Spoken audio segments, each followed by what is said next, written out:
Check.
Good morning, everybody. How you doing?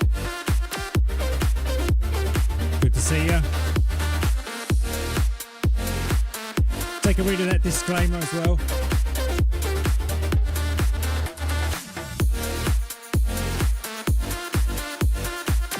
Thank you very much. All for educational purposes over here.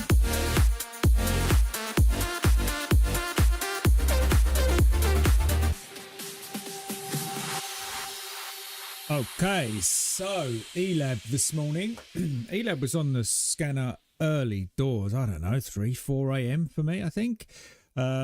So this one was in play. I don't know whether it's over though for the day, but I took this one, benchmark 1, and then I caught this pullback here, this buyer's hold level, that liquivision here.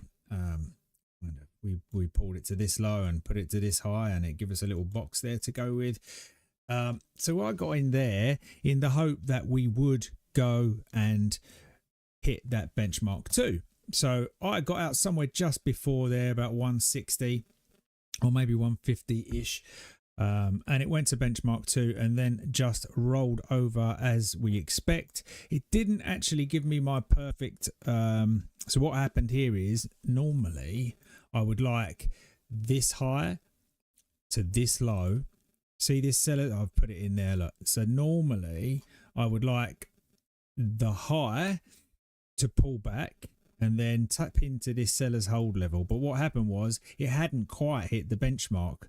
So it went for that push up into the benchmark. But that was enough. It didn't really look back after that, because I then said, right, okay, well now I knew I had a level down here from this low to this high, or this high, which would have been a target, but I wanted it to pop in there. So I was not quick enough on the short side. This was a beautiful short, but I'd gone that low to that high. I'm going to wait for that seller's hold to come in and I would short that, which is what I get a lot of the time. You know, that's my favorite play. Took one of those yesterday as well, but this was all in pre-market. And then you can see we switched on the liquidity there at 1:30. No, sorry, at 8 a.m. Okay, I'm in the UK. Apologies, I keep shouting out UK times. We switched on the liquidity at 8 a.m. there, and we popped back down to the manipulation zone. So if I was drawing in now the whole pre-market, the whole pre-market would have come across from that low to that high. Yeah, so I would be bringing this guy over here and marking this up. And that's where I'd expect those buyers to come in. And this is just a pool of liquidity there. We've tapped into it. You know, the switch on goes straight through it. I don't ignore it, but normally it just bounds between two liquidity pools, like the buy side and the sell side. So kind of at the moment, yes, we have taken out all three levels. Each of these levels is a distinct like pool of liquidity, as if there's three market makers sitting there, all vying for getting the best price kind of thing. But that's what happens when you switch the liquidity on there. So at the moment, for me, that was its high, that and should have been its high for the session. All of that happened in post and pre-market. So really, that could be it. But what can happen is on the open, because it's been on the scanners, kind of get a bit of excitement, don't you? And you get this other look where people think it's still going to run, and it may well do, but there's less of a percentage chance of it running at this point. So what I will do now is bring a seller's hold level over. So if I do start to see, so if at the open now we start to get a push down into this level a little bit further, or a strong kind of push out of it, I kind of think, well, okay, we could have a long on the cards here from about, you know, 110, or even if it's lower, to 140. It could spike to the high, but I'd look for that seller's hold level to work first, right? And then depending whether it's just going to kind of grind all day. But that's what I would expect out the open, is probably a push down, then a pop to this seller's hold level, and then a fade for the rest of the day. Because, yeah, the way I trade in on these benchmarks and these liquidity pools are, and they're institutional levels. And that's why I spend most of my time drawing these out. And anyone that watched the stream before, you know I'm kind of not an advocate of looking very far to the left. I will go to the left to find dealer's spread, how I calculate these levels, which will come from these spikes at the lows. I will look for that, and I'll calculate from that where these benchmarks and liquidity pools will be appearing effectively. Yeah, what I don't do is go back and look, you know, if this is a high, I haven't looked back 3 weeks or whatever it might be to try and find that. I'm not saying sometimes they don't line up, but if I did look back, I don't know, is it worth it? If I did look back and I drew a line across there, yeah, I mean, you could argue to come all the way across here. Oh, there was some support there. That is not what drove this price level stopping there today. That price level stopping there today was driven by the spread at the bottom of this area here.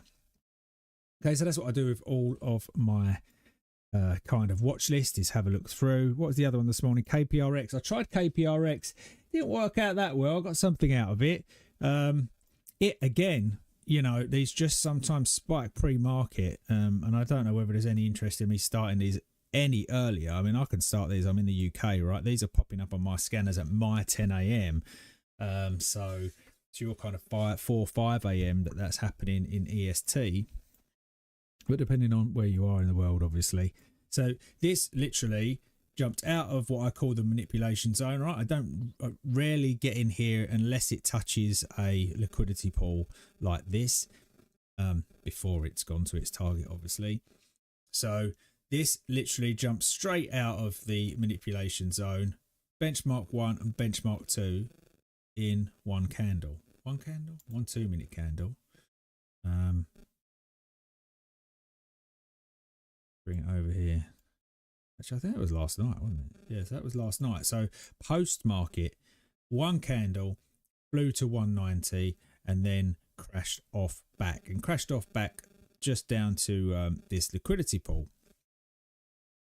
What did we get this morning? And then it popped up on the scanners this morning suggesting you know, buyers were actually holding that level and there might be some interest there. So I bought it. Where did I buy it? So what am I on? I'm on UTC -5. So I took it 7. I'm trying to think what time it was. 1 minute. I took this pullback and it never worked its way out of here. It kind of kept trying, kept looking. I added a couple of times in the middle here and then eventually kind of covered it for, I don't know, it was not a lot. It was about a $20 profit.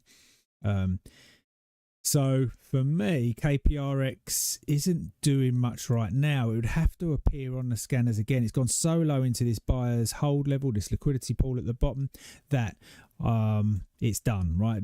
Actually, this would be done all the way over here, really. And what I'd have to be doing is drawing in each individual kind of swing, which I was doing. So we did get to that seller's hold level, went to this buyer's hold level. That's now been negated. So it's just kind of sideways at the moment. What have I got here? Yeah, so each one of these would kind of work on a micro level. You know, there's a buy there from 73 up to 90, that kind of thing. So these are all working out. This is the switch on. Yeah, so that's the switch on liquidity. I don't really like drawing from that. If I drew there. Yeah, so I think I'm just going to bring this across and bring it down a little bit now because that one's failed. So I'm just going to pop that in there and say, do you know what? If this comes up on the scanners again, you'll hear it called out. I'm going to switch that on now, actually. Okay, so you might hear some tickers being called out. If they, there you go.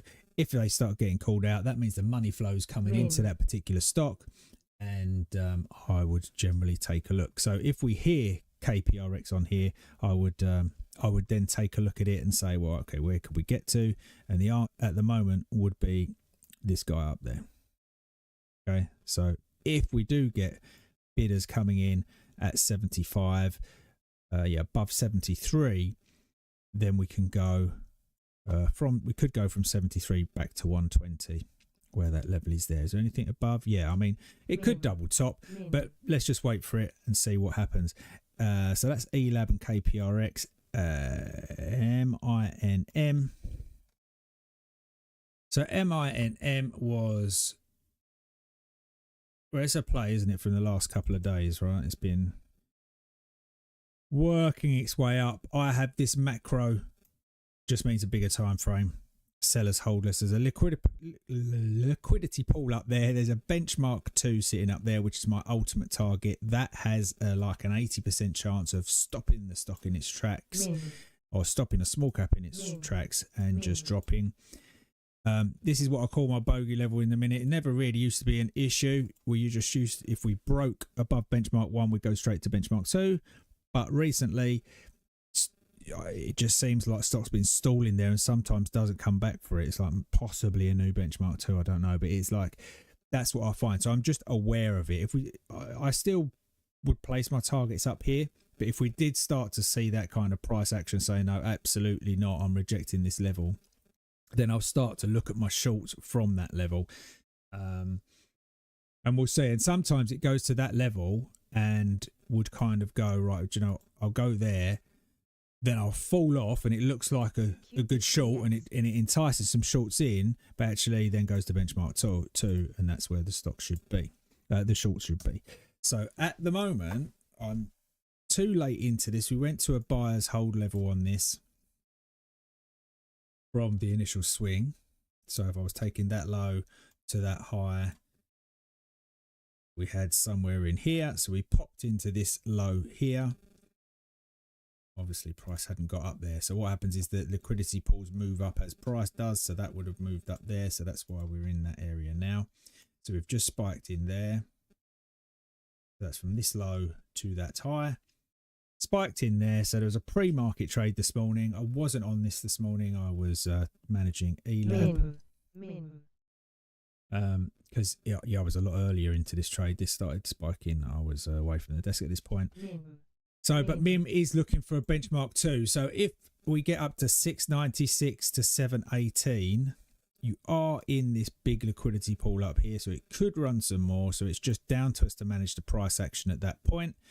I would love to see an aggressive run up to that on the 1 minute. I would get out of that 30 minute. I'd be tracking that 1 minute up there. I'd love to see a big push up there for another kind of, what, 70 cents into that area, 70, 80 cents up there. Big push, rejection, pull back short, off, fade for the day. That's what I'd like to see on MINM. Looking at the high time frame on that. Looking at the higher time frame. So look. Yeah, no, there's nothing. I don't see anything else on there apart from this big seller's hold level, which actually finishes at 848. So I don't know whether that'll be a massive wick or whether a benchmark 2 will just take it and then drop from there. But we'll keep our eye on MINM today. ONMD. Just have a look at AHHT. I like. Okay, HT I like for a longer play right now. I'd like it to come back down here. Already done this liquidity pull, which was from here. So it went up, and this is the manipulation zone on a bigger time frame. Okay, so it went up, pulled back, and that's the only time you can really want to get involved in a liquidity pull in the manipulation zone, is in the liquidity pull, because what we want to actually happen is to break out from this manipulation zone and go to benchmark 1 and then off to benchmark 2. There's that bogey area. I'll just throw it in the middle there to see if price gets there. So we did poke out of it, but now we've come back and we're holding the most recent kind of the most recent buyer's hold level. So there's a little pull there. We've negated it now because we've used all the liquidity in that pull. So now it's either got to turn around and go up or come back into it. But at the moment, it's not been shouting on the scanners today. So this is just kind of a heads up. But I think if this comes and starts appearing on the scanners one day this week or next, this would be a really nice play. ONMD I'm looking at. ONMD was a beautiful short on the pre-market. Again, these plays are kind of filling their boots in pre-market. I've been watching this the last couple of days. It's been playing off each of the levels. This was a level to come across here. Oh no, not that one, my bad. Get rid of that. This one here. Yeah, so that was the one that was sitting there waiting for the liquidity to come in. It could have gone further in, it didn't need to, and it went straight off to liquidity pool up here. There was 1, 2, 3 that happened in that price action on the lower time frame. And then if we take the most recent low to whichever is the highest high. Yeah. So this guy here come in this morning. So that would be a target for the short. So we got back into a benchmark. This was just off. This morning it's punched right into that benchmark. That was a trend line I drew on it, I do believe. So that would have been a sell. Let's have a look at ONMD on the 1 minute chart. So that's where I was. And this is the sort of thing I look for. Again, I didn't take this. I was away from the desk at this time. I was more here like your 4 a.m. But yeah, that high into the benchmark we've been waiting for. Didn't quite get there twice already, 3 times already. Finally got in there, pulled back to this buyer's hold level from this swing. That held, and then that's where I'm looking for a short. This is my kind of setup that I like to see. If I can bring this stock down, that's the setup I like to see, which is that first swing down, buyer's level holds, and then the seller's one holds at just below a double top, and that's the one. Boom, that candle there, and that fades off, and my target would be down here at about 140. Now that's played out, and that's all played out at benchmark 1, I do believe. But there are 2 other benchmarks for ONMD sitting here, one at 3, one at 4. It's a bit messy at the lows. The spread was, it wasn't super clear, so I drew it twice. So there's one at 3, one at 4. Doesn't mean it's going to go to it with benchmark 1 holding so many times. If you look at it, once, twice, 3 times, didn't quite get there. Then now we've definitely popped into it twice. Didn't want to go any further into it. Now that could be because we have buyers hold at the bottom. So all I'm going to do is drag this along now. I'm going to keep my eye on the 1 minute, and I'm going to keep drawing these levels in. So I'm going to come from here. I'm going to go up there. We've just tapped into that once, just tapped into that twice. That is a valid level still. I'm going to bring that across right there. Okay, so that's a valid level until the 2 at the bottom are taken out. And now I'll keep drawing it. So it held there. So buyers held this price action. Buyers held this price action here as well. So I'm going to draw that in again. So we just copy here, move that on up. Okay, so we're moving that on up. And now we continue to do it. ET? ET? That can't be right. I can't see which scanner that's saying ET on. Couldn't have been ET. I must have misheard that. Let's see if it comes up again. In any case, RLX. All of these become micro kind of pools, right? And that's how the market works. It generates these micro liquidity pools. Even on the switch on, it comes back to 1 and holds it here. And you just pull it across, pick the next swing. That's why we don't chase, and why you don't need to chase is because there's generally always a pullback to get into. So this one just off now, but still buyers hold. If it doesn't quite get there, it often means they don't need to go and get that liquidity at that particular price. So our most recent one now that's holding is between 154 and 151. If I'm looking from the upside, right, where could this go to? Now obviously it can go to new highs. Good morning, Wilson, how are you? Good to see you. Are you okay? I would be drawing from the high to this low where it went, and I would say, okay, so we have pull there, so I'm going to drag this pull here. So all this is saying is, to me, is that I can't get any higher. I can't get to benchmark 2. Well, a nice one, Wilson. Good to hear it. We can't get to benchmark 2 up at 293, or this other higher one up there at 380. I can't get there unless I have to be so aggressive with price action on this, or it's going to grind all day through it. Either way, it could also be the case that we don't. We may just pop to this on the open, and that creates a good selling point because benchmark 1 is what's going to hold price today. So it could be literally as these levels are holding once, twice, 3 times, well, actually 4 times, including this wider range here, right? So we continue, buyers continue to hold now this pre-market since about 6:30. So that's what we've got on ONMD. AUVI. Is that on the scanner still? AUVI. Yeah, AUVI is on there. Well, let's take a quick look at AUVI daily. Hopefully the mic's not picking it up, but there's a lot of saws and rumbling going on.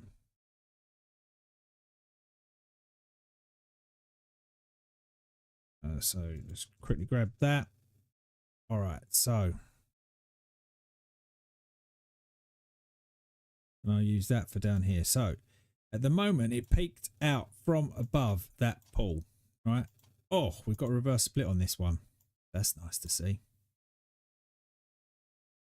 Okay, 1 for 25 reverse split on this stock.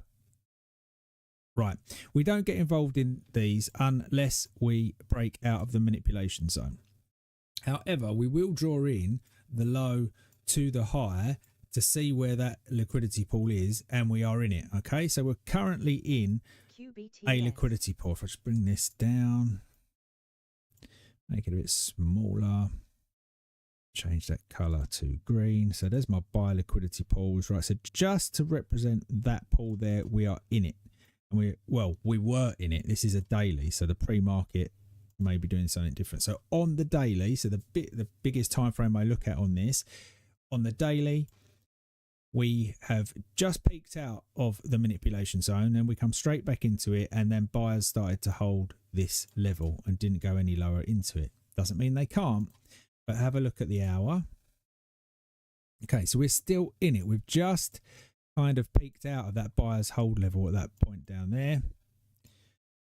So, and this can be the kind of the best lowest entry you can get, right? If this is on the watch list, and I put these on my watch list actually, these splits, to see if they start popping up on scanners ahead of time, right, at some point in the future. So if you get up there, I wouldn't short that. I would wait for that I would wait for that to come back. But this is sometimes the best risk to reward you can get, because literally at these lows, you just want to be down here, right? You don't want to go much lower than below the liquidity pool, because otherwise it can take out the whole manipulation zone, because we're in it. But you can take an entry at like these 240 areas, 246 areas, with a stop down here at 225-ish. And that could be your best risk to reward, because this stock could go all the way to $13, no lie, right? This could have legs on it on this split. There's a reason they do a reverse split, and that is to keep the stock in, to keep the stock listed. What's the news on this?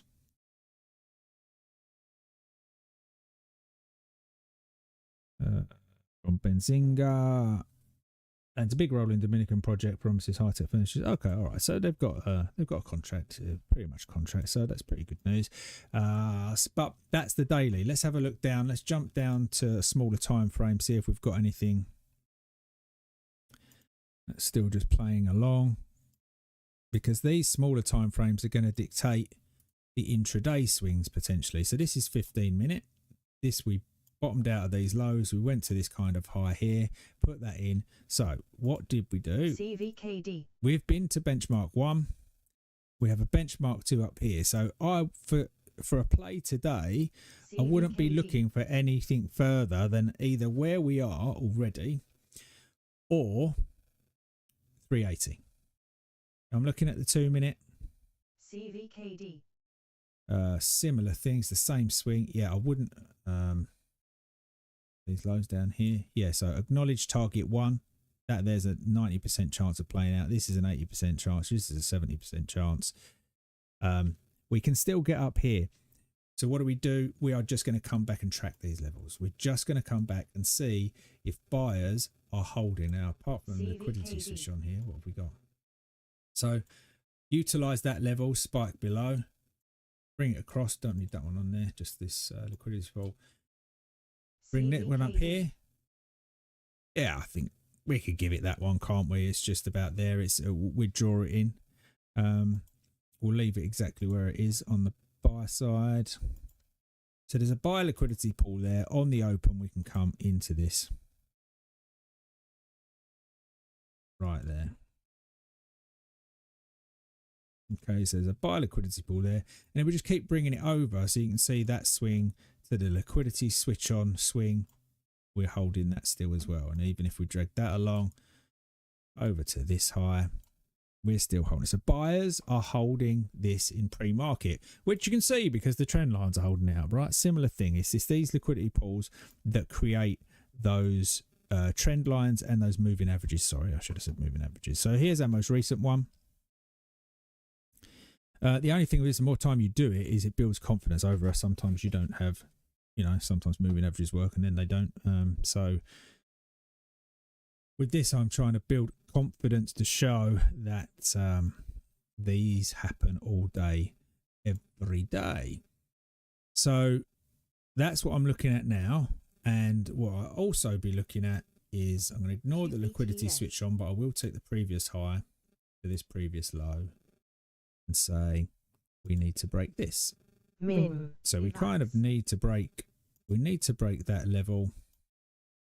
Mim's still going. Min. I'm still getting some money. So quickly change that to red. Okay, so on the open, AUVI, we could buy this. If we're going to go up to 380, we need to break that seller's pull there. Okay, so let's say 305, take some off in the 330s if you're getting long. You can target 380. I'd much rather look for a short at 380 than I would look for it at the 330s. But if that kind of pattern still arises, it would be worth an attempt, because we would draw, once we get up there, we'd draw another liquidity pool and see where the buy side could potentially come in. That's AUVI, NRBO. Okay, so even just looking at NRBO on the 2 minute, take this low, a swing high, put it up there. Yeah, okay. So that's job done. That's job done pre-market as well. Had to be an early bird this morning for all these. Was you an early bird this morning, Wilson? Did you pick up on any pre-market action? This one here. And that's the manipulation zone. The targets, I mean, these small caps, when they go, that's what I like about these. You can wait for a big cap stock to take days and weeks to fill these levels. These can do it pretty quickly. So that's where we are with that swing. Whoa, that was loud.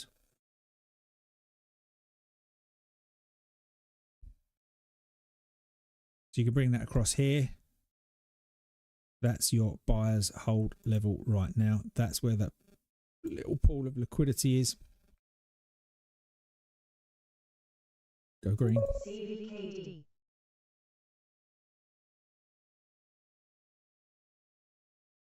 Right, that's where the sell side is. I just asked if you took any early bird pre-market shorts this morning, or anything early bird pre-market actually.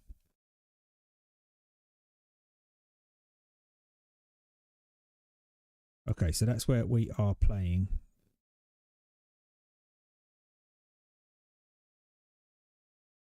That's where we're playing NRBO. LQR, I think, just spiked and then didn't look back, did it? If LQR comes up on the scanner, and I'll have another look at that, but that just seemed to rock it and drop it. So all I'm going to draw in now is a liquidity pool. If that fails. SBSW. Yeah, I don't blame you for looking at that. That is MINM. Could have legs today, we'll see. CVKD. Oh, all over the place with my colours here. There's pre-markets about to kick in. CVKD. All right, so we will see. I'll put a little alert above here to see if with any of the scanners calling out money flow. What have we got on the Mag 7s here? Actually, a quick look at it, MINM before we do that. Whoa there. CVKD. Okay. So there's the push towards benchmark 2. Very close here, 692 to 98. I mean, I know these are pinpoints sometimes. You know, when I look left, I kind of get interested in potentially placing a trade on this MINM. Could this pop to benchmark 2? Let's have a look on the 15 minute. What does it look like? All right. Okay. So we've got a benchmark 2 minute. Oh, on the 1 minute, stair steppers have been holding this kind of pretty nicely. We'll see what happens there with that. But yeah, perhaps a little more push, I think, maybe. Onto the open. but that's got to be a nice play. Surely that's got to be. So if I was drawing that in right now on the 1 minute, okay, I'd zoom in here. And if I was already up there a little bit, if I was at $7 now, this is the kind of thing I'd be looking for. I would just put that seller's hold level up there. That's what I would want. But we're very tight on that. I normally want to see a bit more space, a few more bars sitting up there before we say that. But sometimes you don't get it. So we will see. Remember, sometimes getting in on the first candle pays, and sometimes it doesn't. It pays to wait. But sometimes you do miss about 50 cents when you do that. But what can you do? So M-I-N-M, there we go. Let's get that on. It's the first one we're going to look at. I'm going to keep an eye on that. I'm not going to, the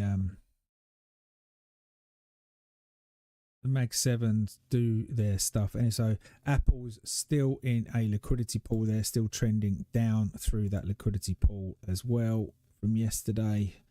From the Fed news, Amazon holding its buy side liquidity pool right now. There is one up here at 159 to 160, 160.70. AMD, need to draw AMD in. Most recently, we have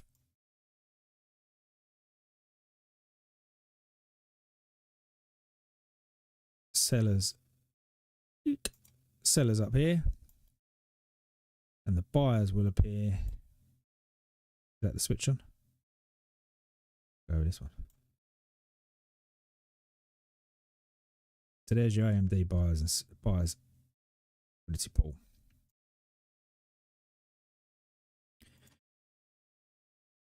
Google, Google's just breaking out of it. It looks like it's testing the backside of its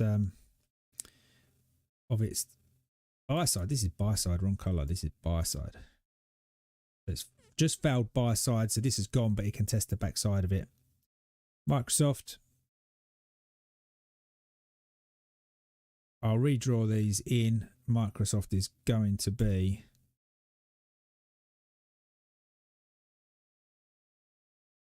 right there.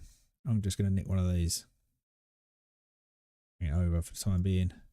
Microsoft can spike into their pre-market. There'll be one lower as well. However, I think we're going to start getting shouted at right now. Scanner dropped off. Thank you, Trade Ideas. So MINM, looking over at MINM here. 692, so it's heading for 7. There you go. That's in the benchmark right now. Let's see what it's got. Is it gonna get halted?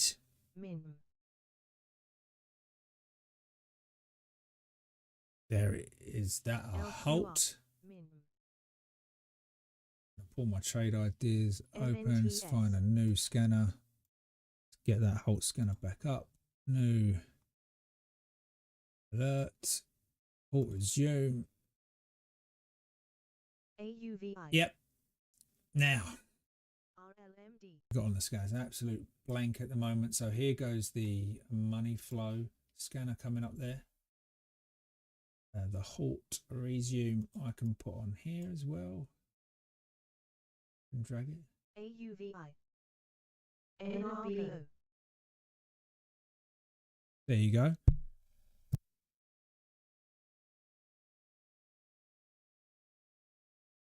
Excuse me. Okay, so we've literally smashed into that benchmark 2 level. The question is, are we going to halt up a little bit more into where's my AUVI? AUVI is getting money whilst this is stopped. AUVI. 1 minute. Okay, so there, like I said, you're popping. That's holding. That 3 area was holding. You've got a target of 323, 330 up there potentially. Whoa, and a turnaround, smackdown. It's going for the liquidity down here.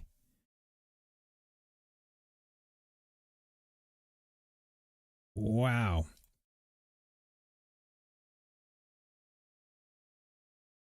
Surely that's not early shorts doing that. That is liquid. That is one of these guys taking this liquidity out. Be careful here. This could come straight back up. What have we got below? CMND. No, that's the buy area. That is the buy liquidity sticking right in there. So let's see what we've got. You can now have like 280, 290 up to 325. We're waiting a couple of minutes on MINM. NUBI was halted.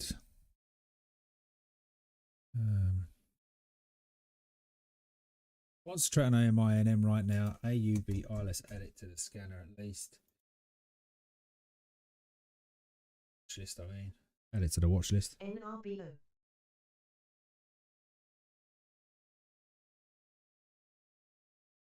CMND.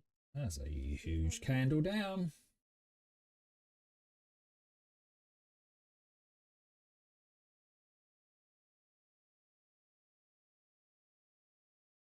So that halt time on MINM. This is literally on the open, wasn't it? So 3 minutes in. So what do we think the odds are? We had sellers at 25 and 30. Glad. RLMD. Yep, so nice one. Yep, Wilson, thank you. Yeah, coming out of that 406 area again, 402. It depends. There's a benchmark here, obviously, smacked through it early, but the seller's liquidity pool is up there. So, one second. That's a seller's liquidity pool for the whole move. That's the most recent. Okay. I have to get through that to get to 580. I have to get through that to get to 580. TROO.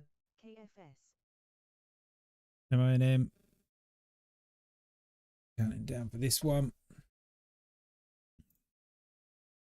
ELAB rolling over through the buyer's hold now. That can continue to fade. That's this morning's play kind of done. We'll have a look at that just in case there's an area below.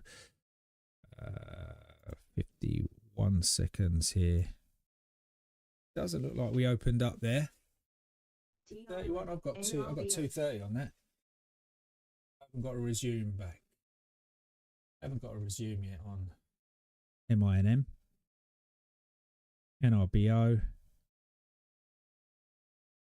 Trying to push into that liquidity pool. Just touched the first level there. Just touched the first level. Now, as this starts playing out, there it is. Money flow. So that's just pulled back and pushed straight up there. So this liquidity pool is what it's looking for. Question is it time to short?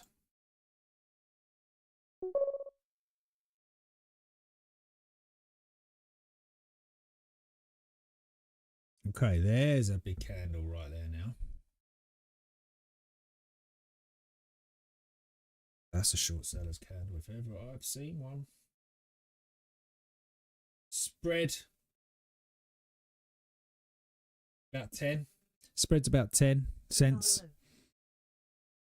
Spread's about 10 cents on this. Actually that's so aggressive if you're thinking about this. But sometimes that's what it needs. Little teaser in there for me. Too aggressive for me because I just need to let this play out. No confirmation at this point in time.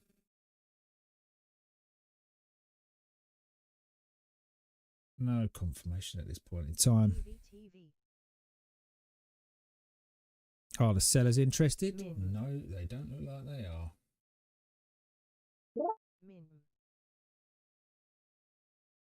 Still there. Come on.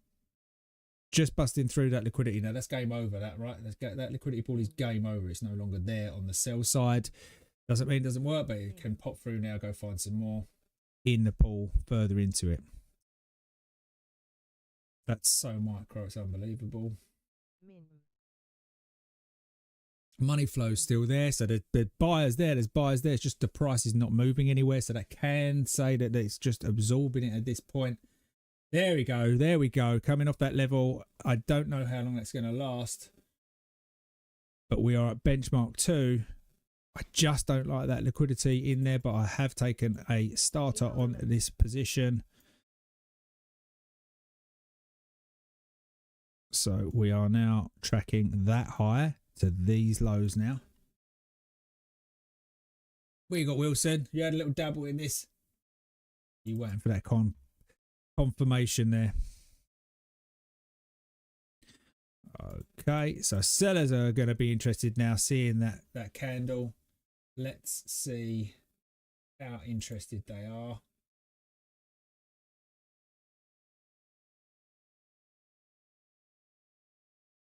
So the last swing, this is not the final target of a short if this is going to go for the session, but there is the liquidity pool to the buy side if these guys are going to keep running this up. So if money flow comes in now, this is why there is a liquidity pool sitting right here of that push. NRBO. CMND. So they tapped into level 1 there. There was 2 more down there. There's another one at 651 and 635. We will keep drawing the sell side pulls. There will be one here. Yeah, so if we're going to go to new highs, we have to break this. I have to break 737, 756. Don't want to. I want to carry on. I want the sellers to come in, but they haven't. MINM was 37 past the hour, so 2 minutes ago was the last money flow coming in. Have we got any other legs on this?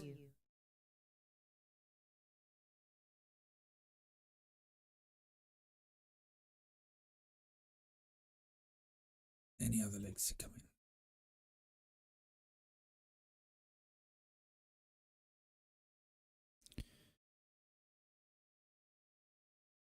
So it's not tanking, is it? It's definitely acknowledged this level. You can't argue with that. It's just, is it coming off for the day? Right, it's going to take another look at that. So that's the backside of the sell side, the first one, before it got there. So that's negated. If anything, it's coming down for 66 again. NRBO's taking some money. NRBO is just peeking through its liquidity pool right now. Question is that going to hold? That's 1, 2, 3 strikes into that pool as it's worked its way through. There's the whole session's liquidity pool is up there. This one's the most recent one, so it can push through here up to 580. MINM 709. That's just, I think it's going to have another look at this. If you can get through that benchmark again, I won't like it as much. I like that benchmark to hold.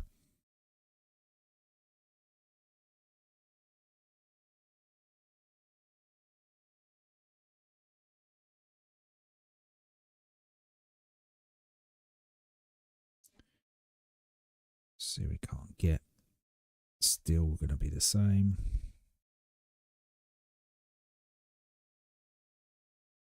Still the same. I'd like to see a death candle through this 666, 620 area if we can get it.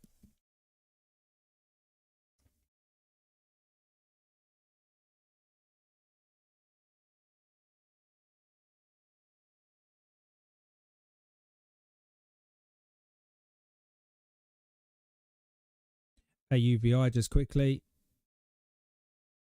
Okay, so that literally that first level of liquidity worked. That was negated from last time. That failed. So it's gonna see an area of liquidity here. Question is whether it can get through there right now. There's a sell side liquidity. It needs to get through there to go any higher. What we got on this? So potentially up there 380. It's done its benchmark. This could be a short from here. So have a look, whatever your short confirmation is at this level, you could be rolling over back down to 270 at least from this level. We'll see how it goes. MINM 645 now, cracking into that liquidity pool. That's nice. Have we just been halted? Evac. Yeah, halted down on MIM. Thank you, Wilson.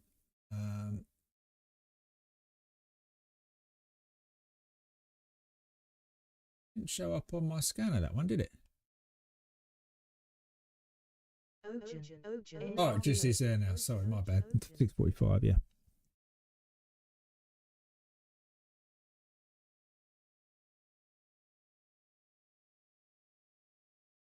BLBX. Are you in this with me, Wilson, or didn't get your confirmation yet?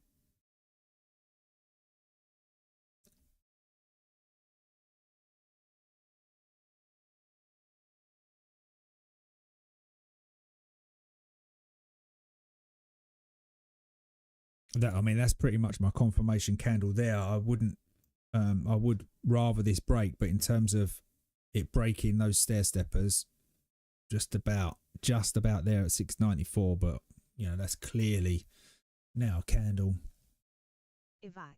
too short. So we've got a few minutes here before we can look at something else. Bear with.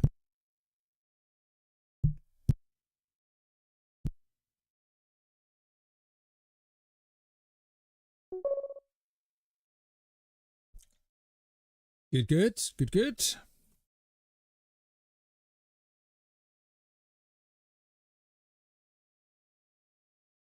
All right, so if I'm looking for a target on this, I'll just jump up to a 10-minute here. What have we got? We've got a huge one off of this level here. Whoops. Stay there. Huge one off here. How high? I'll check. So 482 would be nice, but it's not the most recent swing. So there's 482 down there. NBRO, how high can NRBO go? NRBO is benchmark 1. It's through this side, so it can use it as backside, but it's negated. I'd see the next area of liquidity up here between 576, 628. Remember, it's already done its job as far as I'm concerned. But that doesn't mean that's the 80-20 rule, right? 80% chance this holds today. This is right in benchmark 1. Yeah, so it ignored it on the first time. Didn't give much of a monkeys on the downside. So let me just double check the micro levels as they're swinging down. In terms of micro swings, didn't take that one.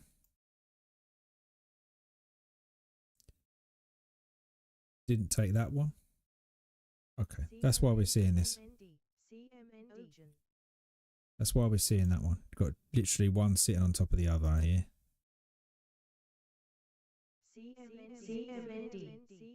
So that's why you get a pop.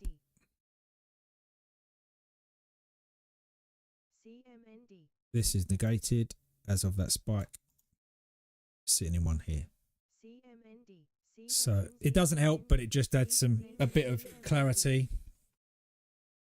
Well, just adds a bit of clarity to why it's experiencing a stall at this point. But you could get a quick pop through here from this area, 533 into 6. Quick pop there could happen, and then I'd potentially start looking for the sell pattern to appear. 245. Full resumption on MINM at this point. Looking for a resumption on MINM. Are we going to get this to the downside? Or is this buy pool going to hold? Let's see what we get. Okay, let's resume lower. 637, 640. 640. Can we push through here? The most recent one is off this swing. Okay, so that last level of liquidity, damn, is holding at this point. We want that to break. CMND. This is where I am. Target 579, 550 if we can get down there. Come on, MINM. Right, I'm just managing. I'll have a little look at CMND.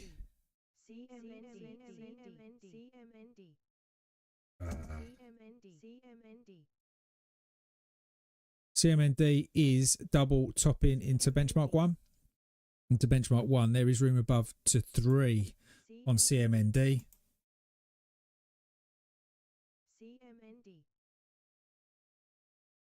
Come on, just bust this level. If you can bust 635, we are looking at 588, 580s. Come on, baby.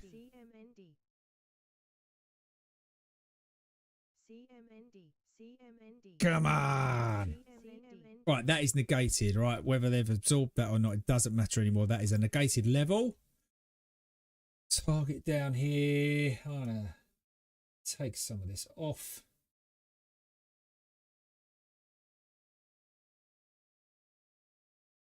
Oh, I'm out there. Taking some off there.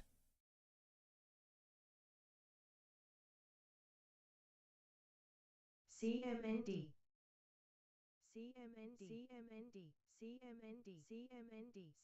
Just close enough to that level for me to not want to worry about getting too far in there. I would now need to redraw. Oh, look at CMND. It's taking the money. It's taking the money from MINM. Obviously, that's why MINM is like the short sellers are in. All the long players have just gone. I'm over to CMND right now. And yeah, so that level is still there. This is a brand new level I'm bringing over. Short side, so we can come back. Listen, now this is my better play, right? I was very, very aggressive on that. I literally was envisaging a tick chart when I got into that trade. So this, like, you'd see it much clearer if that was a tick chart. At this point, actually, let's drop down to the 1 minute and then we might see it a bit clearer, right? So you will have buyers coming in, and you will have retail buyers coming in, regardless of this liquidity pool, which is an institutional one. You will have retail buyers attempting to buy that candle right there at those moving averages.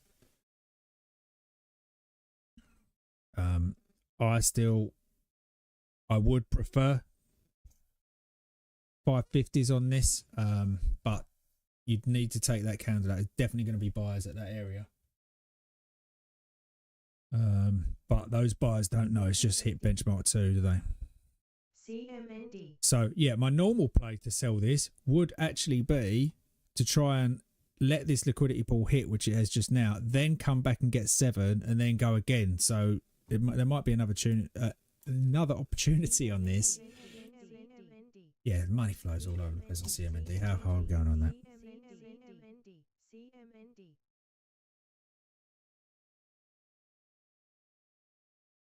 So all the way through here now, what have we got? Let me zoom out and have a look at the 30 minutes. See how long it's been playing out. Okay, wait a second.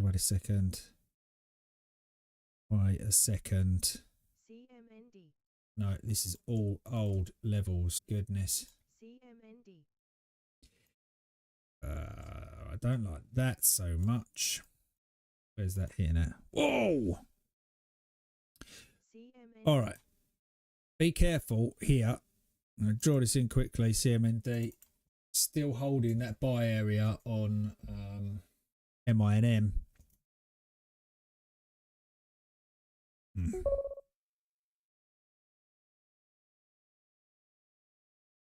I am. I cover most of it. I cover most of it. I am still holding. I just thought 550 would work, but I just know those retail buyers are here en masse. CMND. Right, CMND. Gone wrong with my colours. Man. Start doing all that. Confuse the hell out of people. Right, so these are benchmarks. So look how benchmark 1 was worked, yeah, and then as it went into it, each of these liquidity pools from each of these swings held, you know, or thereabouts, right? Up there. So that one comes in along here. So it's rejecting off that level now, CMND. So it is being rejected. You also have a liquidity pool up here, I imagine, from the previous swing. So from this swing here to here, there's a liquidity pool sitting right above it there at 241. So we'll just be aware of that. It's not to say it's going to need it, because benchmark 2 rule in this kind of situation usually. But there is a liquidity pool sitting up there. Yeah. MINM is playing with the longs. Oh my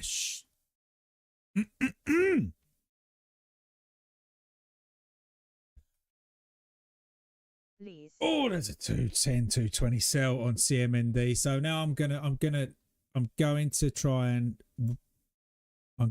and short this if I can get a seller's hold level. This could be aggressive. This is just textbook. Oh, that's moved down already. Moved down. Oh, come on.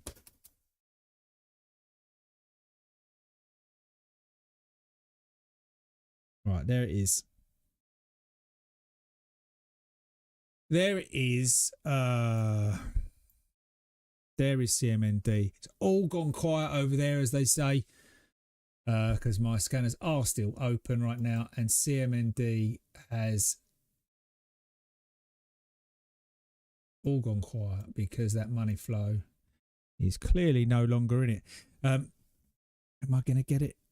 That was such a beautiful drop.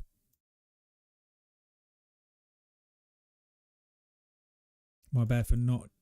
I just saw them levels in there and assumed that I'd drawn them in pre-market. It was actually from days and days and days ago. 209 didn't get filled. Oh man. Wilson there placing an order at 209 and didn't quite get it. It just didn't look back, did it? Yeah,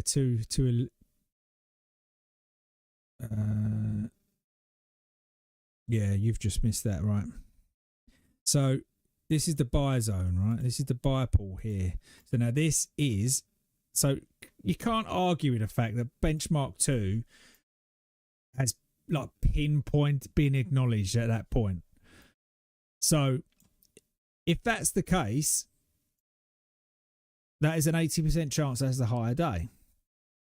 Doesn't mean it can't be worked a little bit, which means if we come back down to this pool and we come up here and where we'd reject, that to me is my perfect play.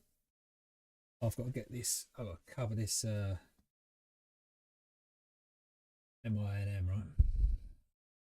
CMND, MINM. Yes, I don't play that all the way up to there. I'm not going to. There is the backside of this.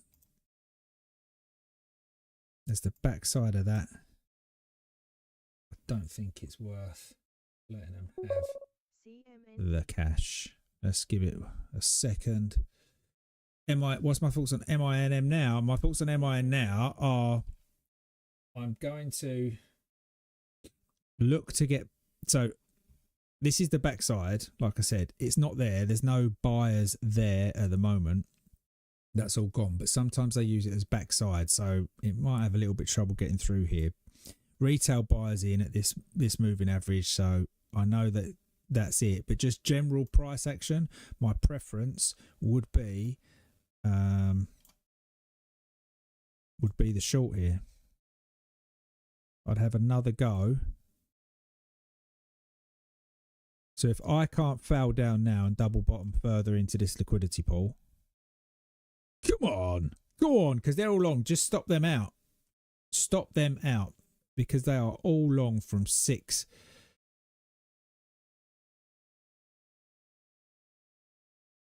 Okay, so we got one here. Now we've got to negate this. So a little bit more off here.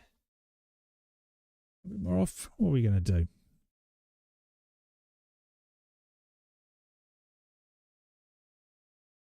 Come on. if you can stop them out, no problem. Just pop it down to 560 and they're out. They're out. Cover that. Any more? Do you want to go 55 for me? 55 for me. 55. Oh, come on. 55. Shall I take 70? No. 66, 64.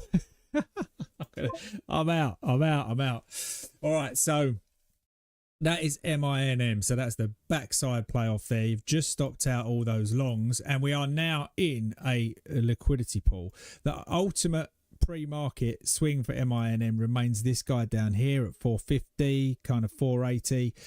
But I would literally have. Yeah, I just left it a little bit on. It wasn't amazing. It's just kind of left a little bit on there. So, pop this window out, can I? Yeah. So that was my play here.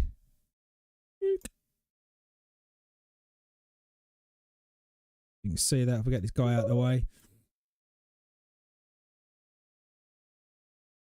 I'll have a look at that. So yeah, my short from here, little top up there, covered, and then covered the rest at 565 there. So that was a nice MINM for me. Stick that back over there. Nice play. So what do I think now? I'm just pulling the levels down, Wilson. Now this is gone now. So that won't hold again. If anything holds again now, it will be this guy.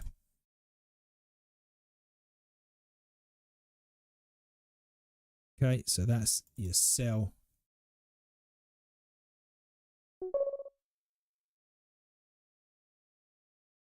Yeah, thanks, Wilson. Yeah, that was nice one. But you see how it was. I can't remember what the ticker was yesterday. What did I play yesterday? But it was exactly the same setup, apart from the fact I was more aggressive on the that pullback. I went for like this one instead of waiting for this one. I wouldn't have got it in there. CMND. All right, so CMND. Right, so this is what we got in. Look, this is what we got. We do. What the is that for doing up there? What's that for? 2 hour.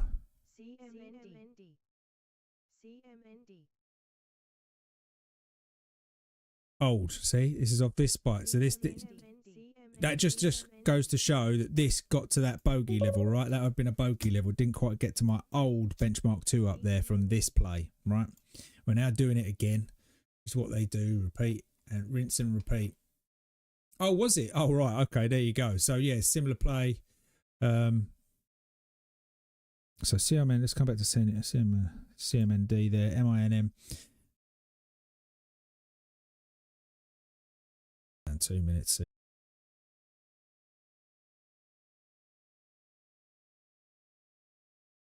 Same. Oh yeah, so exactly the same play. See, that goes in, pulls back. I'm looking for this one here. This was less aggressive. What I've done today is gone in with this one here, from there down to there. That's what I've gone in with today. And I needed to, because, well, I don't know if I needed to yet, because it can still come back. But that's it now. This is the longer play. That's the target. Okay, I know ultimately the full swing of pre-market is residing down here. So if it's going to fade or do whatever it's going to do, it'll end up sideways out in this zone here today, if it's finished, right? But in the meantime, what is this? This is a red box. That's the seller's hold level. So in the meantime, where's the VWAP? Okay, so we're right at VWAP. Right at VWAP at that point on my VWAP. It's not a great VWAP. Yeah, I don't know where yours is, Wilson, but yes, yeah. For me, you've just touched into that VWAP, and that is the most recent swing on the 1 minute. So that's literally pulling that high to that low. If you're just going to continue down now on this, although you've probably got these buyers that got stopped out having another go here, because it's a kind of double touch into their into their area. Now, I would be pulling the whole swing from the high to the low now and moving this and saying, right, that's where my new liquidity pool is. Bearing in mind, this one didn't get worked all the way through. Okay, so it's still there. That's what I'm going to have. That's what I'm going to have.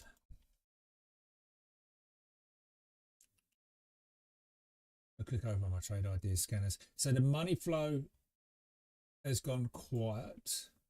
CMND was the last push there. What? 3 minutes ago. So that last push into that liquidity pool was money flow. What I would love to see now is, and this is putting me off, this big liquidity pool, right? If you look at it like that, like this, I know that's there. We've tapped into the liquidity pool number 2, right there. So there's one up there at 850. What I would love to see from this is a push up to 690 or 7 and then fade all day down to 450. That's what I would love, but that does not necessarily mean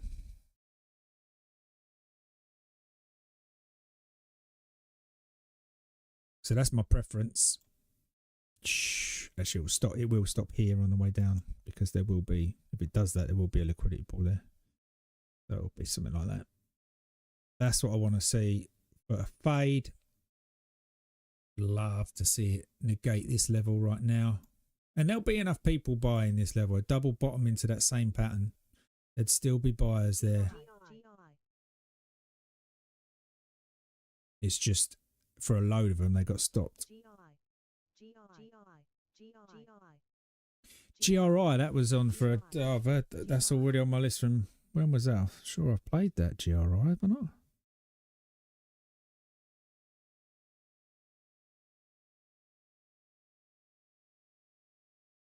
Maybe not. I think a GHSI. Let's see if it can't work through that. But you know, there's the short's aggressive here. You are kind of saying it's over for the day and it's not going to have a look back. That could be the case on MINM.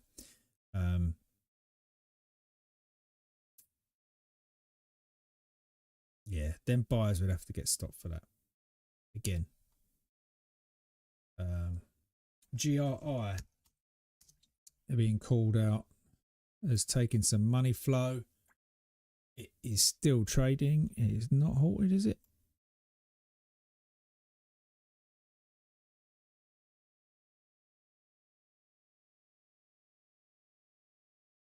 Is it halted?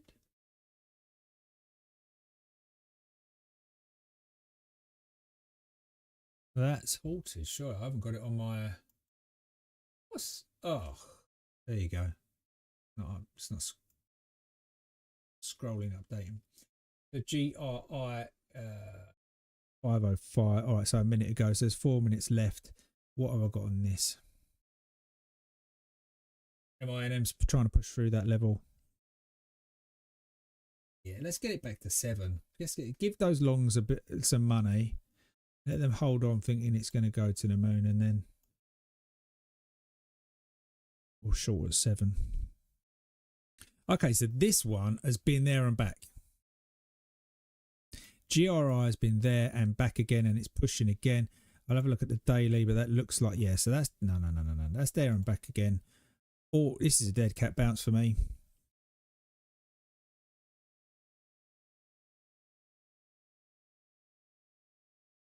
Yeah, so this is all finished.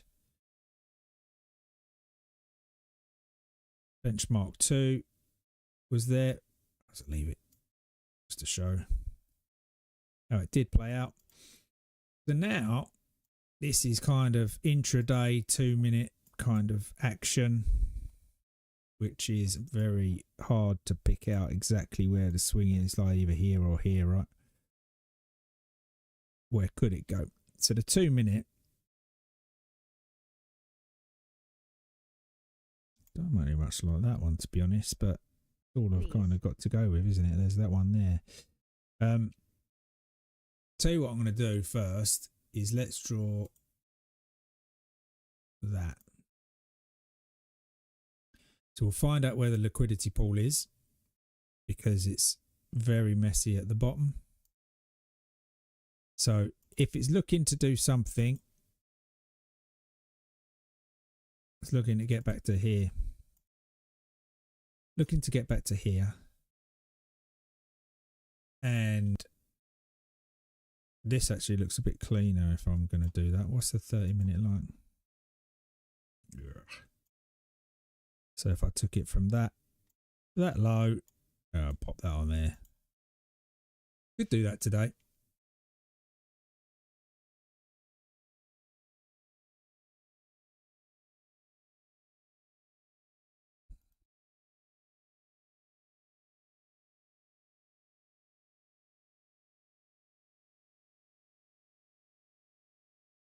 Ooh.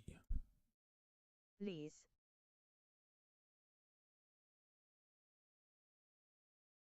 So could do that today, isn't it? It's just a retest. Could do a retest today.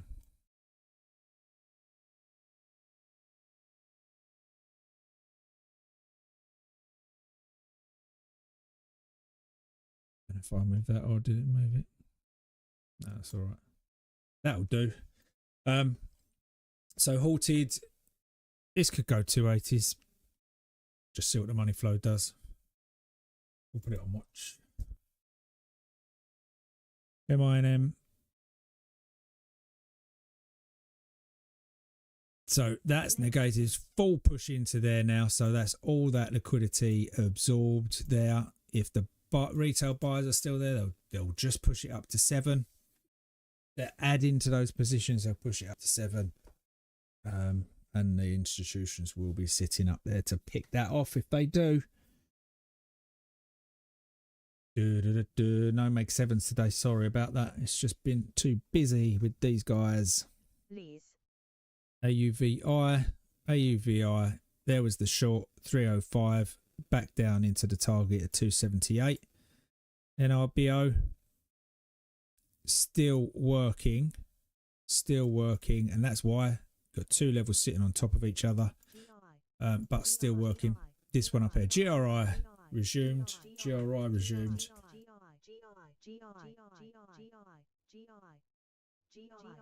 There we go. To GRI, it's going to push for that 280, that 3 area. Who knows who's going to push anymore? Hard to buy, but everyone is.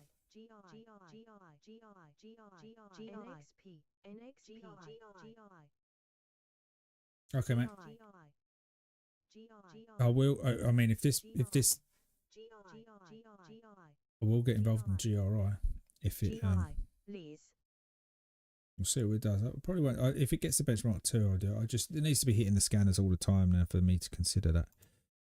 CMND.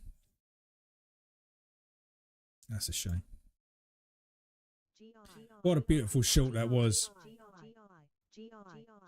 Didn't look back for my entry. Too aggressive. Game over. 267 on GRI. Straight into the benchmark for GRI. Straight into the benchmark for GRI.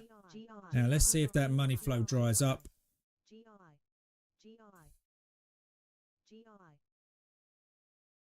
Let's see if that money flow dries up here.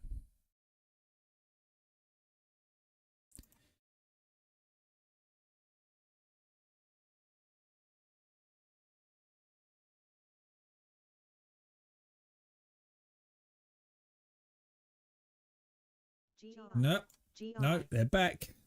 Go on, we can push for 4 because if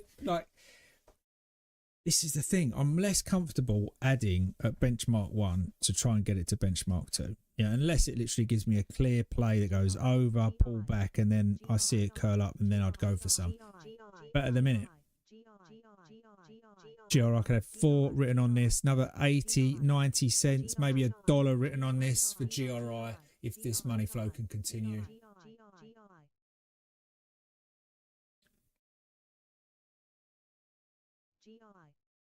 NRBO, you're still looking at NRBO. Just have a quick look over there. NRBO short, Wilson.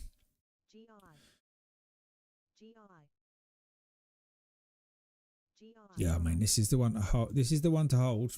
This is the one you got to watch. Simple as that. So if I was to cut benchmarks, so down here, right, from the most recent, because on the 1 minute, you can go from there and they call out the live session versus the pre-market, right? That's the pre-market done. If you was calling out benchmarks, you would say you've come out of the manipulation zone. Let's get these the right color. GRI 338, 342.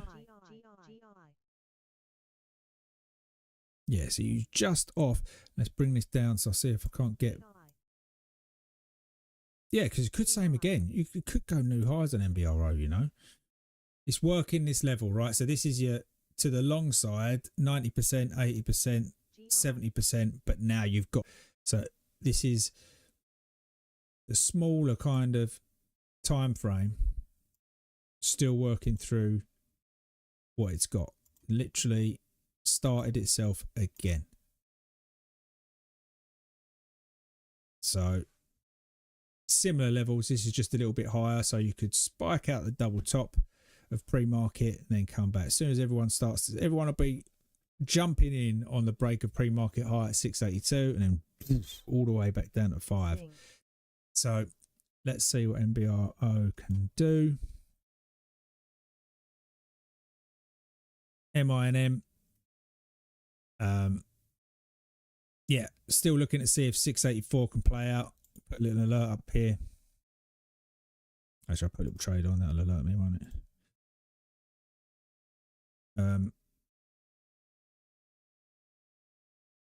Yeah, so buyers involved again. Some liquidity provided there from to give those buyers the liquidity. Obviously, it's all opposite when I say it, but to easier understand it, it is, you know, the sell side liquidity was provided for the buyers at this point. But it, you know, let's not go there. Let's keep it in a logical, as you understand it, and just call it sellers levels and buyers levels, because that's how they work out to be. But yes, I would love to come up to here to 688 to get in short. However, yeah, so this level's just been negated, nothing else on there. So from the downside, if we're not going to push there straight away, you're stacking this level, which is right here, right now.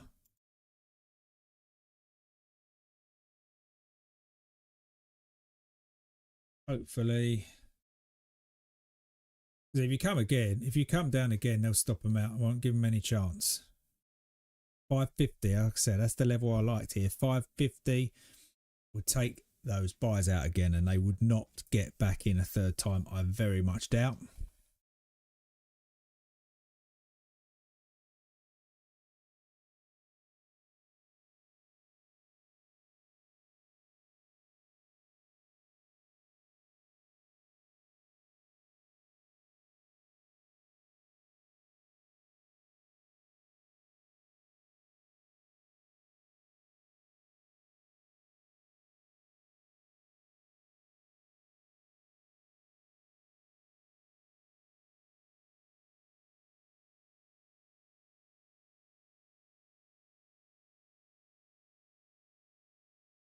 All right.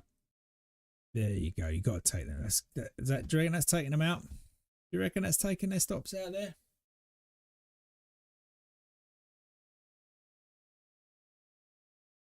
NRBO.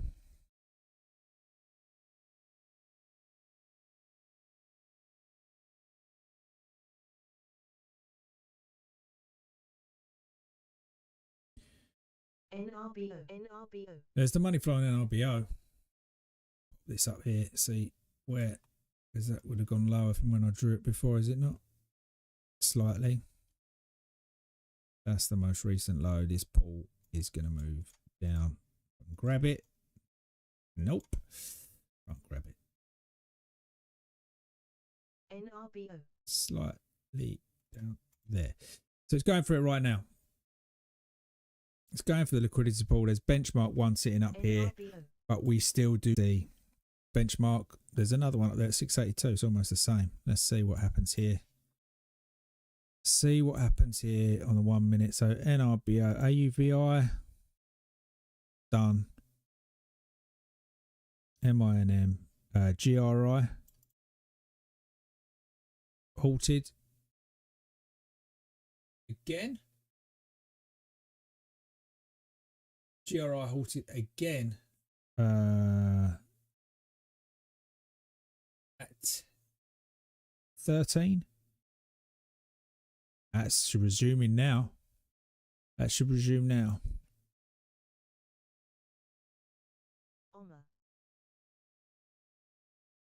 Resume GRI down. Resume GRI down. Go for 4 though, GRI. Come on. That's that bogey level, right? That's going to be that bogey level. 50% in between those two. There or thereabouts. Yeah.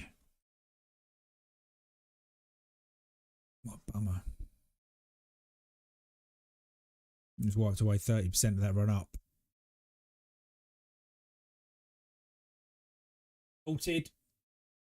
GRI halted to the downside. Couldn't get anything. I would have loved that to have gone to 4. That would have been a beautiful short because it's done it once. It would be an aggressive drop down. CMND done. CMND's done for the day. AUVI I think we said was done for the day, isn't it? Push them up out of the way. CPRX is done for the day. ELAB is done for the day. MINM still in play volume wise. Still in play for me to short at 690. The question is, did those longs actually get stopped on that? Surely they would have panicked when they saw that bar and gone, cover. Oh, not cover. Close.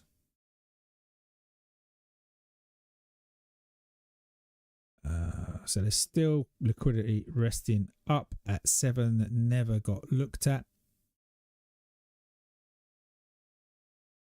NRBO just tacked in to its liquidity pool from the pre-market high to the pre-market low. Now, it's looking at the swing, we've done a 1 minute benchmarks here. 1 minute benchmarks here, and the bogey level would be in between them, right? It's literally there. I'll just throw it in. Don't matter where, somewhere there. The somewhere there is the bogey level, which is GRI's just done the bogey level. There or thereabouts. That's, yeah, about there. So these are the two that are left for me right now. Three. NRBO. Pushing further into that liquidity pool.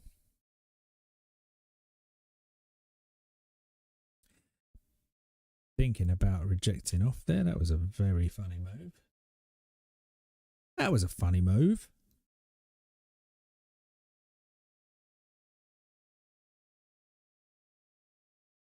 It certainly broke the last seller's pool of liquidity on this drop. It's there. Buy side. Micro bias. It don't matter, it's going up. Micro buy side would be at 560. MINM coming off. So again, I'm short off my pattern. I'm not short, sorry. It's short. Let's use another word. It didn't make my perfect pattern. Short down to this level here though, so we're all right from that initial one. Didn't make it back up there yet. I would be drawing each of these in. So buyers hold that. And buyers hold that again. Or just Arguable, that one. Didn't come down to that. That could be more aggressive. So, yeah, there's still... I still think we got one more push to 7 for MINM, perhaps. NRBO, GRI resumed.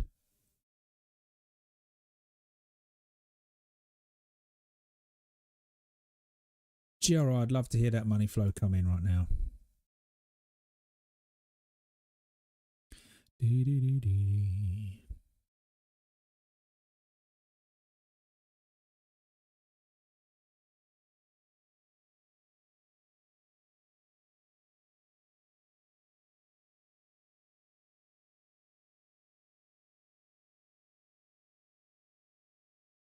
HSAI.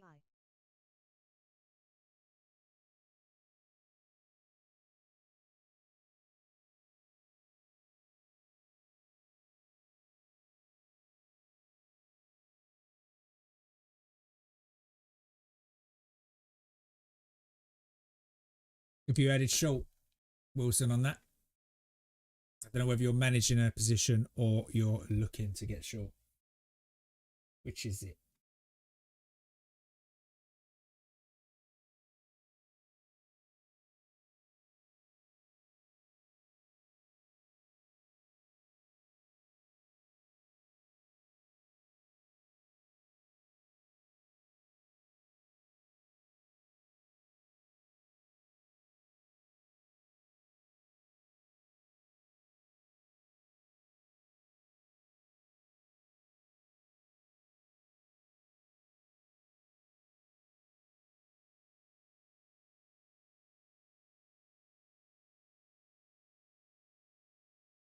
NRBO, GRI.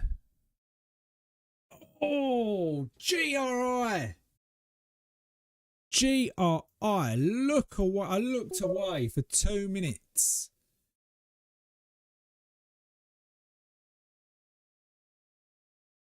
That bogey level up there, like it just spiked above. Right. Let's see if it's got benchmark 2 written on this or not. Very much doubt because it's a retest, but that, if this level can hold right here, is literally tapped into it now. First level. GRI. There's GRI money flow coming in from that level. SJ. GRI. Let's see. It's been halted what, 3 times? Let's see what we can get out of this, if anything. I mean, I prefer 4, but Wilson, you're not in NBR, I'll sure keep. Oh right, so you're still trying to get in. You're still looking for an ideal position to get in. Right, so NRBO, because this is, so for me this qualifies. For me this qualifies if right. So there's money flow coming in on GRI from the liquidity pool. There will now be a pool of liquidity sitting at 3 to 320. I'd love 4 because I'd have a much more conviction of selling that. Don't get me wrong, 310 to 229 was a sweet little trade there if you could have got it.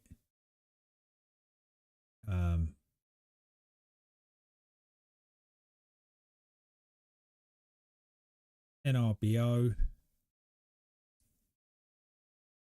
working benchmark 1 on the 2 minute, just touched the first level of liquidity in that pool. Oh, let me have a look. Let me zoom out. Let's have a look at this big picture. It's a little bit. Here comes that money. Look, it's 270s.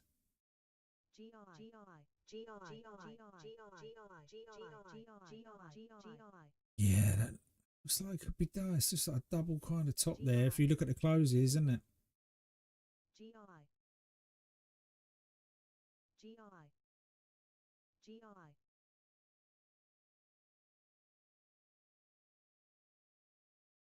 That's the trouble with 2 levels. Like, you're always, it's just makes you question the first one. You should kind of play the first one. If it doesn't work out, go for the second one.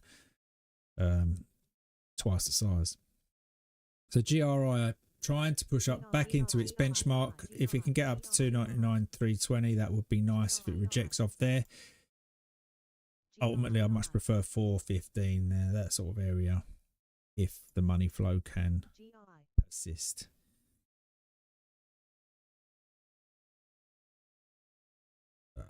We got MINM still just banging its head on the backside of what was.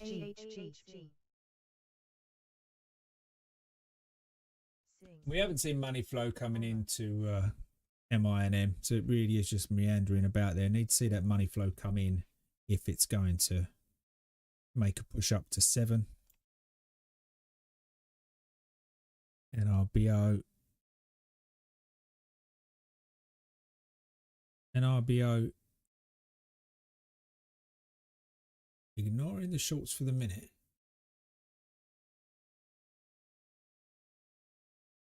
The shorts have got to be working this level. Shorts have got to be scaling in. The shorts have got to be scaling in this level, whether or not they get paid at this point. Be grinding too much for some.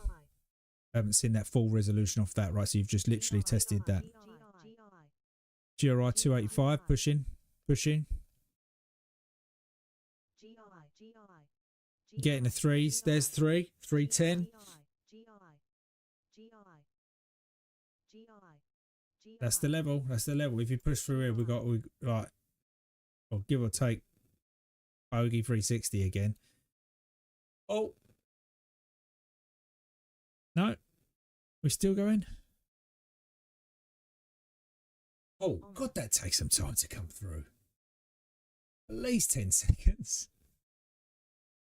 GRI halted. And NRBO coming off now. NRBO shorts could get paid off this. Where are we looking? Where are shorts looking to go? I'm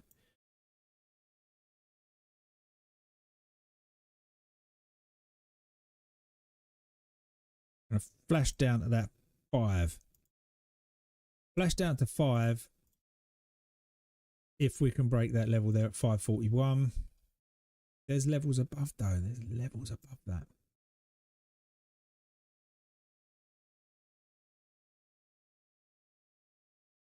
NRBO. BO, NRBO.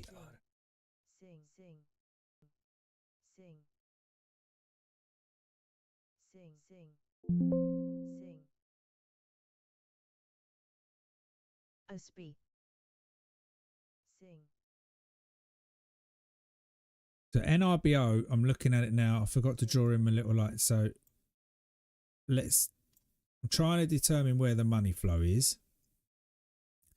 And this seller's held this level.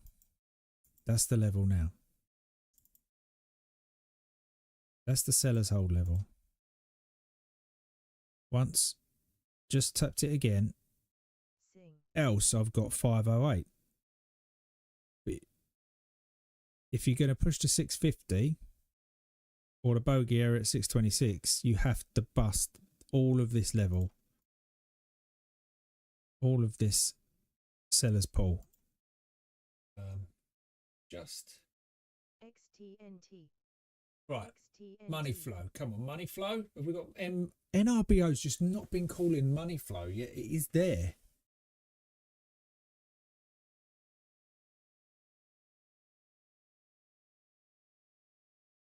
Right.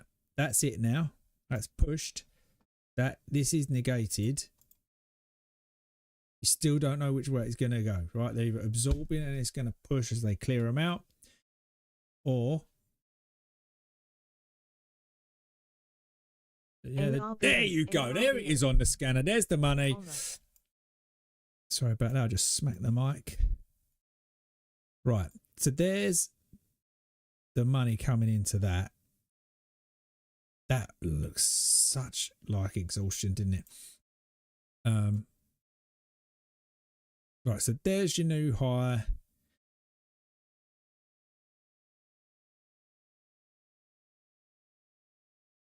Money came in, it blew out the back, so we're going to come back. So that has blown out really. If we're coming anywhere, it should use this. It can use the backside, but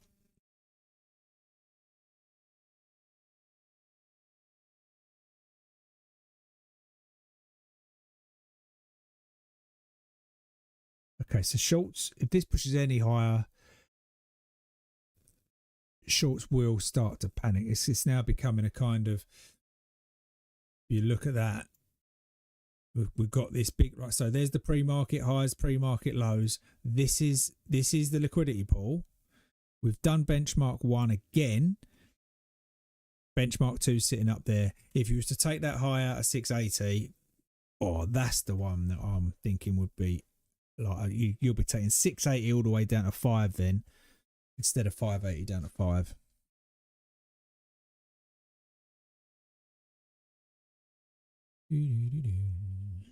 Right.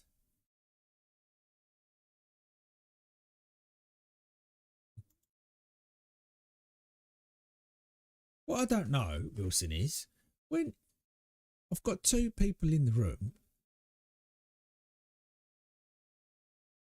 I've got 56 views. Who's doing them views? I don't get it. But I'm so new to this streaming lark that what can you do? Okay. Can we get some buyers, some money flow XTNT. into NRBO? What happened to GRI? Me, no idea either. Right, GRI is in that liquidity pool for, is that live? Are we still live? Yeah. So GRI just hit his liquidity pool, decided not to go for that. And like Chewbacca.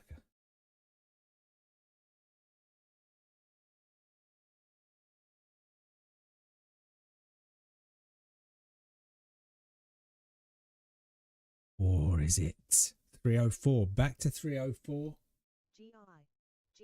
And GRI's got money flow coming in. It's broken the sell liquidity pool up. Okay, so that's negated. Doesn't mean it can't not drop, but it's the money's coming in. We can hear it. We're going to get pushed to 4. Oh, really? Oh, well. Yeah, that's good. Stop. Halted again at 10:35. Halted again at 10:35.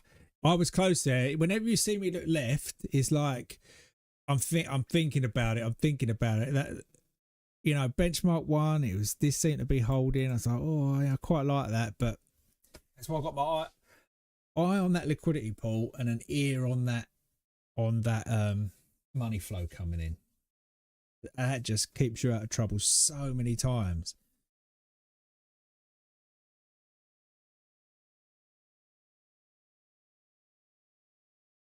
Right, so now halt up.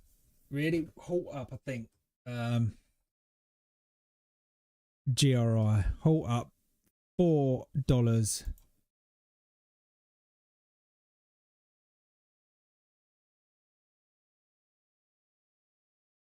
I don't know how to, like, to be honest with you, I have no idea how to get into them halts up.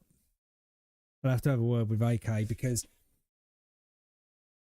I'm sure I've seen him play them, right? He's got some, I don't know whether he's looking at the tape or what, but I think he's got an idea where the last orders were, like on the book. If I was looking at,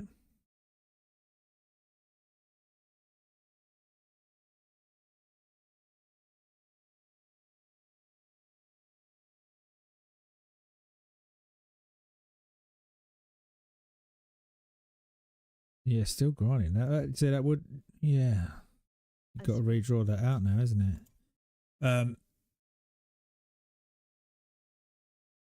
Yeah, so this one, even if you, like, buyers are in control, because the buyer ones are holding, the sell one's breaking, right? sing. And if you take most recent, and move that up, you move that up there.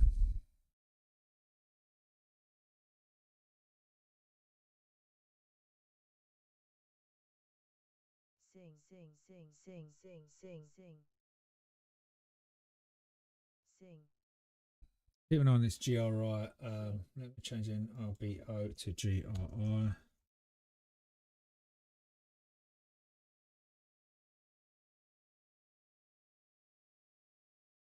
Yeah, so I see next to nothing below, and I see sellers at 350, 360, 362 on GRI.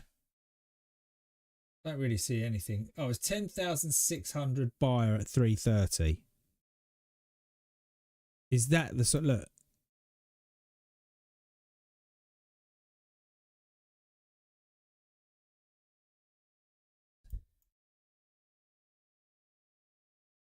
is there's 347. There was 29,263 shares. Was at 347. That's where we've stopped, right? The buyer of 10,000 at 330 with the spread buying 332. Now if I expect that to go to 4,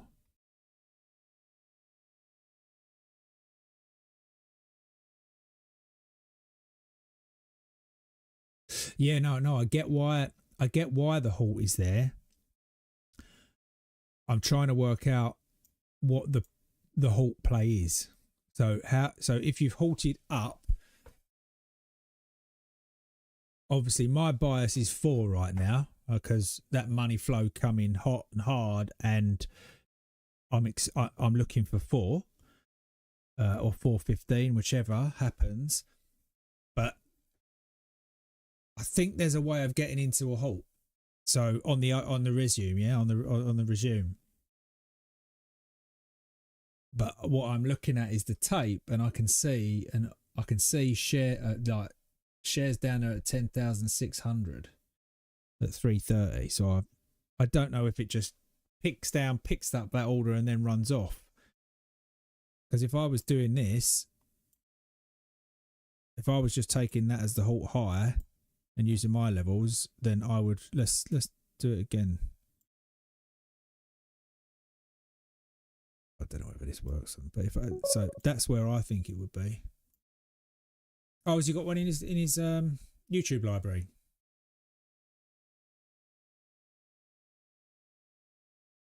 Were you on the Zoom last night? Well, it's my last night. Yeah, 7 p.m.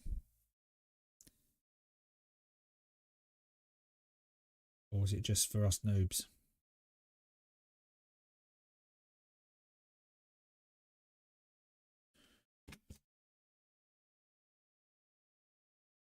$36. Now, should be resuming now.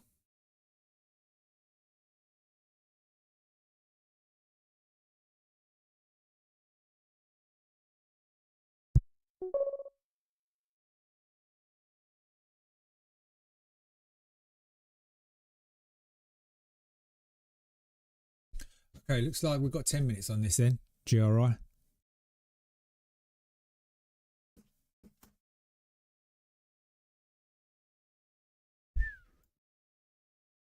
NRBO. Right, so NRBO's just popped into that buyer's pool and held up. We're not hearing any money on it because it's kind of doing this thing.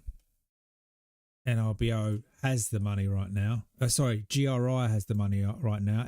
MINM is working again. Actually, that's negated. It would be this one. Yeah, So that's that one. I've got to have more people in this room, Wilson. This is just, do you know what I mean? It's,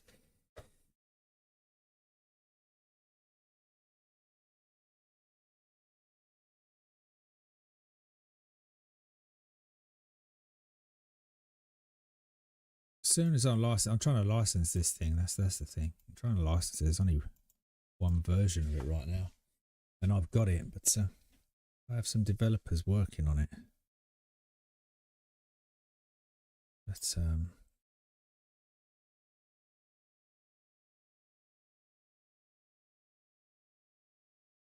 But each one of these has worked so far, but there's little in it apart from 15 cents.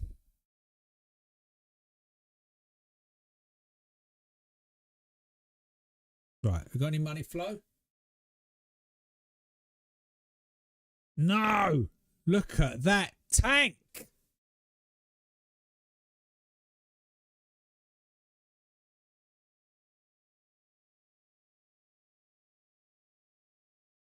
That's a halt right there, an MIN, surely. No, it's not. No, it's not. Wow, did I freeze? Did my freeze? That froze. Is it? Yeah, I thought it was, but it's...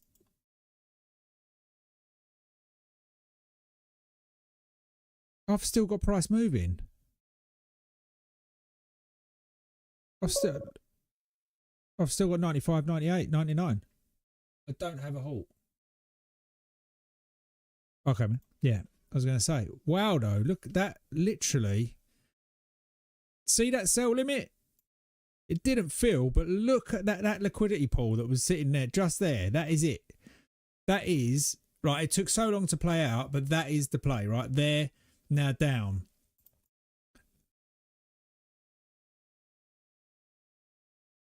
Oh, that was so hard. Now I need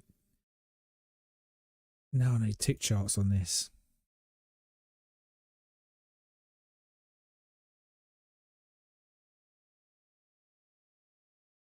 Have a little patience. GRI. GRI was 47. No, it wasn't. Sorry, my bad. At 47. Can't do it. I can't just short that big bar. 50 cents. 50 cents for 70 cents. Can't do it.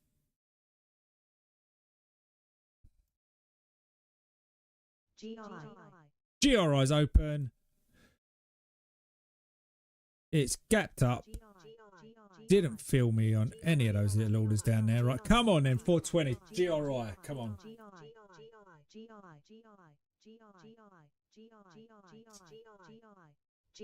There it is, there it is. Come on, come on, come on. Right to the top of the liquidity pool. Ooh. Stop! Shit! Halt it up! No? No. Halt it up. No, halt. How can that not halt? Man.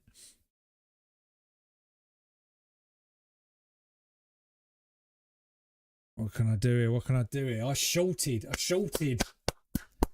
Come on! Come on, benchmark 2. Get yourself down below there.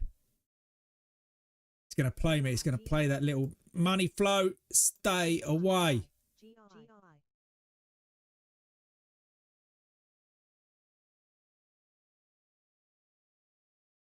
When's TradingView going to get tick charts? Seriously. Why does no one do tick charts anymore?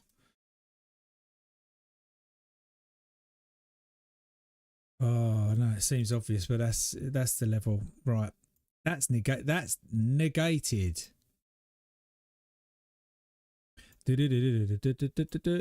Oh, why did I draw this so far out?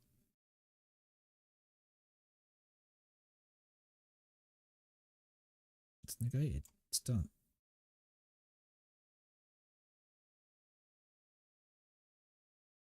Stay away, money flow, stay away. That. Come on, benchmark 2. Right, target. You got the whole thing. But let's go with. Okay, it's going to be the backside of the benchmark.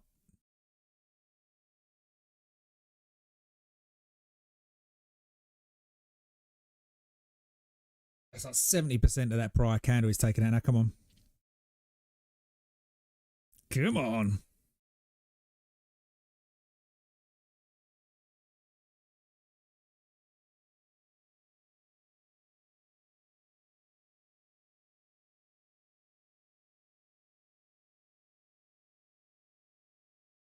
Come on, faster.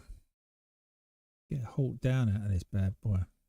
Right, so that didn't work, did it? That little.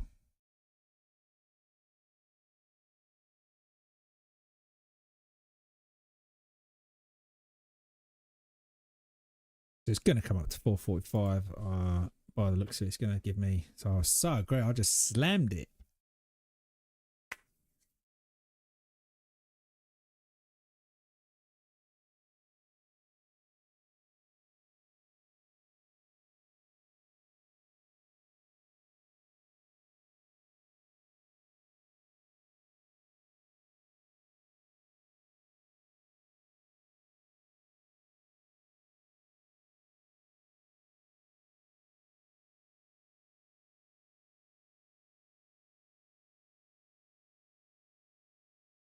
Elev. 370.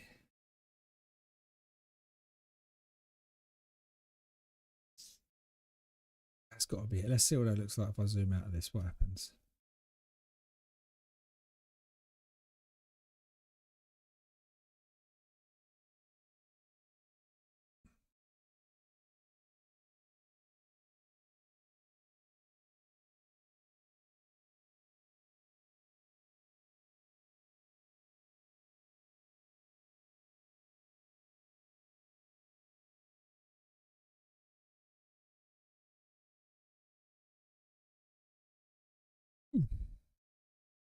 No, I wish I'd never done it. What do we got?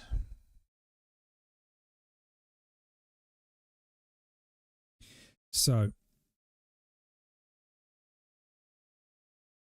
first tactical point to play.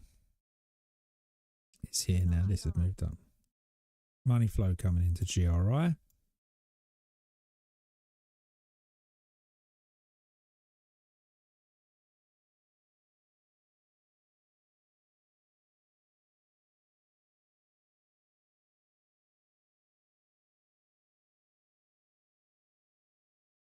Right, money flow coming in after the benchmark.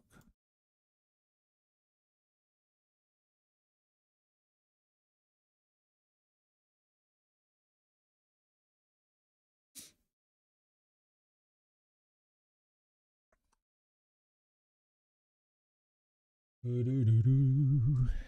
376 too. Yeah. NRBO. You're patiently watching NRBO, Wilson, still. So, still holding this level. Shizzle. 392. Right, are they going to absorb these? Oh, no, they're pushing. They're pushing. All right, okay. All right, all right, all right.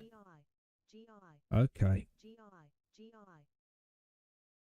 Okay, can 440 stop the money flow?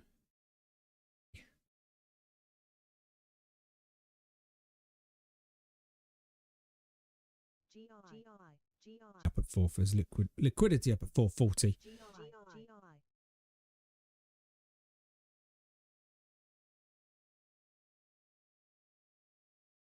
Right. No. Be quiet.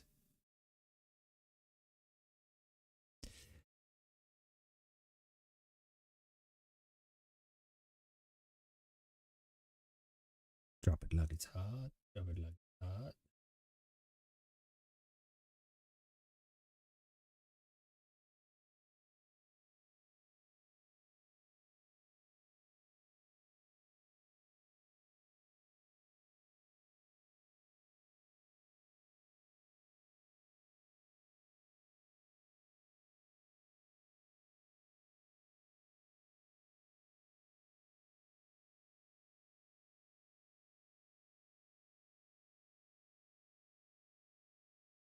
And RBO Wilson,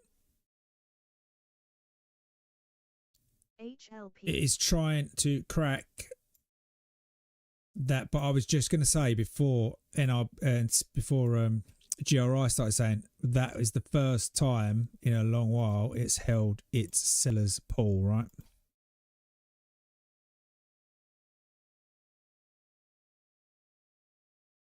And done something with it, like headed down to the buyer's pool. Last time I'd done it was over here.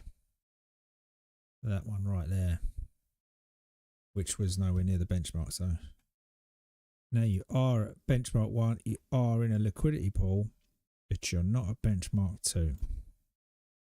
That's it. And it takes a massive spike for NRBO's money to come in. So it kind of goes to show there's clearly more money in GRI than there is NRBO. And there was MINM.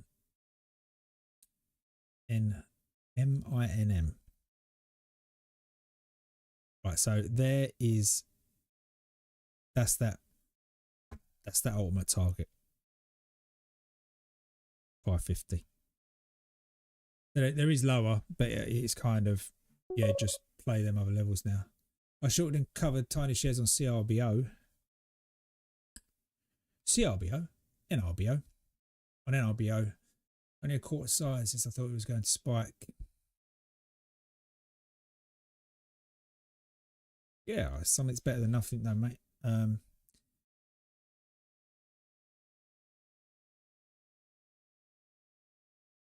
on, GRI, give us a drop. Yeah, NRBO, sorry mate, I got you. Oh, that's an old alert. Me I say.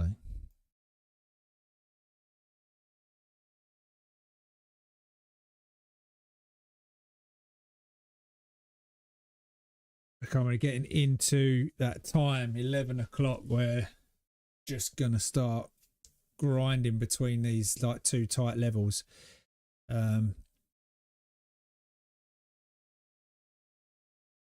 So NRBO needs a spike down now to stop these buyers coming in at 530 area, 540, which they're attempting to do. So we just need to, like, that level's gone. There's nothing there in terms of buyers. This is just what retail do now. The new level is here, being brought down now. That one worked, is negated.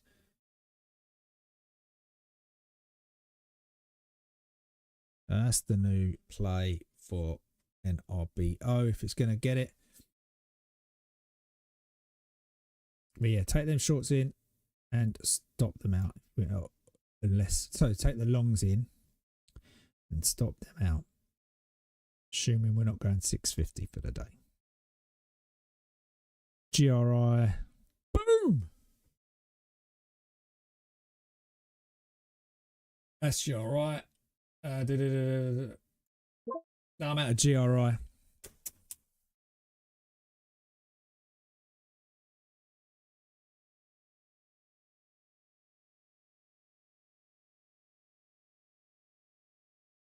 Might be too early, but I'm out of GRI. Whoops. Didn't mean to do that. That's Control Z. That's my GRI.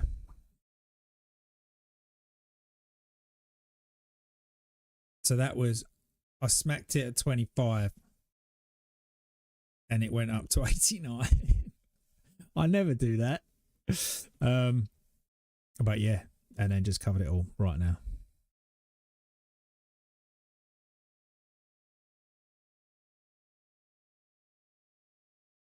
We'll see what it does from here. But yeah, when you get to that mid-level, that's kind of got to be the first target. You can look to get in again. We've got this level down here, haven't we? Oh, one second. What's that? The whole play. The whole play. Let's take it where she flew off. No, actually, it's higher there now. It's higher there now because that was from the previous higher, previous from that level. So you now got these two guys stacked. You got the whole macro swing, and then this last was not micros, you know, they're as big as each other, but this one here and this one here. So we could actually had I known we were sitting there, actually might have held that a little longer, but never mind. It's it might 252 might be more likely at this point. But I'm done. It's fine. I'm all good today. What we got on NRBO?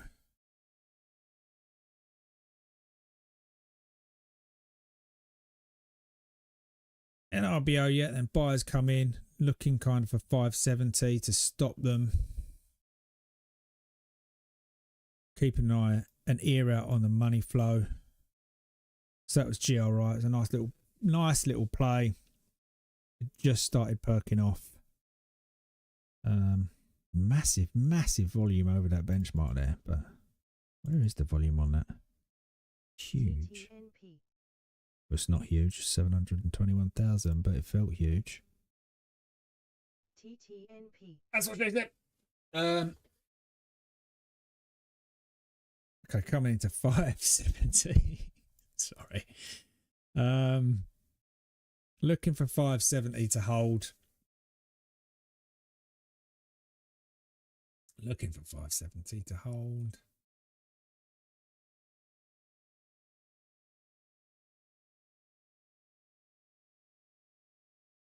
There's 570. There's 562. No money flow coming in. Any money flow for NRBO.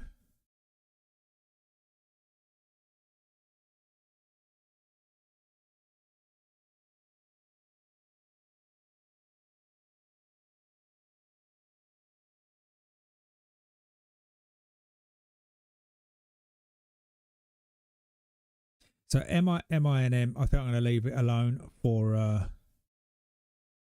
there probably is a fade play on this, I think. I do. What else have we got on?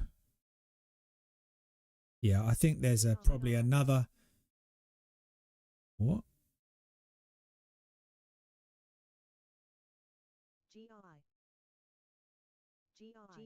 Still got money flow. Oh yeah, that. But you can't tell me they're not hidden liquidity pools. Because that was.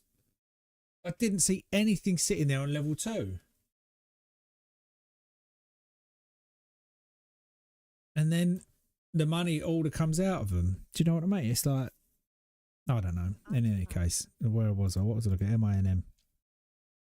All right, so this is where, like, I think this is a short. I think this is a short here. MINM. I do think this is going to fade now down to kind of the 460 area, if that can hold. GI.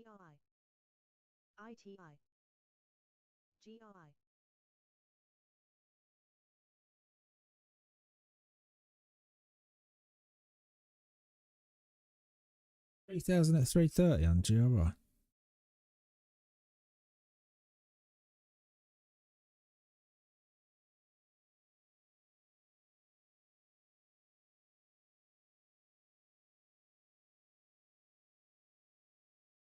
These are all VWAP plays, aren't they?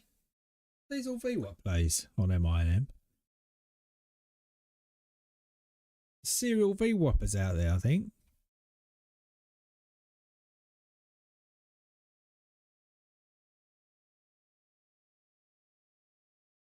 Yeah, I like this to late day fade either to 510 or 450. MNTS. Wasn't quick enough to catch it at 640 though, was I? We'll see. But it's that time of day where, remember, it didn't take this guy out up here. Took that one. It did not take this one. GI. Where far is GRI going? It really is trying to come out, isn't it? Okay, so again, that's why I cover into these levels. I would have been greedy going for that one, but never. It probably is going to get down at some point. You just can't tell what it's going to do now through lunch, right? GI. NRBO. So second time it's held this liquidity pull to the downside now. This buy liquidity has been negated. So has the most recent one.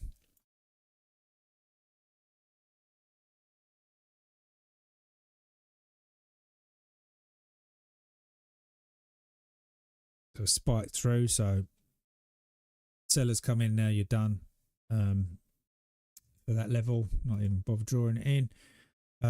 So we are looking to bring this guy across for a $5 target really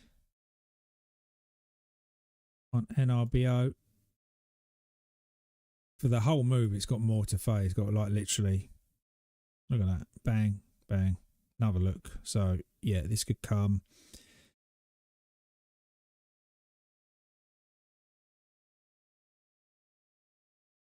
Oh, same 450. So 5 to 450. I won't bother drawing it in. Make that one a little bit bigger, maybe.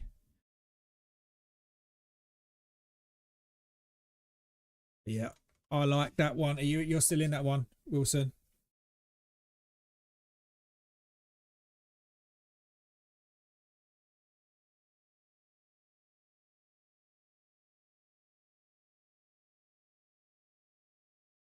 GI.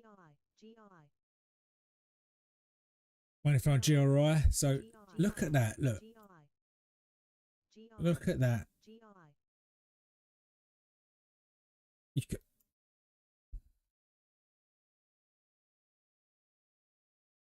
look. Tap straight into it again. Money flow coming out of it.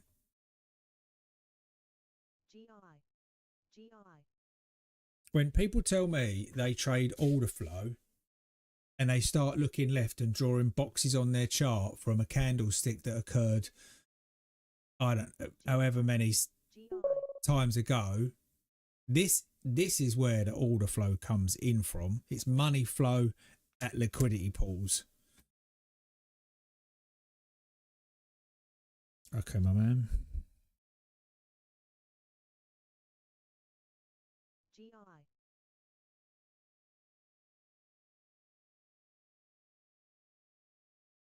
Right, so we've got 2 on CV.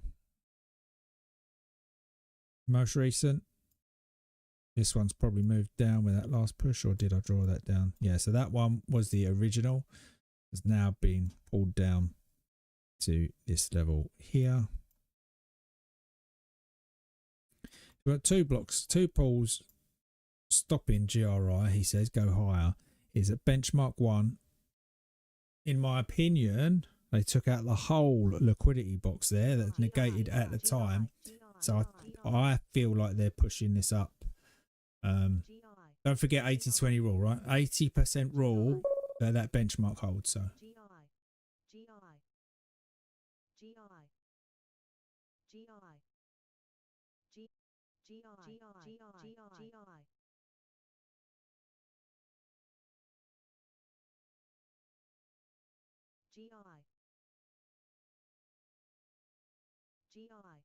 you mean you paid for the locate on GRI?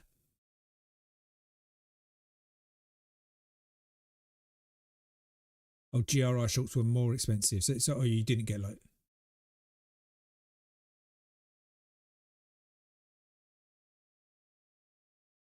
You didn't get a locate for GRI, but you got them for the locates for NRBO and MINM.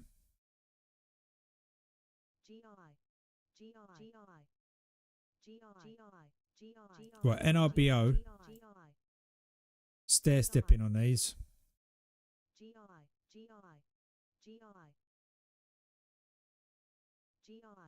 This is how your trend lines are formed. This is how your trend lines are formed. Right, so we predicted each one of these to sell, and now you have GI, a trend line. GI, That's it's, but you do it beforehand, you know. And actually, there is part of this tool that does that for you. When you put that on, they predict the trend lines anyway. But that's, you know, I don't want to get too complicated. It does look a mess. Like the algorithm in itself, which is, this is a visual representation of that. So it's a visual representation of those benchmarks, liquidity pools, the lines, literally everything that kind of plays out through that pool looks atrocious, because it kind of looks like this when you put it all together. And that is why we struggle.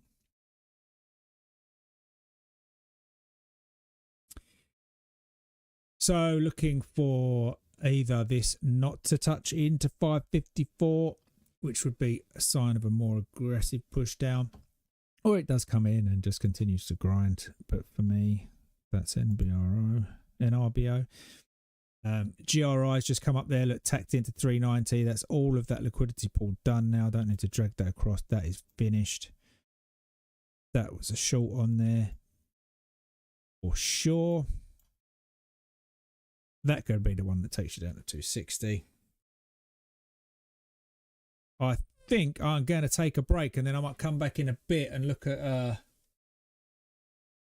you know, see what the algos have done during lunch to see whether anything has been pushed up in order to reshort for an afternoon fade. If not, I'll take a look at some of the Meg 7s, see if there's anything on there. Just take a little look. Apple's still in its massive grind. There's obviously money to be made there, but it's sideways after the Fed announcement. Amazon just off its liquidity pool.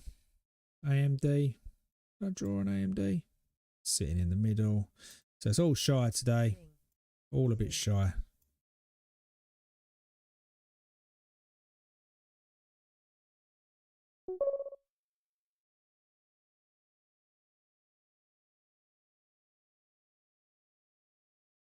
NRBO, 40-cent drop. There it is off that level. Yeah, it didn't quite tap into that. That's what I said. When it doesn't quite get there, it's like, oh, more aggressive.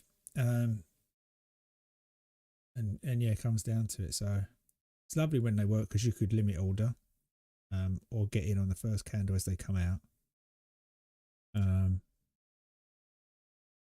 But yeah, it's got to have 495 on that. 495 into the liquidity pool. What did I say? There was a whole bigger one there, wasn't there? Oh no, we used it. So this is still there, sitting there, right? This one from pre-market. Not that. Get rid of that.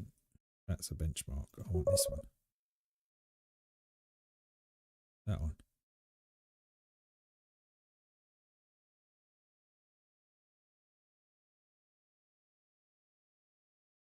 Oh, gotcha.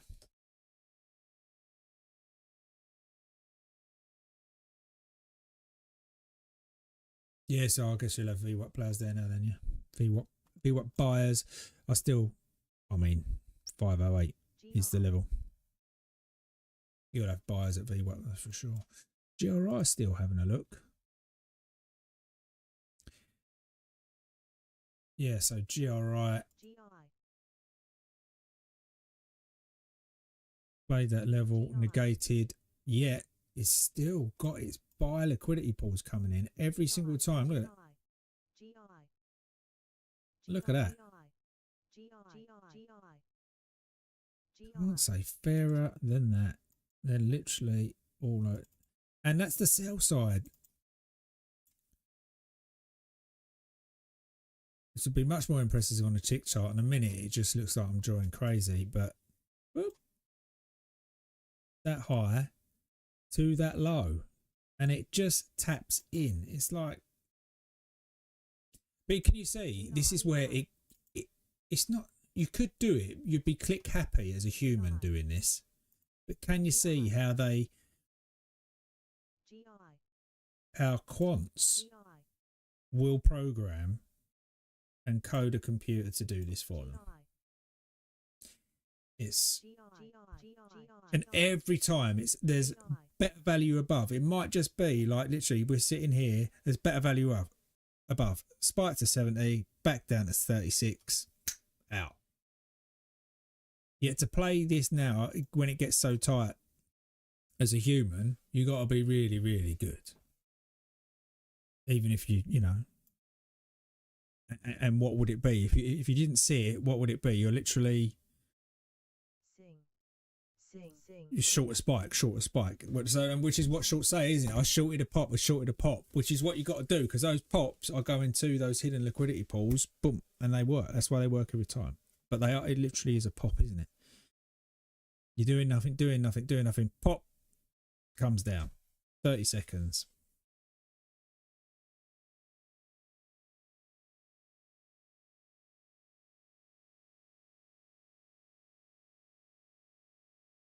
NRBOs, there you go.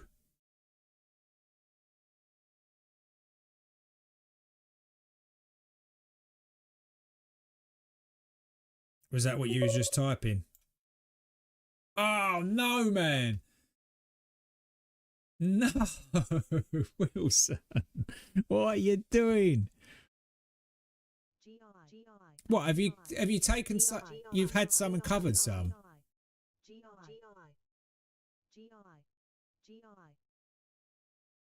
I couldn't draw any more short boxes for you.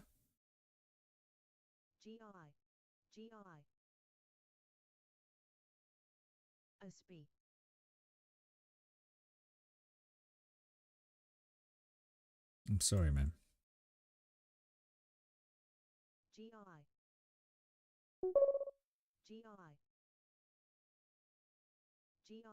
Okay. Okay. So you didn't get your size on.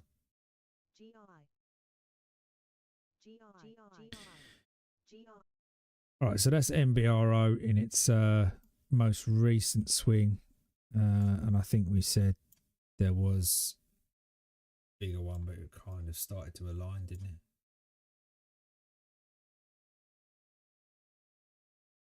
Oh no, shit! It's down there.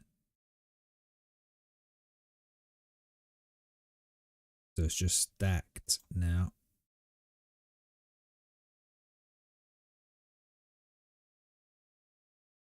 And that's why it only fades off so far, isn't it? It's just going to kind of come down here. Was there anything below that? Yeah, no, I swear it's going to stop somewhere down here. What do you reckon? 460s for the end of the day, 440s, something like that. So most recent one, obviously that one above didn't get ticked in as per how I drew it anyway, you know. So we're going to draw this in. I'm going to go there. I've got a screen of boxes now. I'm going to zoom out on this one. That's what I've got now. What is GRO? GRI. Yep, it's just popped into its buy liquidity pool. There's one sitting up there. Like I said, I'm not sure. I love it at this time of day now. LQR, what was that about? It's nothing. Don't need that. MINM.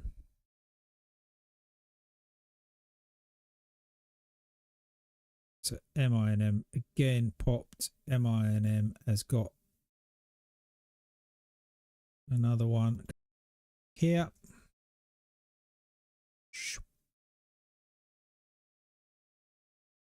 Just up there. See if it can't entice a bit of money. The thing that's holding it right now is this guy. So if you can get through there, you're going to push further down into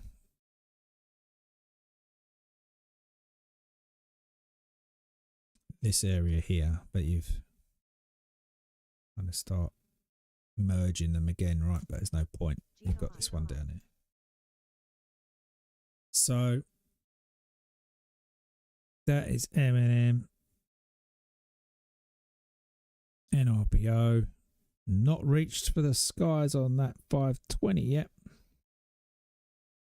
GRI is working it. Okay, I'm going to take a break there and come back, as I said about 10 minutes ago, and come back and have a little look.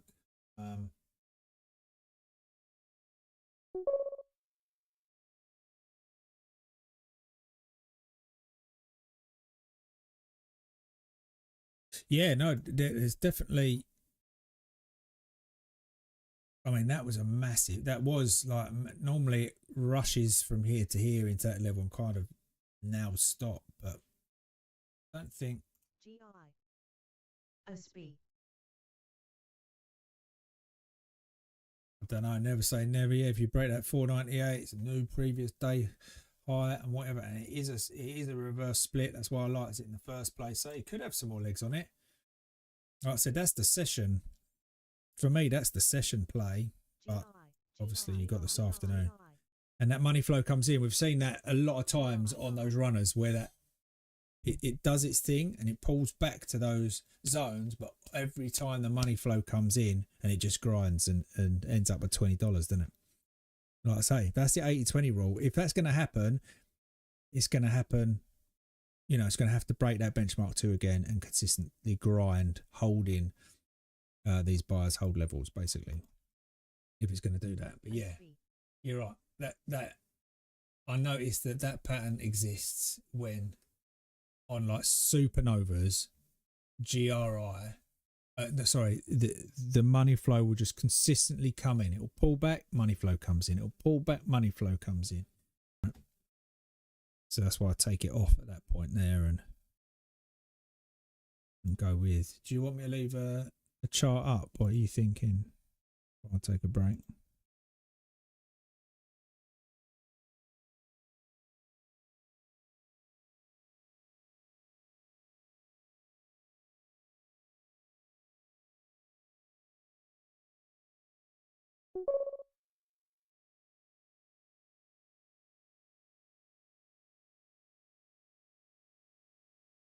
Okay, well, yeah, I'm probably going to leave the room open this time. I shut it down yesterday, but I'm probably going to leave it open now because I'm probably going to come back and do some. Because that meeting last night was at midnight for me till 1 a.m. I kind of took a break yesterday because I know I was going to have to come back and do that midnight call, that midnight Zoom. Actually, I need to speak to Dick about that.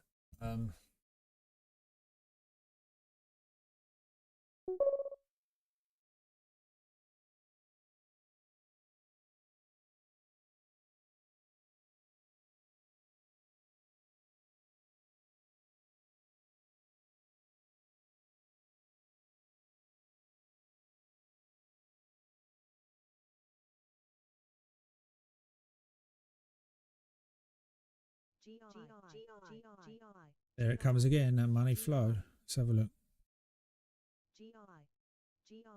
Dick had a slow day. I know I'm forced. Yeah, obviously that is totes true.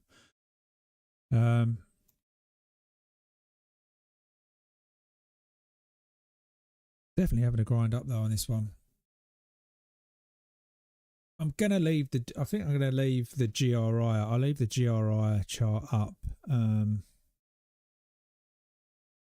Let me just have a quick look at it. So so I think MINM. I mean, we're sitting. There's so many blocks that are working out here, isn't it? Yeah, a day after, innit? That's why I said the Mag 7 looked a bit non-existent. Or he pulls on the way down. NRBO, same. NRBO is holding every single one of these right now, so I'm going to say the same on him. And GRI is the one that keeps getting money flowing right now. That has hit for me. It's benchmark 2. It hit his liquidity pool up there. So for me, I would have said that's session high, but like you say, for me, that's a 20% chance this could grind off. Because if it does, we'd have to cut a whole new set of spread on that one. But ultimately, if it does start to fade, 250. 250, and it's got a hard. To do that at the minute, these are the two levels that are still valid. Everything else has been negated. This guy and this guy's currently working through. These have been used, and this is the most recent one. All right, I'll leave GRI up, slam that over to the other side. Let's see if I can leave the scanners up there. Drop this one down because that's where the money's coming in.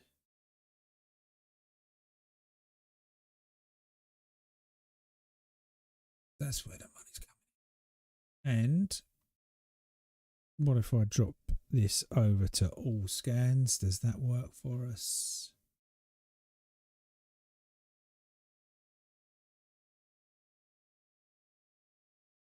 Pop that over to all scans and then drag this one.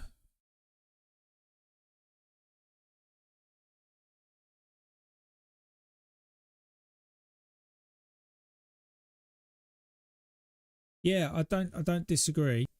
AQST. I don't disagree, but purely based on time of day. In terms of benchmark twos, for me, that's my 80% chance that they are done at that level. Obviously, you can come back and take this liquidity pool, that kind of thing. And this one. Yeah, so it's not to say they can't, but I think that's more of a time of day algo grinding thing that plays with the shorts and ultimately fades after. But we've seen some rocket ships, haven't we? So never say never. You can't see that, what I'm talking about, because I changed my screens. Okay, so if I drop this down.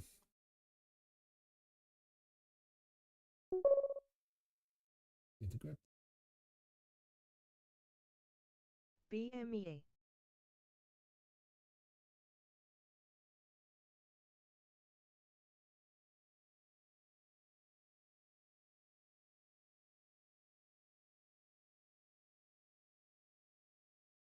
So that's what I've got. I don't know whether I should delete these when they're negated because it just starts to look confusing. But I like to know the percentage of. I like to know the percentage of. I look back at the end of the day and see what was the percentage of the liquidity pools that held, because that's it for me. That's got to work. Potential pumps today: KPRX, GRI, NRBO, CRBB, DEC, Nexi. Oh, I should have a look at Nexi. Don't forget Nexi, because it CRPX is coming back. We had that on this morning. Yeah, blinder today, AK. Thank you very much. Absolute blinder. What I have short on MINM. Took a GRI short as well. What was my other one?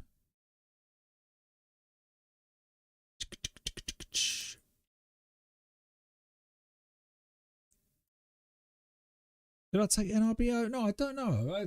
Oh, but my pre-market ones. My pre-markets were. So KPRX I'm still in from pre-market. GRI I played. MINM I got paid on as well, so both shorts. But there was one earlier I done. Oh, ELAB. I shorted ELAB. What does that look like now?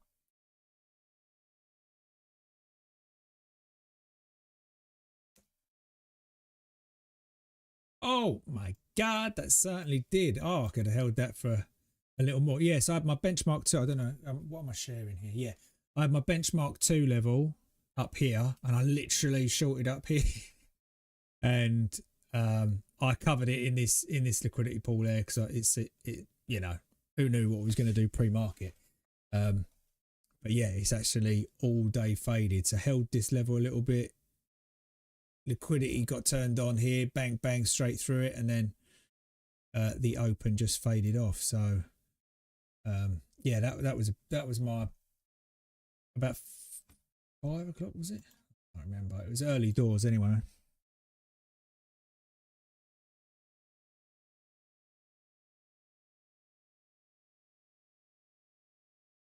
How did you do? Okay, you had a good day. I mean, it has been looking at the Mag 7. It looks slow, but Wilson, did I say I was currently in K? Do you know what? I haven't actually been a bad trade manager on that one, but yes, I am down on I'm down on RPX. 1 second.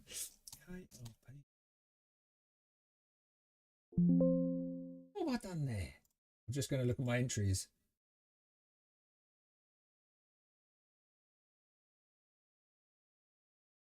RPX is either a fat finger because I've been in it twice.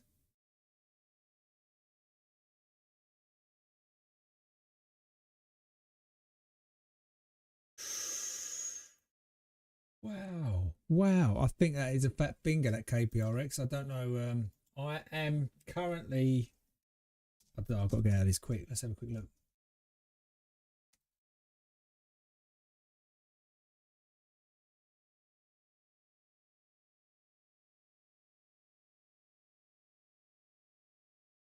Shoot.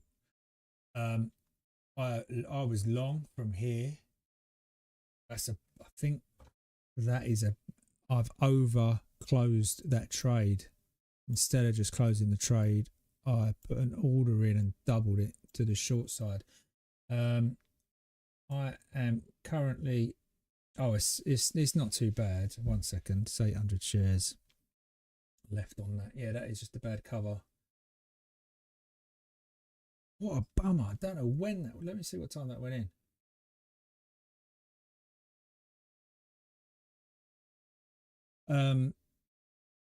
Oh, what have I got? Yeah, I've got this. Could so it hit benchmark 2 after market yesterday, come back down. I was trying to play this thinking, yeah, this level down here is going to hold this morning, and at the open it's going to come up. But then I decided against it, and just what I'd done was close the trade at about 90 or 88. But somehow at 88 I've shorted it. So it's definitely a fat finger.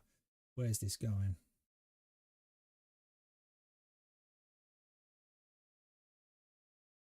Right, benchmark 1. Yeah, so this could spike for me again. It's basically do it all again. BME. Do it all again some more potentially. Oh, shame.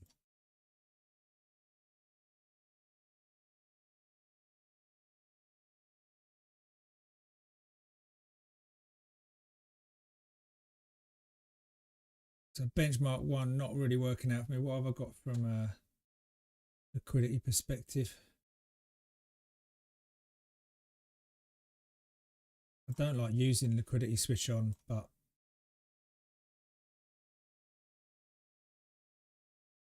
yeah, I've used all of that as well. That could go.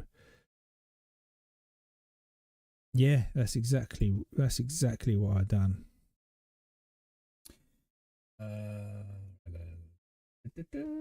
Right.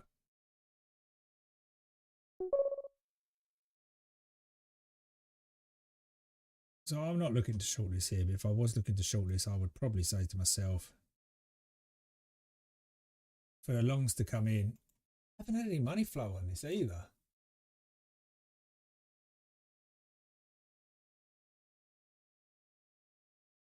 Yeah, so this is my last chance saloon for getting this back to break even then.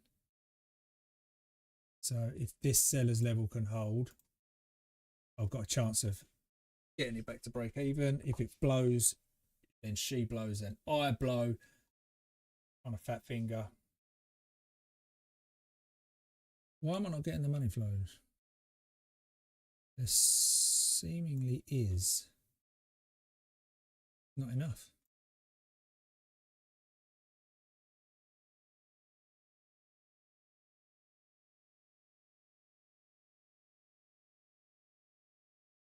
Oh, come on. Just a little tag down. Good job you said that, actually. Otherwise, I would have gone taking a break and left this trade on. So it looks too aggressive to want to come back and get this level, doesn't it?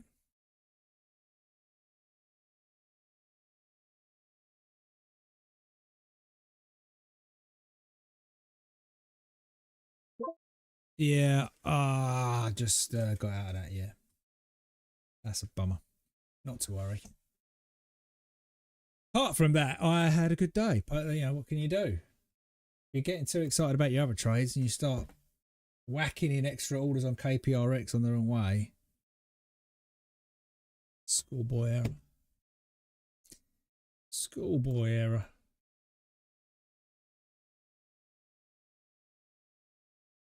Although we'll see what happens at this 107. AQST. So how does Deck come up with these lunchtime pumps then? You could call the other one the other day, didn't they?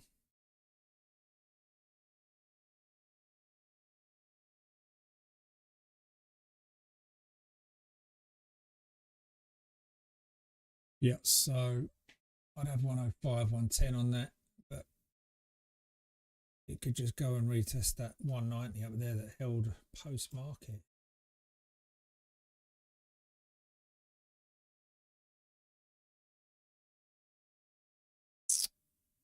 Of course it does. Of course it does hold. That'd have been break even. That'd have been break even right there. I don't know, man. GRI is getting the money flow back in again.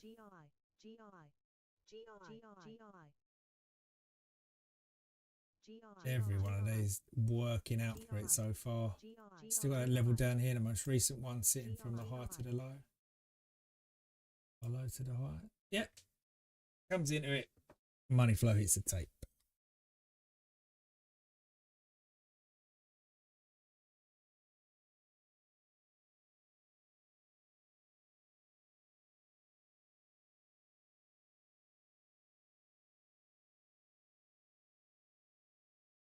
Right, let's I'll leave GRIs for a sec.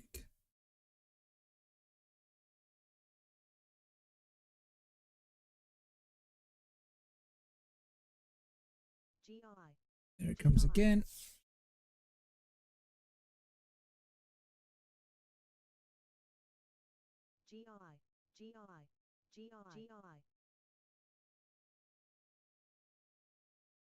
It's definitely making lunchtime algo noises, this one, for another push. Like I said, I'm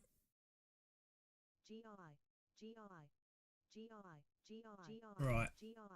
So this level was previously negated really by this swing here. So we'd be drawing a new one right now. Whoopsie. I'll be drawing a new one. Find out where this liquidity pool is for that noise to stop, which would be here. So that's all three levels of that liquidity pool taken as well.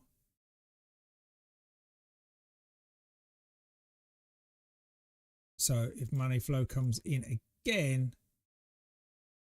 then I'm seeing 410, which is that order, which is that pool I've had ever since that drop in that they've never touched. We've touched this one, used this one, started forming down, double bottomed at this one.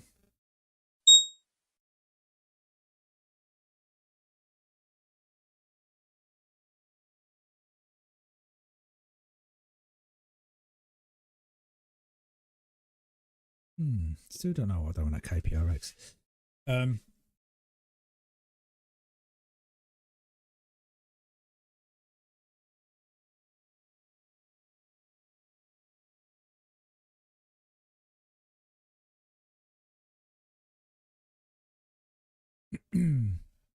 KPRX, Oh, break even. 88. Didn't I say I got in at 88 by accident? It's just tapped out of 88. Never mind. Never mind.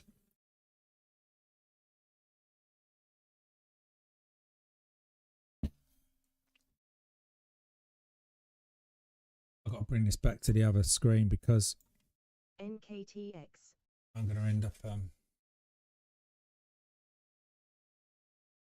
short GRI, aren't I?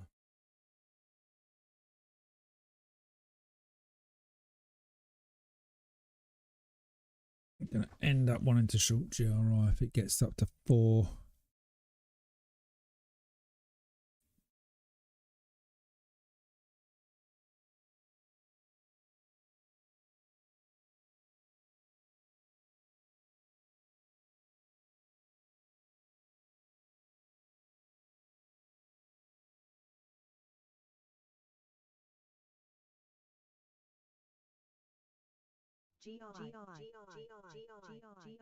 Here he comes again.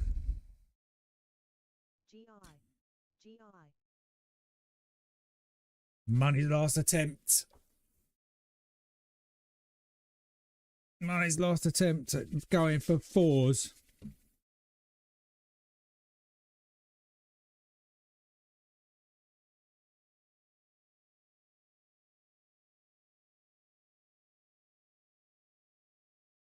I lost my chat. Where's my chat gone?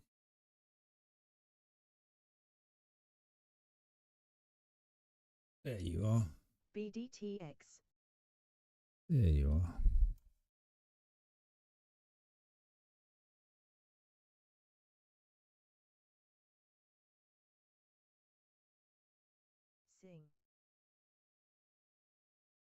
Sing. When they say it, it sounds like an Ed Sheeran song, doesn't it?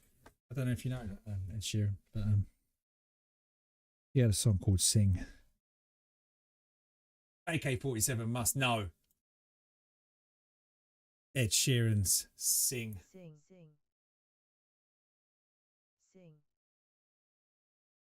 MUX.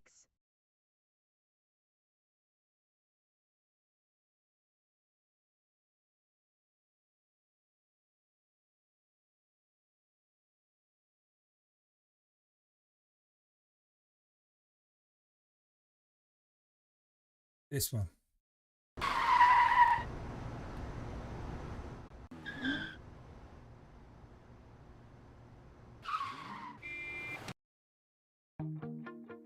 Not this one. Oh dear. This one. There we go. This is Sing. It's late in the evening, lost on the side. I've been sad with you for most of the night. Hold on, before I is okay, you still here? I've got a question for you. Do you not get copyright hits on anything when you play music on the channel?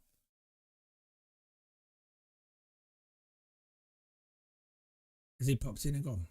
All right. Oh, he popped in and went. Oh man. I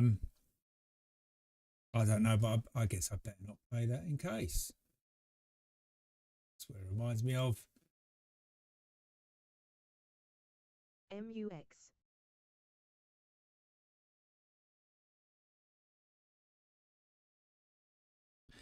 So GRI still toying with liquidity level. I'm sure the money's going to come in and bust it, but that's why it's there. I'll have to sing it.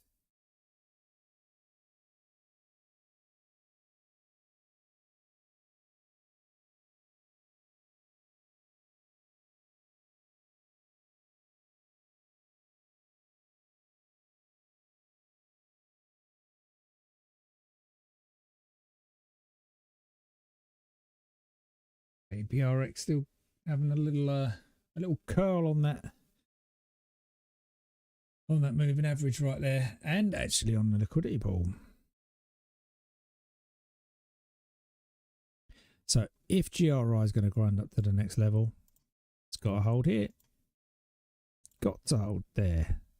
Otherwise, it's going down to the target that we was aiming for on the fade.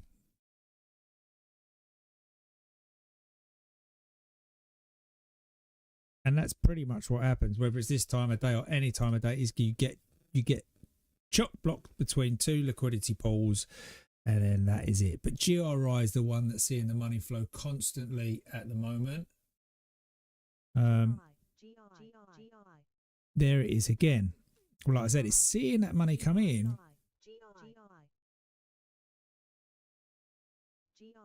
but it's just being absorbed. So now that was kind of effectively a failure to push up, so it's going to have to pop down to 320, get some of that liquidity, and then it's decision time as to, you know, is the buy liquidity going to hold this? We're just popping down now to get some of that liquidity in that zone.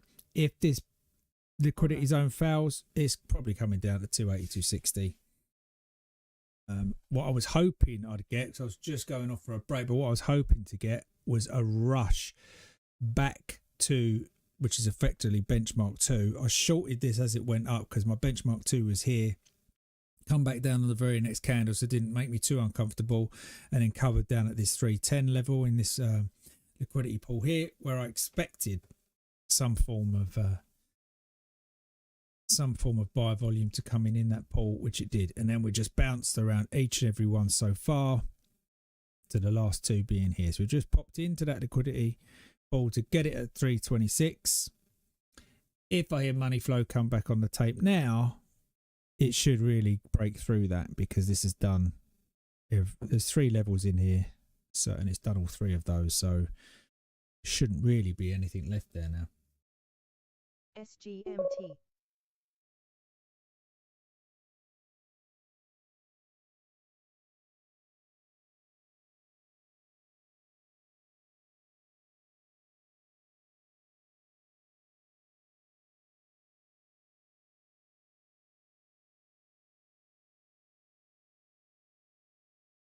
Yeah, that is a choppy day. Huh?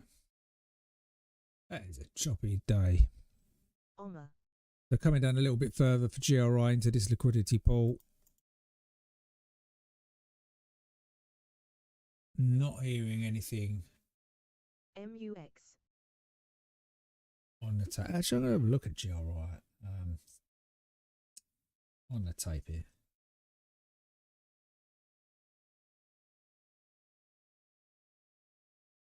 GRI on the tape. So between here and 314, there's like 600 shares. Well, there's 500 sitting at. Okay, there's now 1600 at 320. SGMT. But if GRI starts to call out now, this is the thing. If GRI starts to receive money flow at this level, I was going to say it isn't on the tape, but they've just literally moved that order up to 320. So there's 1800 sitting on 320 now. They've just, are they going to come? That's gone, right? So it's gone. That order has gone off the tape. No longer there. So let's see if we fade through this level now, because every time we've kind of hit one of these blocks, money flow has come into GRI and we've started to pop every single time. Now, it's not taking us to new highs, it's only taking us to the next pool of liquidity every single time, which is, you know, what forms your channels and your trend lines and whatnot. But we did not come and get this one, and that's probably because we actually shot. We didn't need to get that one because we've shot through, right? So this can all day fade down to 250 at this point. But what I like to watch is, because I call these hidden liquidity pools, because on the analysis that we've all done previously is that it's not on the tape. It's just not on the tape. So I can look at I can look on the tape, I look on Bookmap, they're not there. And yet the money flow starts to come in even though the orders are not on the tape. So right. Now look, there's nothing on the tape. Right now there's nothing. Nothing. There was nothing there. The same 290 shares that are still sitting at 26. Yet money flow comes in. Now, it doesn't mean it's going to run to the moon. It doesn't mean it's going to pop or anything. But what I'm saying is, this is what you don't see. The only time you see it is the time that you start drawing a trend line across here. SGMT. Okay, that's the only time you see it from the downside. But from the upside right now, you've got your pennant forming, right? So there's the pennant that's happening. That doesn't give you this liquidity pool. Now look, there it is. There was nothing on that. Nothing. There's nothing on the tape there.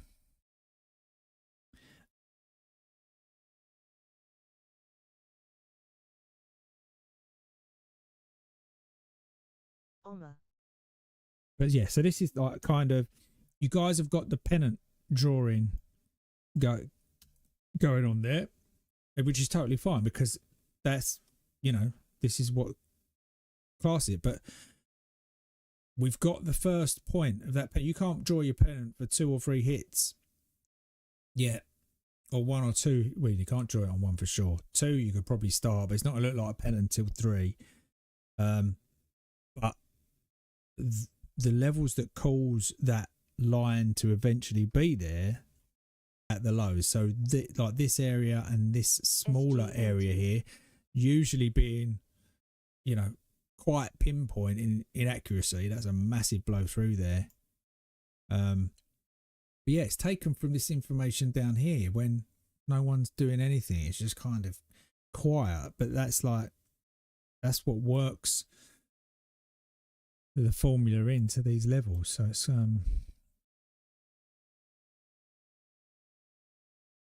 it's what I apply anyway.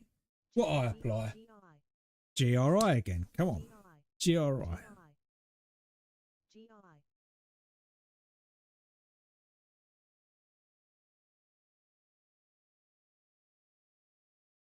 The GRI comes in, and what I'm looking for is so this is reminiscent for me in RBO as well. Let me check in RBO.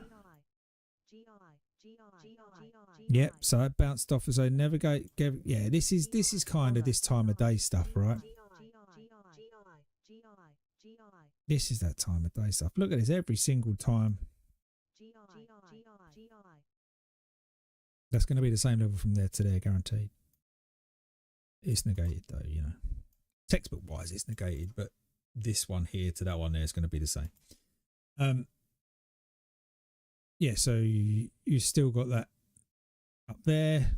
We took out the 2, we didn't take the 3, and you still have benchmark 2 sitting up there on it. So NRBO, that could grind to back up to there. We tacked it there pre-market.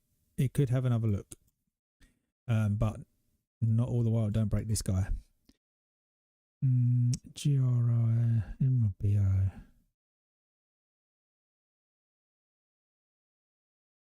So again, come back down into this liquidity pool. So just got these guys holding now. So again, that's negated because this push down created this one, and we've tucked into the second one. We've just got the third one is at 313. Then that's all gone. Looking at 313 on the tape, there's 14 shares on the tape at that lowest liquidity level. So if they take it's like, and then it pushes, though it's not there.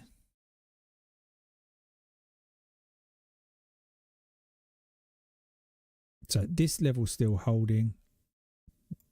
It gets so micro now at this time of day because, like I said before, you have to hand over. And I don't mean that when I say the algo, I don't mean well, there is an algo that runs, but what I mean is the quants that are working for hedge funds to try and take any alpha they can out of the market that is looking at the patterns, right? Machine learning hasn't just come out last year. It's always been there in the banks. It's just like and in hedge funds.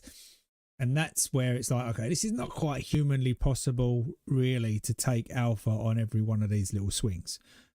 But if we code it and get a machine to do it for us, then we can take alpha out of it. And that's, you know, that's fine. But what it is to realize the past is in the past. What those algos are looking at now, they're not looking all the way over to the left, find out where Bob's stop is.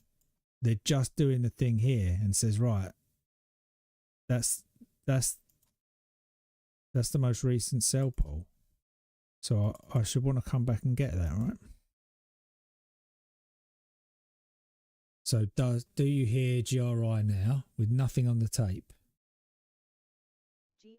There you do. You do see GRI when there's nothing on the tape.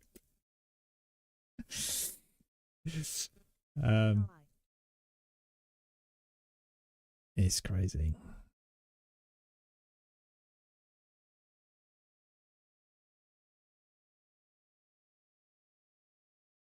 So they're going to come down to 314.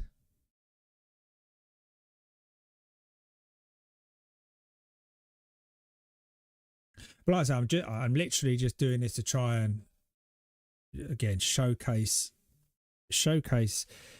the tool itself, showcase liquivision. But the trades I actually go for are, you know, I'll wait, I'll sit on my hands, I'll if I see this early enough and it doesn't happen pre-market. So GRI happened in the live session.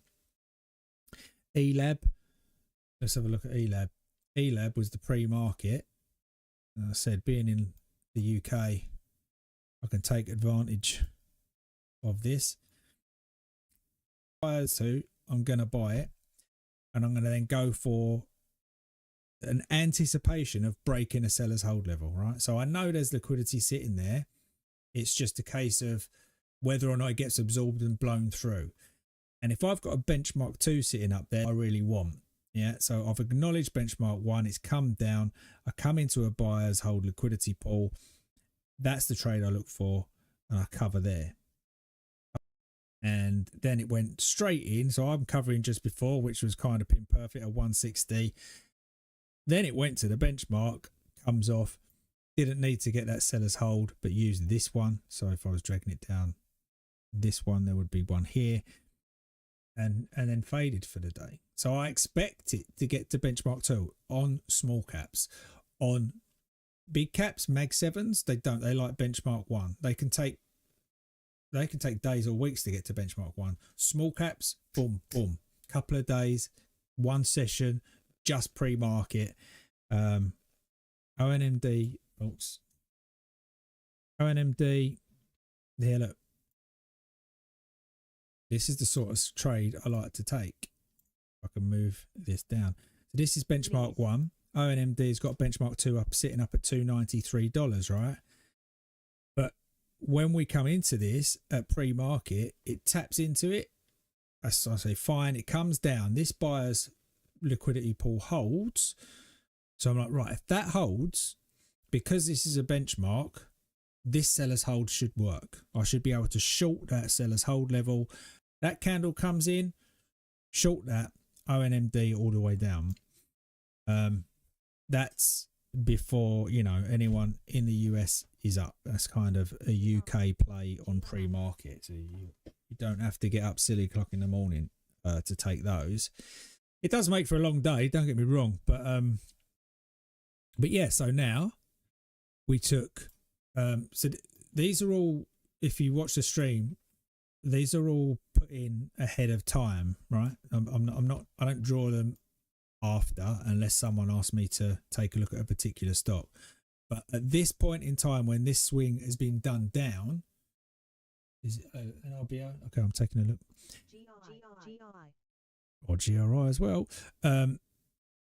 Yeah, so this swing down at this point in time at 650, I'm drawing this liquidity pool that comes in. Now my scale's going to be a bit off major, but I'm looking for that liquidity pool to come in. My scale is more like this, correct? At that point, right? So I'm drawing that in at 650, and there's nothing to do until it gets there at 946, which is, just after the open. So it spikes up. Whether anyone's going to get involved with that log doesn't matter for me. That's a seller's level. Doesn't need, like I said, 3 levels, 1, 2, 3. Doesn't need 2 or 3. Just picks that first one and comes off. But I do like this ONMD for, it hasn't hit target 2 yet. It hasn't hit benchmark 2 yet. So it starts to grind. I'm just going to have a quick look at MBRR. I'll go back to ONMD. Just into that. It can't break that pull yet, though, mate. Can't break that pull. Stuck. This is still valid. This level here, right? Tacked into both of these. 1, 2. This one's still valid. There'll be another big one here. I'll draw in a sec. For the whole swing down. But yeah, we're holding trap between these two at the moment. So what's GNR doing? Same thing, like I just said. Orders that don't appear to be on the tape coming in. Just coming in, short, long, short. It's just playing everyone at this time of day. So NMD. So that seller's pull worked. BME. And what I'm doing on the upside, you see, this was the last one that worked. So just before the open, I was kind of drawing these in, and I continue to draw them in. So the liquidity pull that worked and pushed up from, buyers held this level. So this was happening pre-market. Buyers held here, buyers held here. So I'm just following it up. So buyers held there. So I just pop that in there, right? That's what gives me these levels. Oh, I'm not even on the low, sorry. Here. There. It's just a swing, and buyers hold that level, and I just pull it up to each one. If it doesn't pull down to it, that's fine. I'll keep going. There it is. So when price comes down to this level now, and it only just tapped into it, this is a valid level. This is still a pool of liquidity that is sitting there that you may not see on the tape. And you pull across, so it's still there. So you could still pump down and go boom. Take out 160. Take out 160, which is the lower that zone there, and be good to carry on up. You could be good to carry on up, and you could be good to carry on up all the way to $3, $2.93 up there. And this is sort of you can just keep doing. If it gets like if this was a tick chart, I'd be able to show you like literally like quant algos going on, like, because they're doing it here. You would pick out every one of these levels. It just keeps going here up to there, keeps going, just pulls back into them, and they're doing the same to the sell side. And that's why you wonder where we get stuck. You do that swing, that'd be. It's not macro on 1 minute by any means, but that's the bigger swing coming down. That's where the liquidity pool sits. It comes off again. Each of these are doing the same thing on the way up and on the way down. And for everyone that worked a swing and then go take the very low, take the very high, that's where it comes in now. And this is a buyer's hold level above. Like we've just been climbing up all session. Climbing up all session on this. And that's the most recent one. So only when one fails can you say, oh, actually, I'm going to change my opinion. But like you said, you got this one. So all the while that one's sitting up there. What you got, Wilson?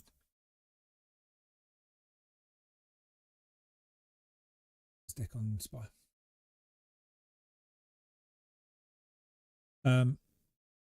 All the while these are climbing up, that's fine. All the while this one is sitting there, that is the level that you've got to break in order to have another go at breaking pre-market highs or get into benchmark 2. So at this time of day I wouldn't do it. Maybe after lunch, if these are still holding, there's a trade, for a little bit. It's a bit scatty volume here. I don't really like it. It is all working out, but if it come in and start to curl up with some nice 1 minute bars above one of these levels, then I might think, yeah, okay, we could push into the afternoon and really go for it. But I'm still looking for a short up there at 290 at 3 with the pattern that I look for up at those levels, which isn't rocket science. It's like this. It's the same pattern. It's just something like that. Yeah, let it drop and then wait for that pullback to come into the pull and then short it. A quick look at NRBO.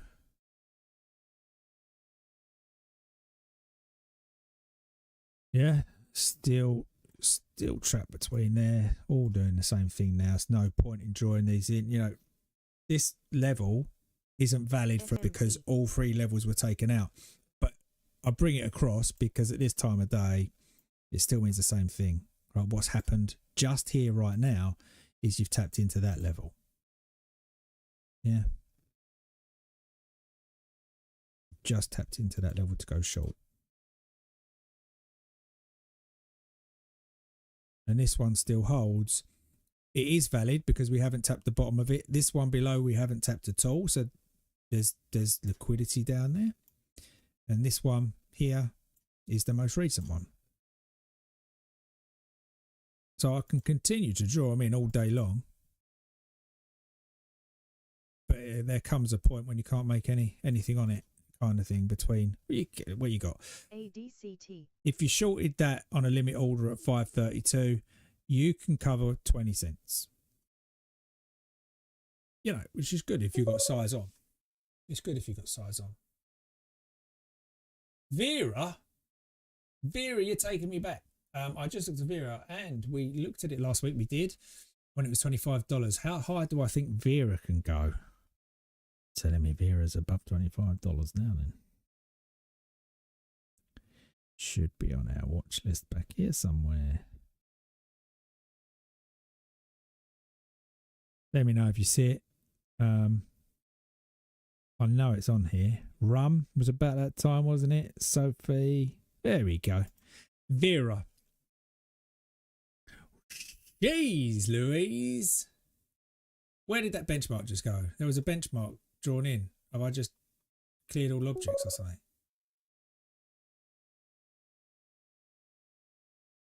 Where did it go? Oh, there it is. It was just over there a little bit. So Vera ultimately... Oh, it's a benchmark too. Oh, but Vera done twice, right? This is where, do you remember, I cut the formula from down here, right?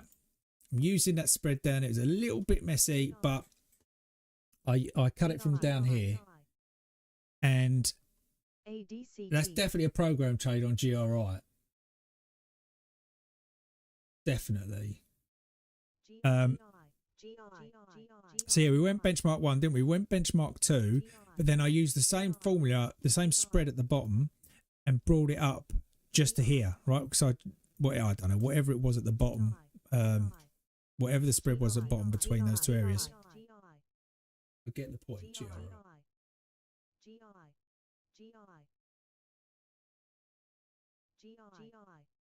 Okay.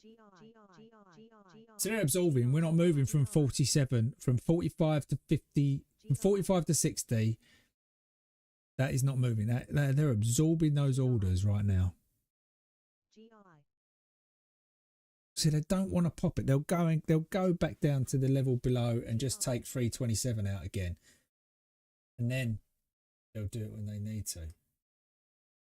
Not that I'm looking at I'm just looking at my level 2 here. Yeah, so then I brought that same spread over and just put it on the lowest pullback, which there was hardly anything, and then plotted it up. Now, obviously, I haven't done the spread again, but what that plotted was these two. Plotted benchmark, a new benchmark one. So 80% of the time, this guy here works out, and it's an all-day fader. 20% of the time, it uses the same formula and does it again. You can just bring it to the low. So if this is pulled back like, so if this pulled back here, yeah, so if price hit here and then pulled back here and started to climb off again above benchmark 2, I would then bring this here and plot the lines again.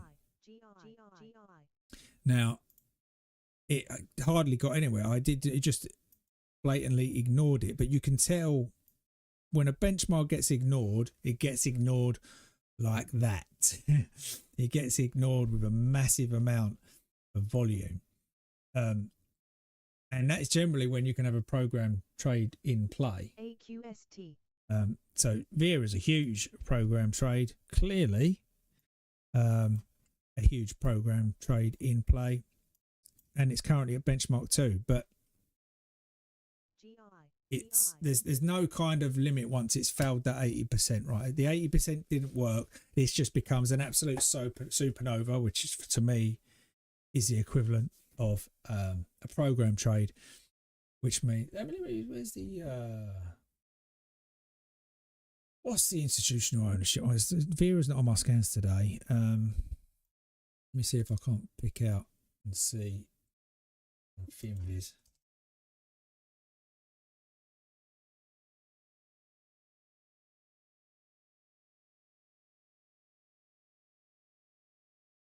Vera.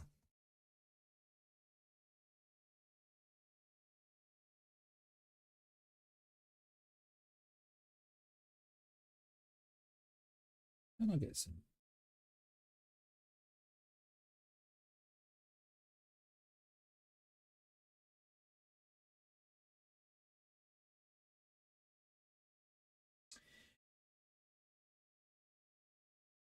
So, okay, insider ownership of Vera, so directors and the like, 36%. I know it's got institute. Where's the institutional on FinViz? Do I have to literally go and... No, that's insider.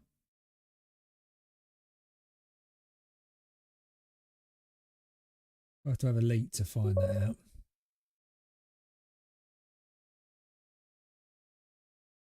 Oh, no, Wilson. I mean... All right, I've got to put this in public domain kind of language.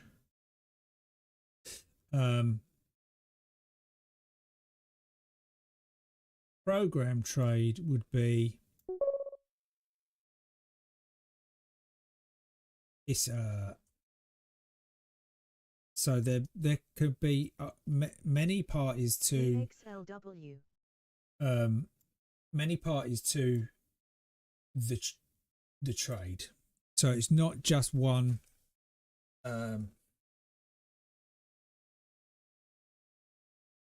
it's not just one buyer or seller, it's not just one bank. There'll be multiple interested parties that want a piece of the trade. And if you look at kind of what Vera has been doing on a smaller time frame, and the pullbacks that it gets, they're shallow, but they're there, right? So if you all these little ones here that happen, they're shallow pullbacks, but they're there. But it enables another player to get back into that trade. So what it ends up being is a supernova, but it carries on for multiple days until what I would call the purse of that trade is exhausted. But it is executed electronically these days. Yeah, whereas before it would have just been AHG.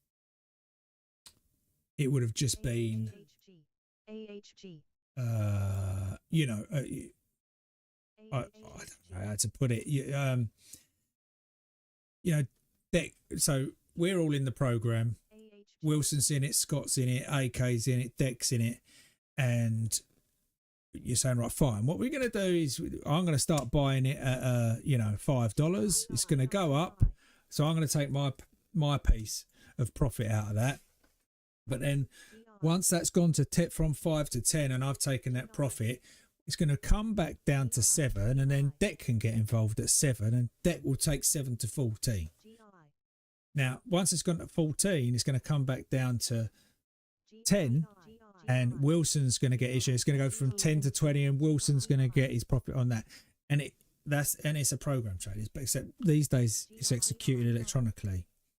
They're normally done in baskets of stock, so when you get one, you'll get another one. And that's why people go, oh, like the runners are back, right? The runners are because, yeah, they are back because they don't just happen in one, they happen in baskets of trade, these program trades. So it's nothing, you know, it's nothing.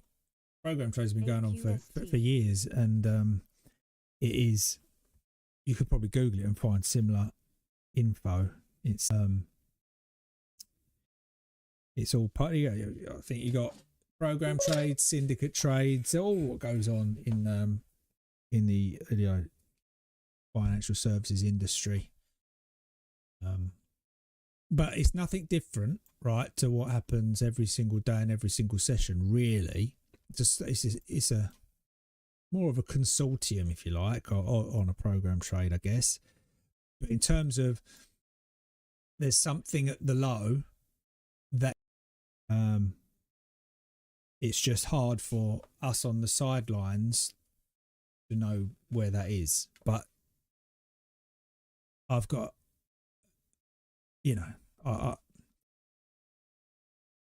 the data proves these levels out to an 80% rule. But like you say, I can't foresee a program trade until it's happening, right? So until it breaks,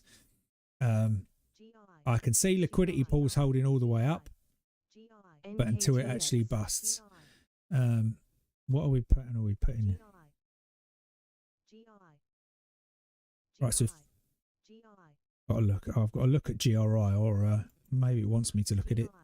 Okay, so this is what we've just said, right?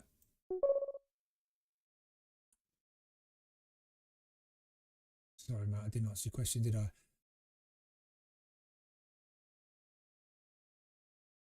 A good swing trade long?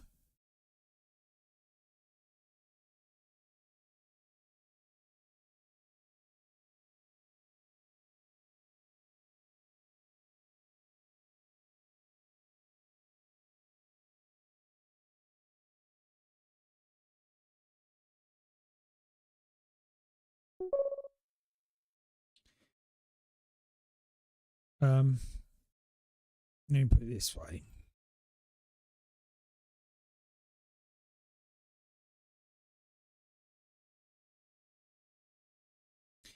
Like, my answer at this point is no. Vera's a good swing trade long at $15, right? You can't. It's obvious now, but this is what I'm saying. Down here, right? Down here, I don't know any different. My only expectation on Vera is that it goes to benchmark 1. It's got a pretty high probability of pulling back some, and then it goes to benchmark 2.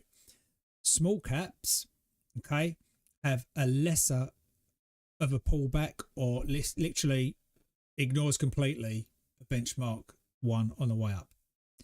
So at this point, I'm saying, right, okay, so I've worked my way out of here. As you know, I do not get involved really unless there's a pullback down here to a liquidity pool that I would get in.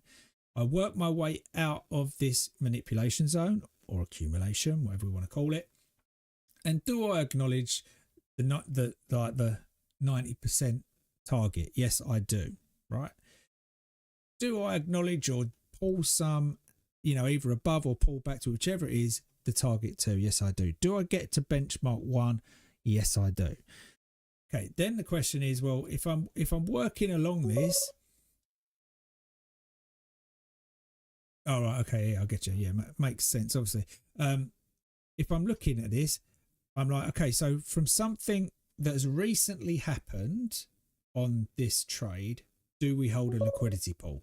Because like I said, if Vera's got institutional ownerships, the hello Takati, how you doing, mate? I was checking you out this morning. You start early. So yeah, looking from here, if the stock's got institutional ownerships, I expect liquidity pools to play out. That's it. Until they don't, right? It goes up or down. But for example, this is a liquidity pool. I've hit benchmark 1. I expect this one to work. What's my anticipation? That it goes to benchmark 2. So in order to do that, I expect that this liquidity pool to the downside is ignored. Now look at the gap. Look at the gap. We gap straight above that liquidity pool on that day. That is the gap, right? And we don't come back to it. Now we top out at benchmark 2. So for me, that's a done deal. Now, so 80% of the time, that is, even if call it what you want, if we've got multiple things happening, Vera, CRBP, all that, that's the basket that can be in the program trade. So if CRBP and Vera start doing that, then it's still kind of in play. And all that means is this is supernova. Where is it going to stop out? At some point ADCT. Where the same kind of value is utilized from each benchmark 2. So this benchmark 2 broke. You're going to predict that up here and kind of look down on the smaller time frames now to see what happened. Did it get acknowledged? Yes, it did. Did it pull back to the liquidity pool? Yes, it did. Pushes through, comes back to it, goes off to it again. Now, at this level, I expect it to hold, right? But what has it done? It's gone to 38, pinpointed it. And if we look at this last here, if we started looking down here, XLW. because this is today's price action now. So we didn't quite get to it. We got to it. And this is my trade, right? This is my trade right here. That's my trade to take. We went into benchmark 2. We pulled back. I went for it and down it comes. I expect it to fade off for the day. NKTX. I don't expect it to go break it. So it could go again for the same amount again. And the indication of that is now Please. is that it broke the first one. The 80-20 rule didn't play out. It went for the 20%. The 20% can happen again and again and again. To find out where that is, you have to go for you have to kind of look at the wider perspective on it.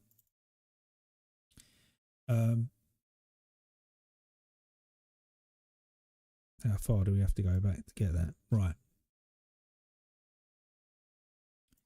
So how can we put this? Right. So for this area down here, right, I'm going to look at this area here while we're lunchtime.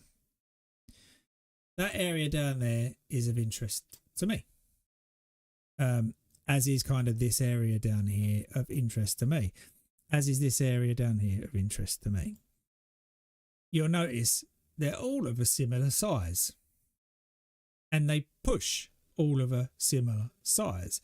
And if you draw one of these in terms of kind of benchmarks, you'll probably find on a weekly they don't go to benchmark 2, but they'll go to benchmark 1. And when you just take that little area down there, so goes to benchmark 1 and then benchmark 2 hits here. But benchmark 1 happens once and then you move it across and this is a bigger swing. So benchmark 1 happens again.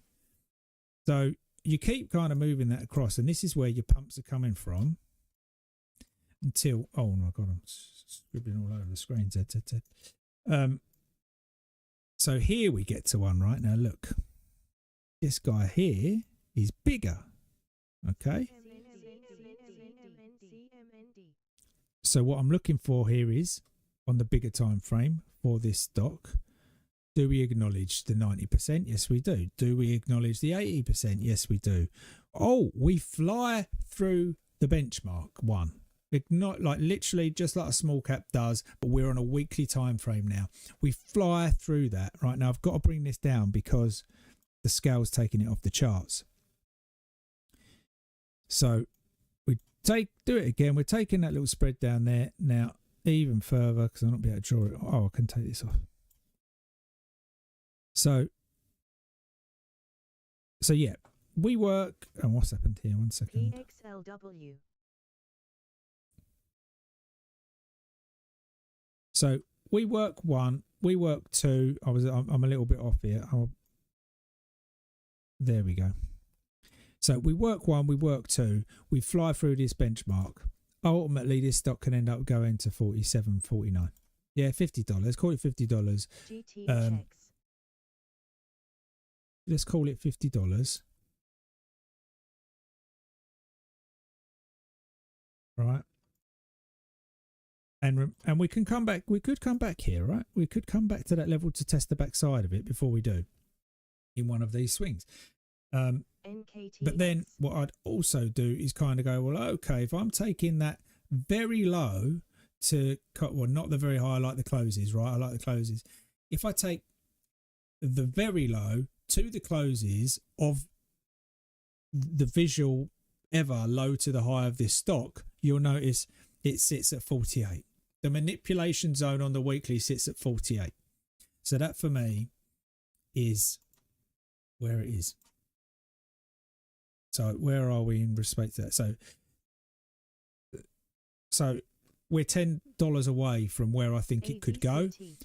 You have a benchmark 2 sitting right here, which looks like we're trying to push through and just kind of ignoring it. You'd be looking for that low, kind of like to this high or this high, and say, right, that's it. You know, it went up to 36. I can get in at 33. And at the minute, that is like saying, well, okay, I was waiting for it. It went up to 37. I can get in at 35. I don't think you can say I can get in at 38, obviously, as you said, but it starts to get bigger because this one now comes up to 35, but you've got its very own individual one now coming back down to 37. So even if we just draw this in to see if there was an opportunity to get into this. ACCT.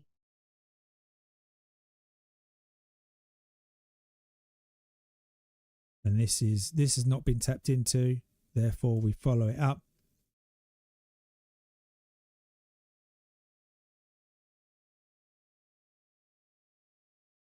And that's it. There's your two buy liquidity pools. The expectation is simply to just continue up, that you fail every downside one. You fail it, you come back to the backside of it, and off you go. Sorry for my long-winded explanation on Vera, mate, but that is how it plays out. It's no different to looking at the pre-market session and trying to work out a pre-market high from the previous session's low or the post-market's low than it is to looking at a weekly chart and there's a massive program trade on. And like you say, there'll be 2 or 3 of them on at the same time. And that is why supernovas happen together. And everyone says, they're back. They're back. You know, we haven't seen these for 3 months or whatever, and all of a sudden they're back. Yep, they're back on the quarter. Okay, I'll be quiet now. Thank you. I can't be quiet. It's a live stream. I just managed to fill some time. That was my break. No, I do have to go for a break, seriously. So, MNM, short benchmark 2 still. Where have we got on that? So they're just playing us between. This is the valid level. And this is a valid level still from this swing. You have a bigger level from that bigger swing that went down into that box. So your most recent one we're in. This is what's trapping us right now.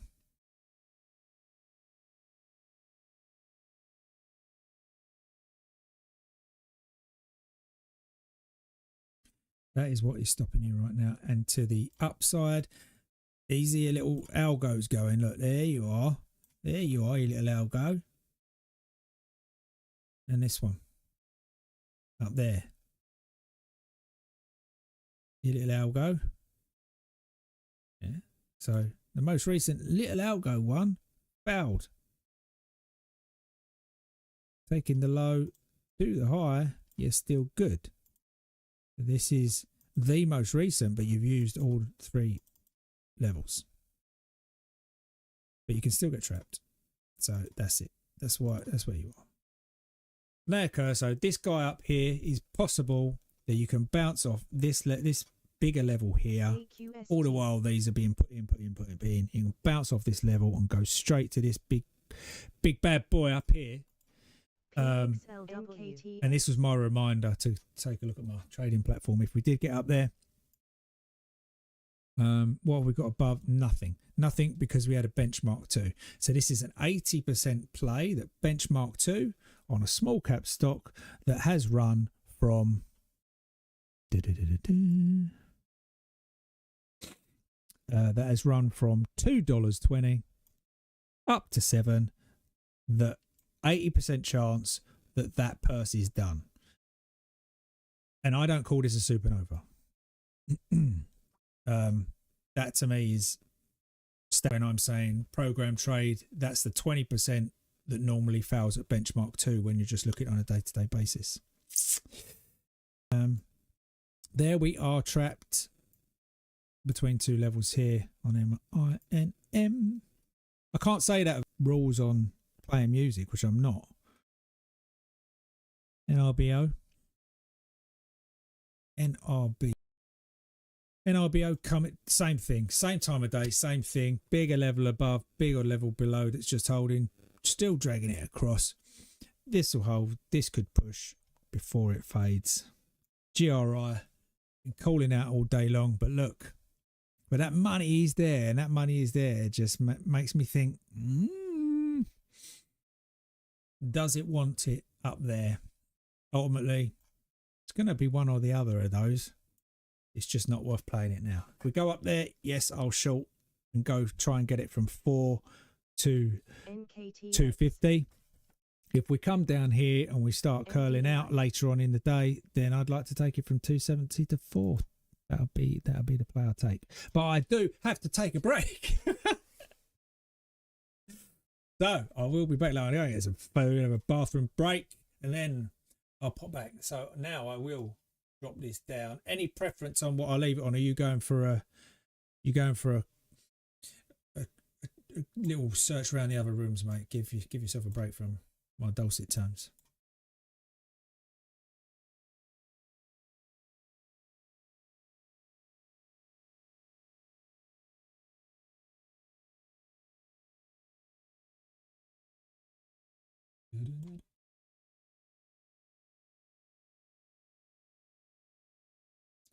Right, I will leave with, let's get my trade caster off my scanner. Now I've got to look somewhere else, worry. You think I'm done? I think I might be done for the day, but I'm definitely going to come back and have a look just to make sure. The Mag 7s don't start doing anything nice, and see if I can't get that little another play out of one of these. But Wilson, well done, my man. Appreciate you coming along. Is there anywhere where I explain any of this? No. So Taquito, I have, thanks Hanish. Yeah, I've been in investment banking for the best part of the last 20 years. So non-disclosure agreements and all that sort of stuff is kind of like, you just, you know, I'm not blowing any whistles on anything here. All I've done is, if you look at benchmarks in the news or Google it, you'll find it out there, man. It's just Google it. Everyone got told off almost before the financial crisis, I think, for benchmarking, and then it all went quiet. But when you look at the data closely enough, you can see where the benchmarks are, and you can see that they repeat. There's a job that, like, I think retail traders don't get what goes on kind of in what the business is of a bank, right? And if you think of it, it's placing client orders. Generally, that's what it is. All the massive companies have these orders to place. So it doesn't matter whether you're trading commodities currency, stocks, AQST. whatever. There's a business. Clients come in, they want you to execute orders. Some want to buy, some want to sell, and there's a thing called best execution, and you play those levels for best execution, and yeah, and then you get program trades, and like I say, you get benchmarks, and all of that is out there. But you have to kind of what are you guys seeing right now? You're seeing my Ninja, right? So yeah, this is if I get a white screen,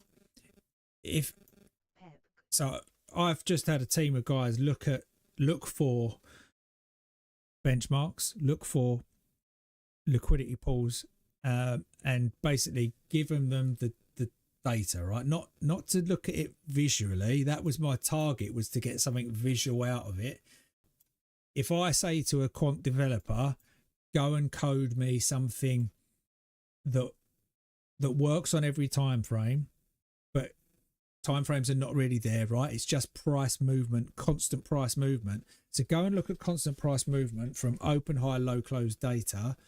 Look at that data and give me something that identifies what repeats all the time. But bear in mind, what I'm looking for is benchmarks and liquidity pools, right? So which I believe happen on like XYZ locations or whatever, or criteria, whatever, however you want to put it. You go and look at all the publicly available data, start on exchange, and then let's work out to OTC and Forex. So start with exchange data and analyze the hell out of it, as if to say, program me something that would work for a hedge fund on a quantitative basis. And when you look at that, you can see, and in fact, this is pretty good. If I've got the NQ here, I can use ticks on NinjaTrader, but this will be good to show you on a live account, right? So what I ended up getting from them, right? So my idea was to take all that complexity and put it in something that is pure and simple to calculate these levels from, right? And this is what I've got. So I've got this little tool here now, and you can draw like a high to a low, and that's basically what I use it for. So if I'm coming in here on a tick chart and I draw a high, a low to a high in this case kind of thing, and I say, right, where's the buyers going to be? The buyers are going to be Control F12, so, and give me a little bit of grace on this by a tick or so. The buyers are going to be there, right? There can be more buyers here and more buyers here, but that's where they're going to come in from. So on a tick chart, they're going to come in and you're not going to necessarily get much out of it. The reason being is because for this swing here to this swing here, okay, there's one there.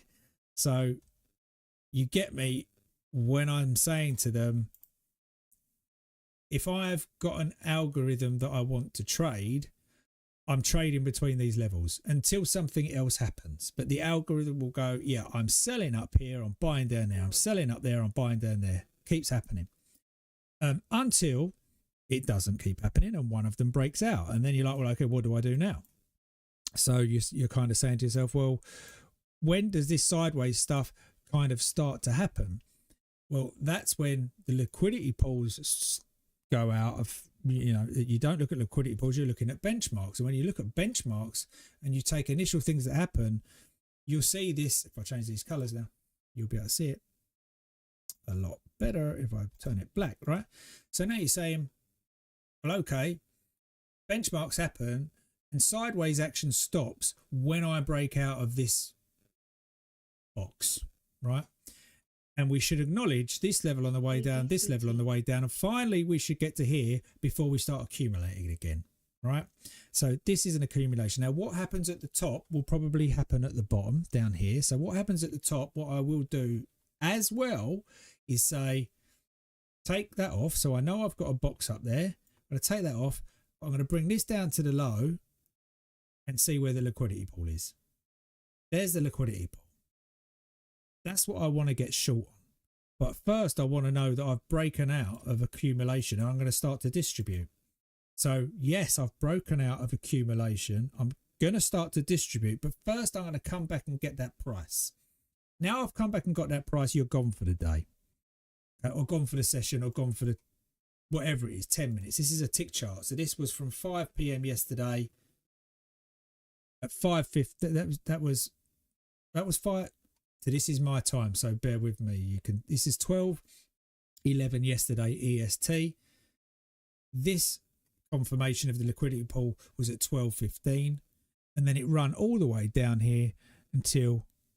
Is this today? This is today's action. What I'm talking nonsense. This is today's action. I'm on a tick chart.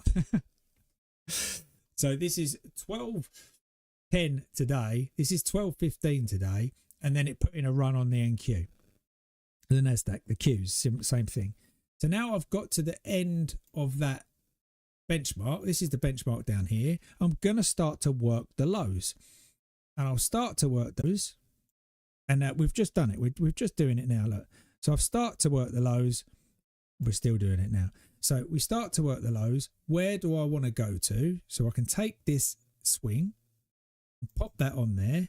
There's the liquidity pool that we've taken out. Where's the benchmark?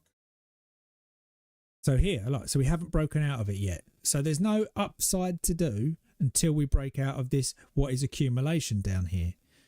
So do we either hold this level and break out of that accumulation? If we break up here, we're good to go long because they're going to distribute.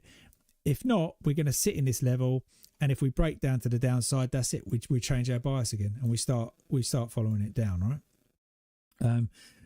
And you'll find these levels just play out. Like when it's on a tick chart, it's like I can't make any money out of that because you need a computer to do it for you, because you're in, out, in, out, in, out. It's not possible.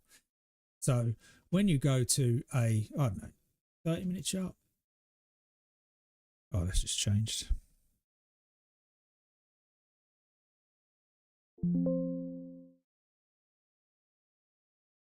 Templates is what I'm after.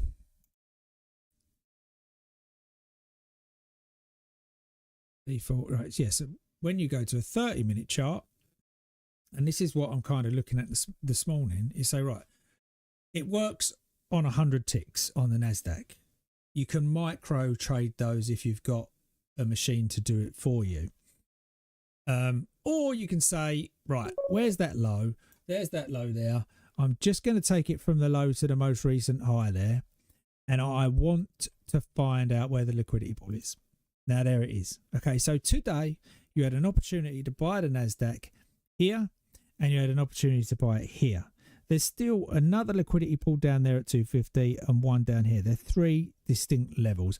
I join them up because it makes sense to join them up. Visually, it's appealing to join them up and just look for rejection in there at some point. So if you go red, green, or you go in and you go out, or you curl in and come out, whichever it is, that's the trade that's on. Now, I don't know if you know the Nasdaq and futures, but that right there is about $3,000, right? It's a huge amount of leverage on this thing, and yeah, and on the same on the way down, like any of these that you're looking for, you just pull, and there it is. Didn't get that one, wait for the next one, pull it down, there it is, green red.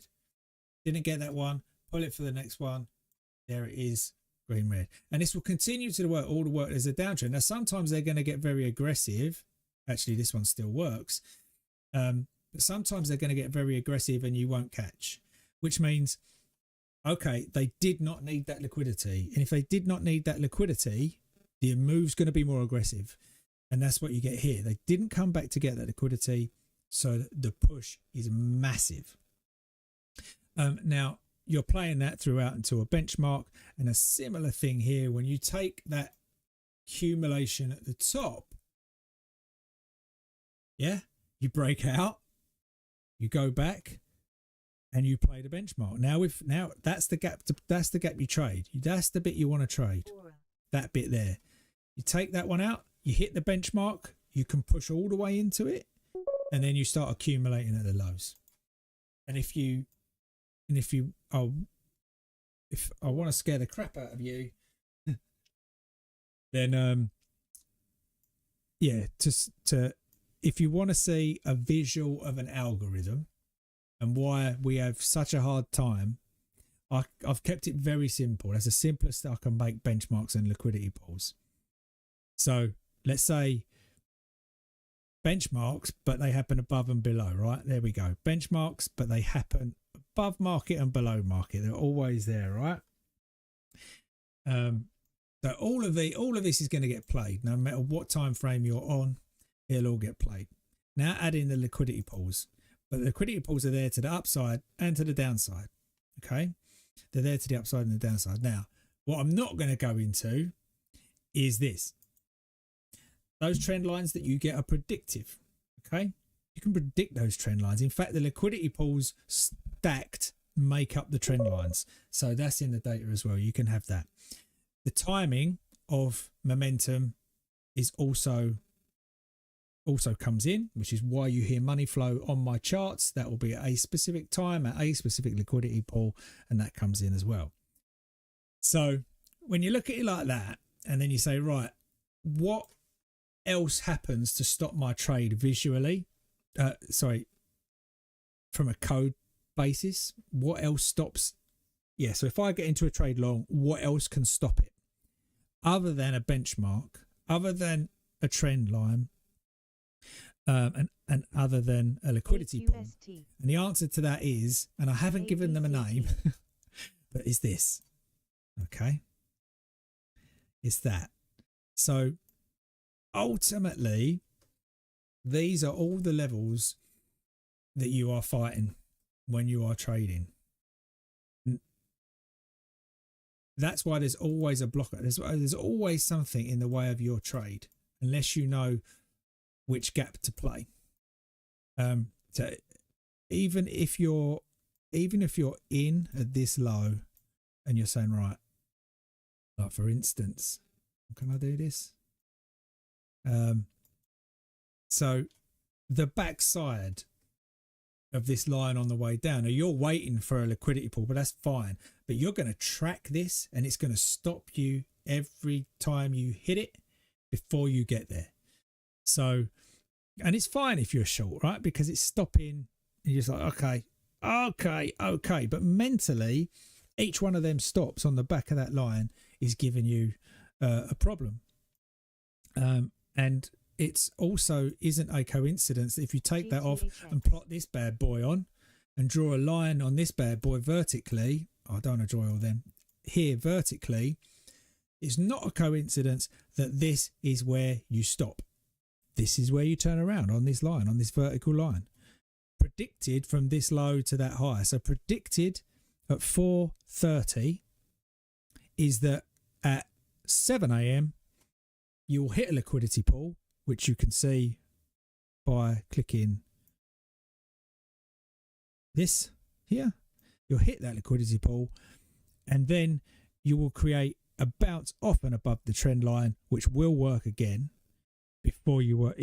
Obviously you can work back down to this trend line, but now this trend line should hold because you're breaking out to the upside, because we knew this was a benchmark. That's enough. I'm going to say that is it. But is I don't know. This took me ages to work out, and the issue is, like, when you work in a bank, you can't trade, right? End of. It's just literally you can't do it. You can apply and say, can I buy some shares of Apple, and they can take 48 hours. They might come back and say yes. And then they'll say, but you've got to hold them for 30 days or 60 days and then come back to us and tell us if you want to set. There's all kinds of rules and regs. We're not allowed to do anything. Now, I finished up in June and decided that I would complete all that analysis that I've already done and say, right, let's try and put it in something that's workable. So I spent the last 6 months trying to do that. Still haven't finished. But it's in licensing and protection at this point. So yeah, that's kind of what I'm doing. So I thought I'd see if I can't get any traders that are interested in doing prop firms and all this sort of stuff, and just say, hold on a minute, I tell you why. The other thing is that I go on about. Yes, sorry, Hanish, I know.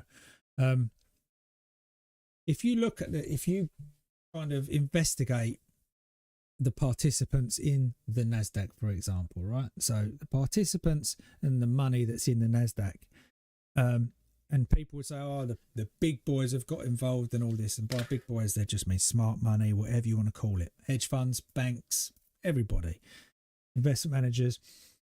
There is probably more retail money now for the last is aligned in money isn't. The retail money is flip flop all over the place, and that's the problem. But if retail was aligned and was doing the same thing, everybody was doing the same thing, you'd have control. So, which is obvious, right? If every single retail person bought the VWAP, what would happen? It's like, but we don't. And you know, we've got our own emotions and all that sort of stuff. But yeah, so I just thought it's been a labour of love of mine, data wise, for years, and I thought I'd give it a go. It seemed like the right time to take a step back and give it a go, man. Exactly, Anish. Yeah, all bought the VWAP, we'd all be rich. It's as easy as that, man. But yeah, I'm trying to simplify it as much as possible, and by bring it over, like I said, works on everything. Future stocks, Forex, there's different little strategies that I've got set up for this in how to, if someone fancies of liquidity here, there's been a target since this high. Yeah, since 10.46. I've been saying this is where price wants to come to, 250. Yeah, we had to work through each one of these levels to algo it out, right? Just to algo it out. And now we're coming in, and lunch is nearly over soon, and we start to push out, right? Because we was trapped. We was actually trapped between this one. Yeah, so this one and this one. Just trapped. Buy, sell, buy, sell. Algos, buy, sell, buy, sell, buy, sell. So I want algos, again, quants that have designed these themselves for their own benefit, not some massive market algorithm. This is all driven from any tick chart, any time frame, any price, any session, any day, any week. So there it is, mate. I am going to take a break and get off my high horse. So I'll leave the money flow scanner up there. But GRI never did make it. I was hoping that we would break to the upside and take a look at $4.14 again, but this is benchmark 2 sitting up here. It's got an 80% chance of paying out to the downside and being the high of day, which is exactly what it was again. We've now got an all-day fader. I will do. Take it easy, guys. Take it easy.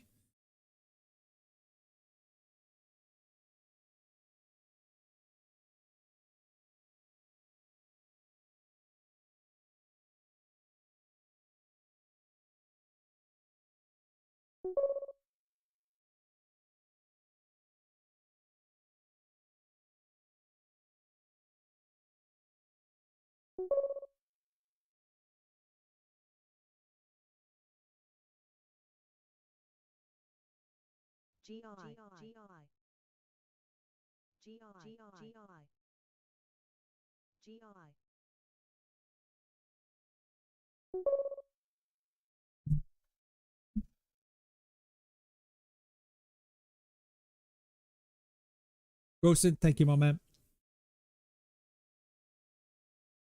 You're welcome, as always. Try and get some more money out of this market tomorrow. Aura. Aura.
Aura.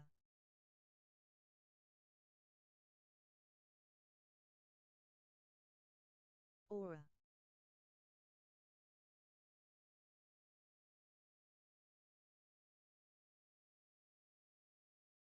Aura.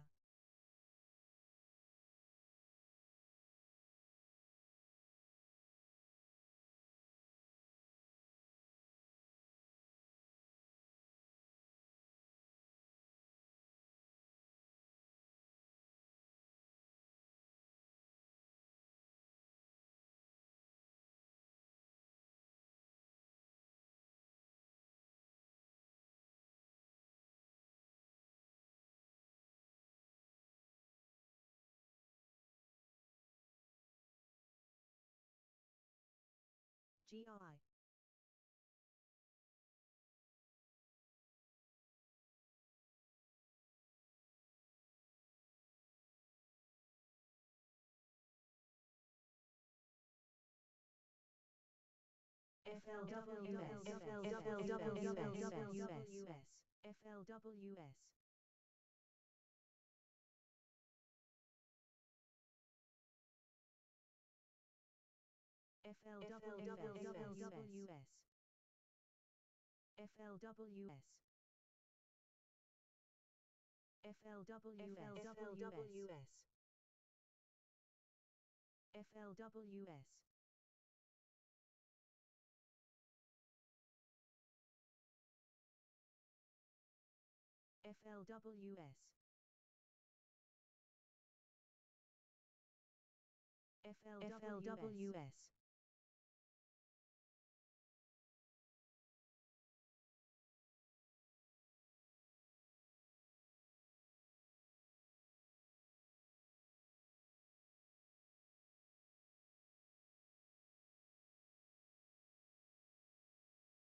PXLW.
BDTX.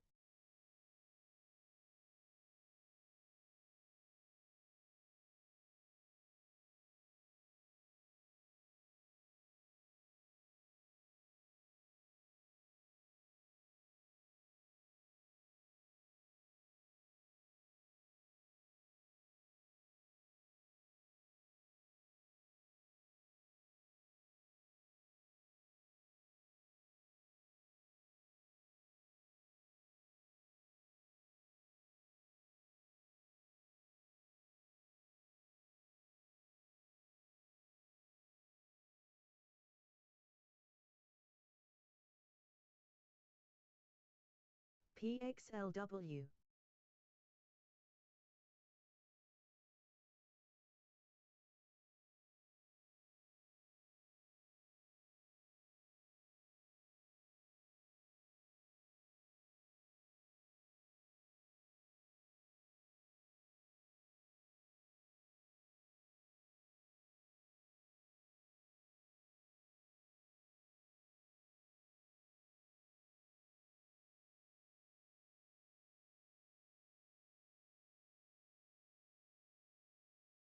GI. BDTX.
NKTX. GI. GI. GI. GI. GI. GI. GI. GI. GI. GI. GI. GI.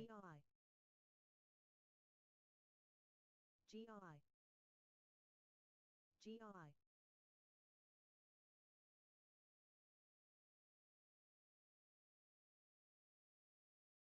GI.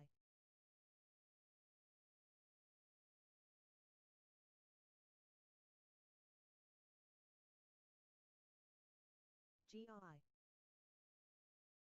BDTX. GI. GI. GI. GI. GI. GI. GI.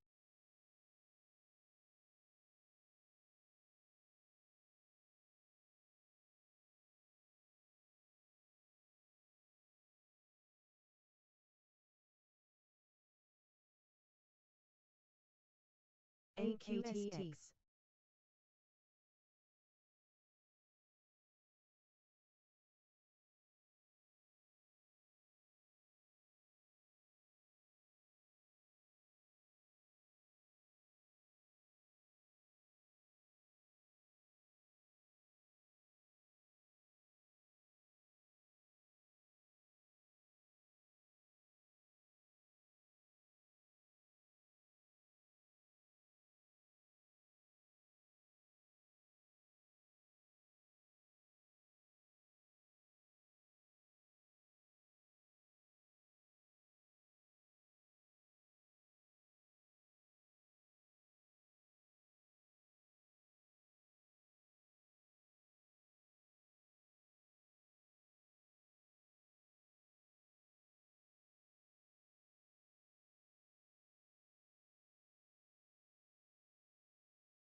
AQST.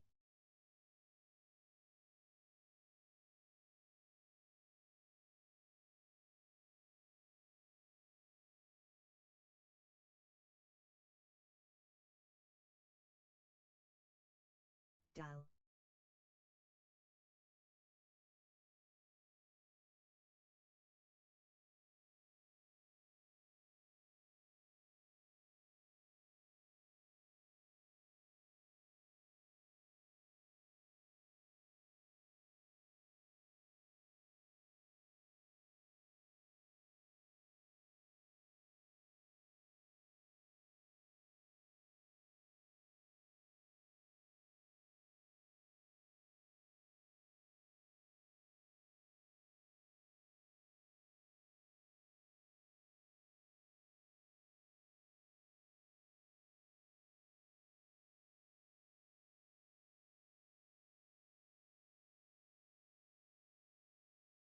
BDTX.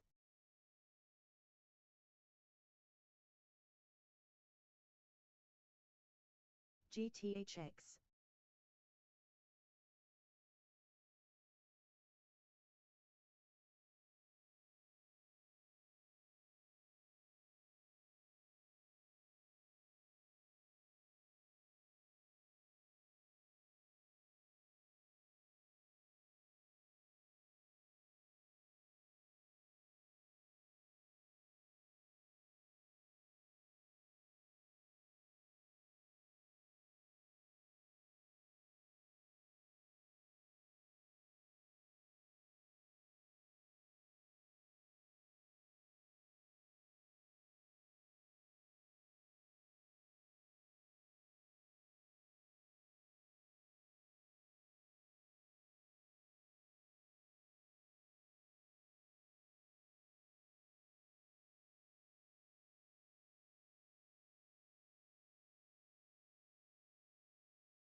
GI. GI. GI. GI. GI. GI. GI. GI. GI.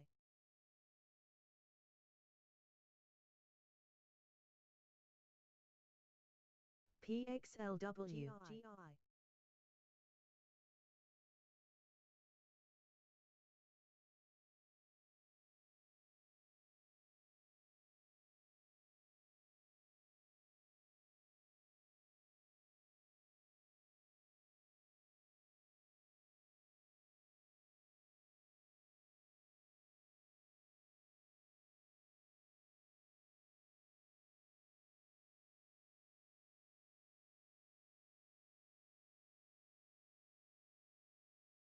BDTX.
Oma.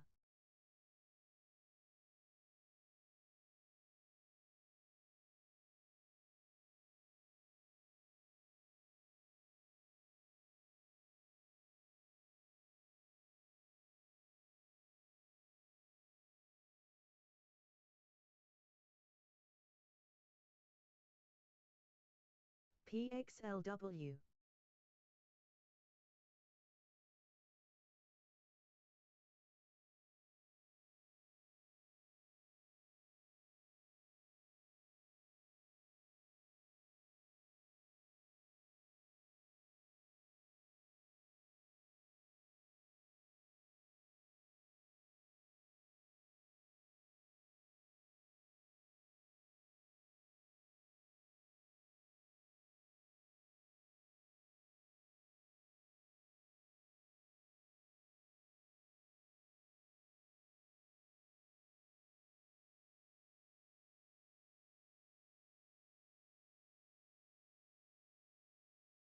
ADCT.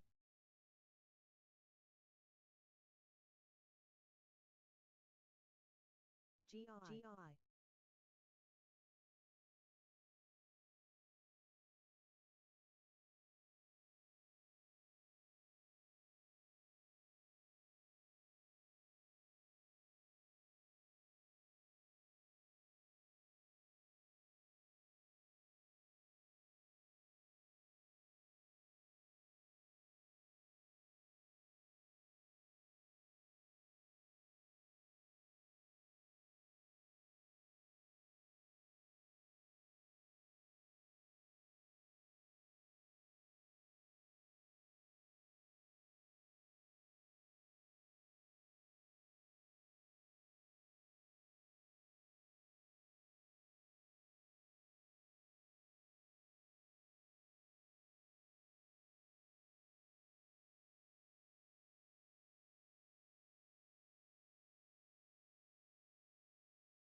ADCT,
OMA, ADCT,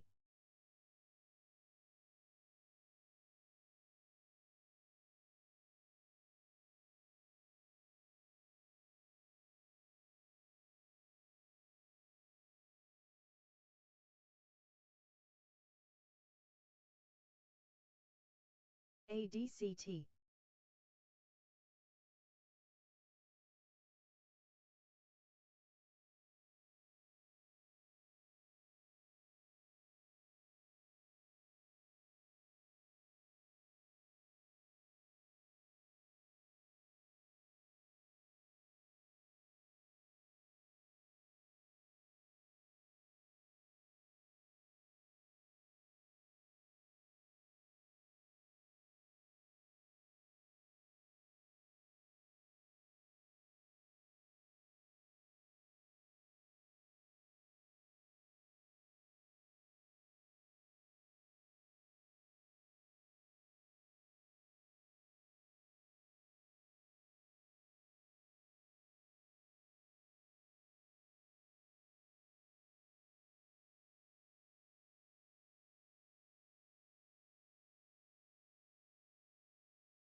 za,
Jim.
Dal.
Jim.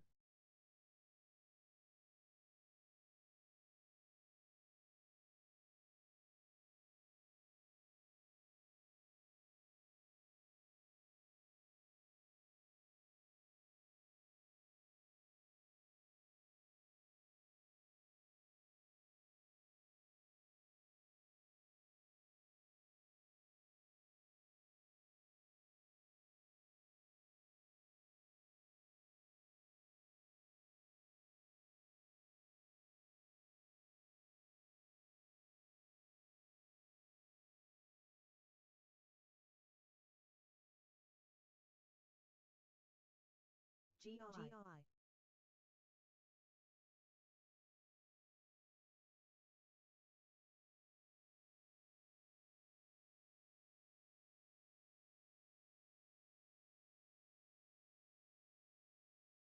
Jim. GI.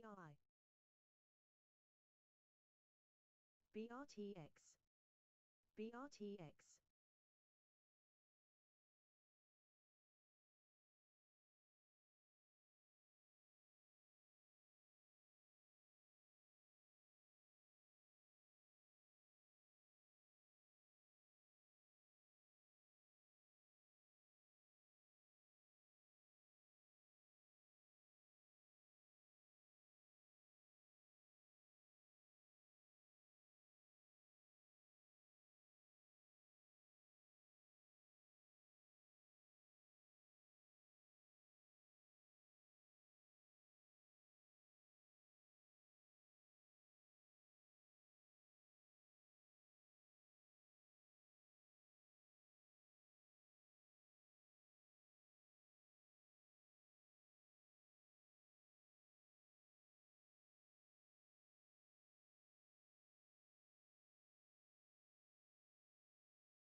Hug.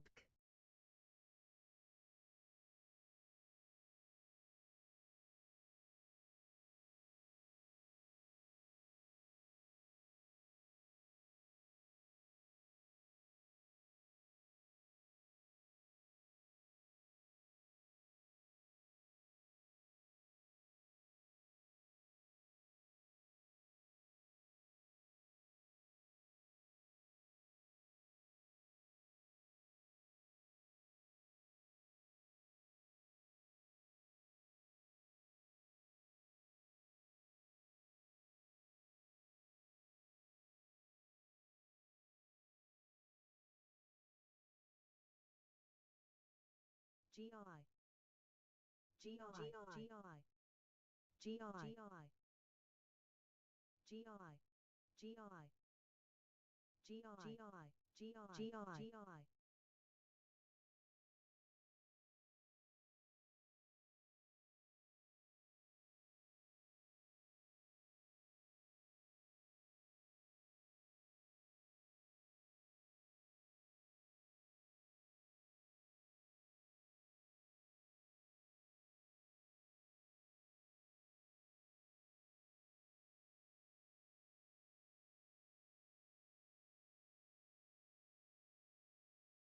BRTX.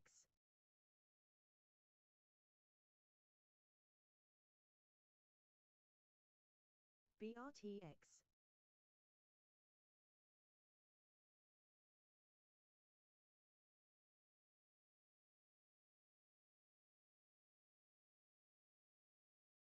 BRTX.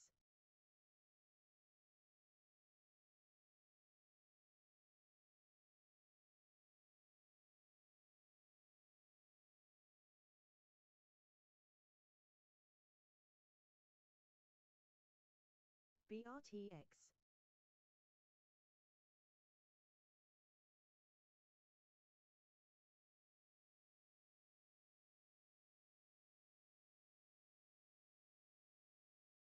BRTX.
Jim.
Gym.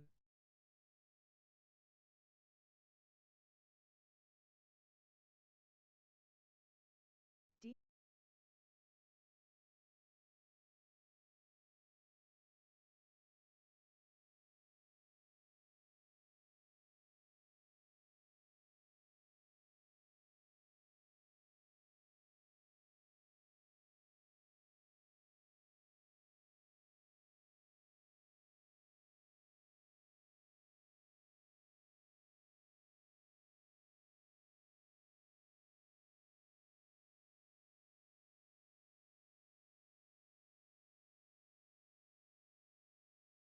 Gym.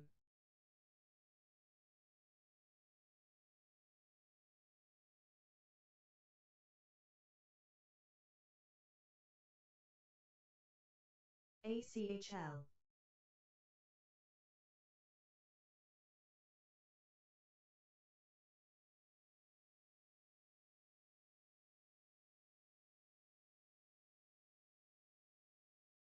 DTST.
DTST.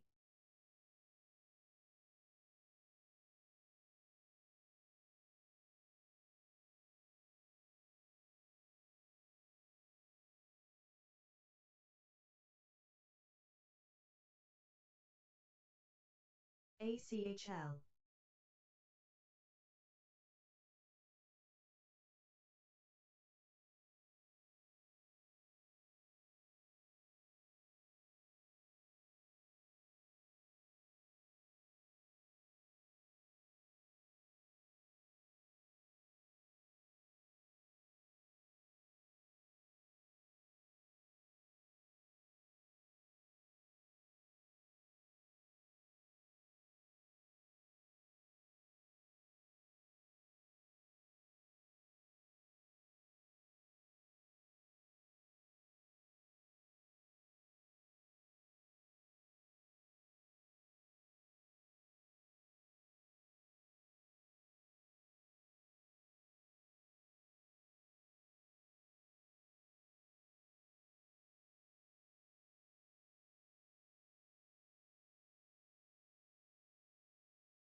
SLRN.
OMA.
NKTX.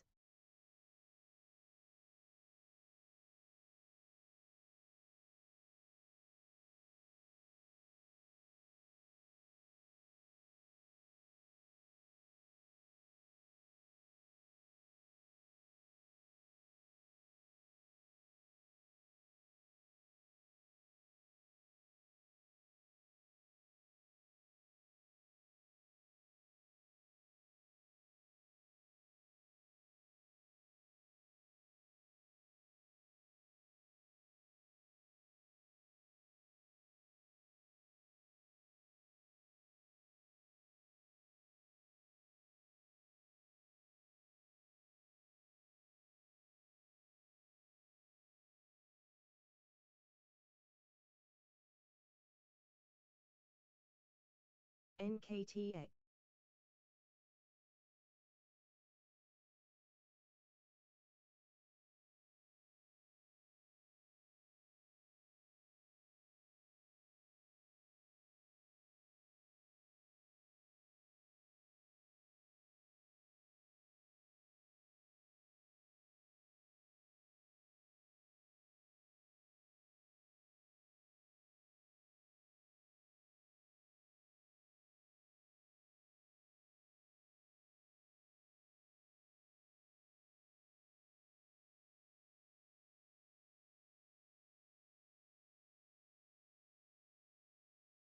SLRN.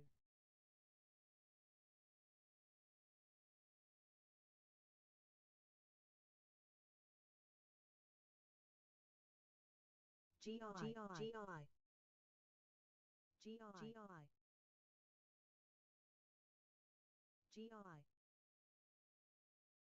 GEM. GI. GI, GI, GI, GI, GI,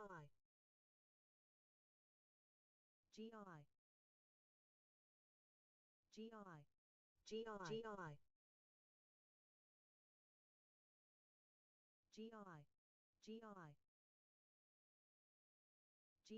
GI, GI, GI, GI, GI, GI, GI, GI, GI, GI, GI,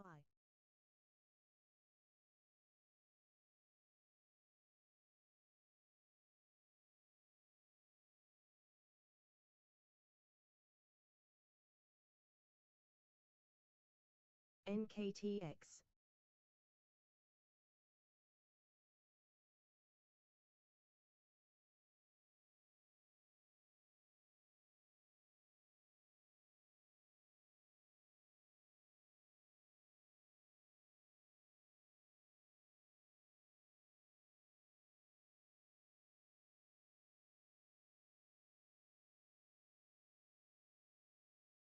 GI, Jim,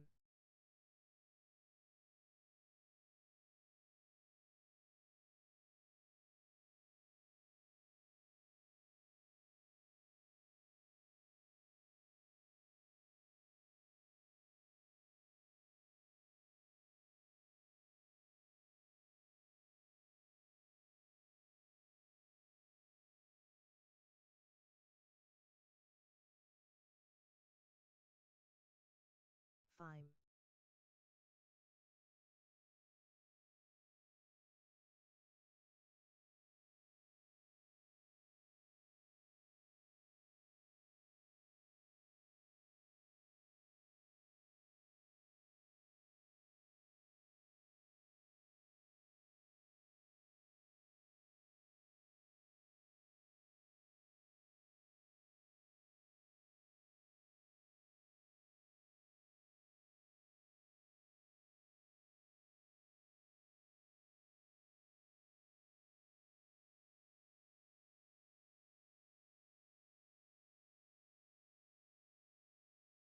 Jim,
Oma,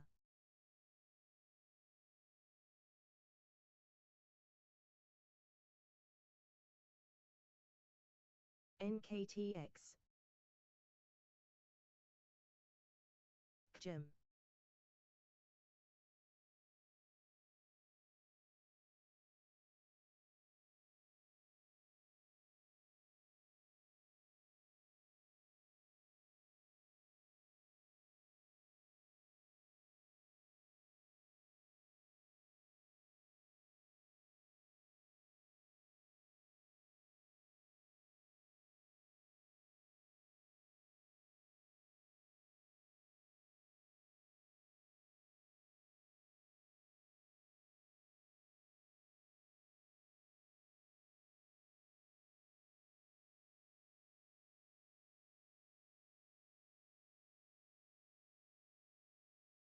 GI.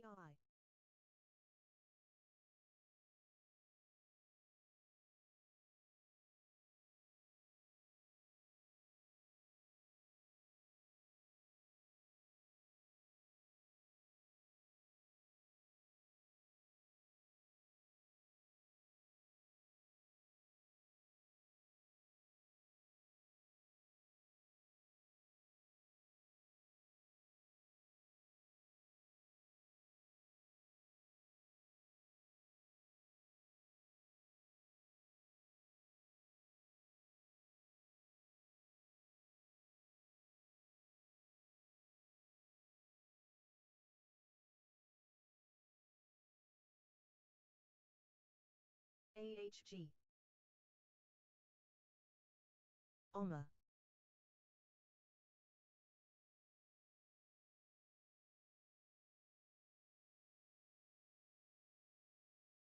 AHG.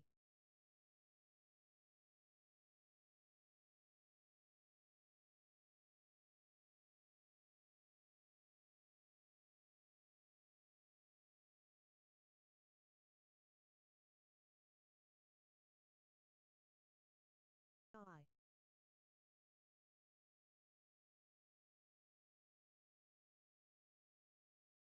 NKTX.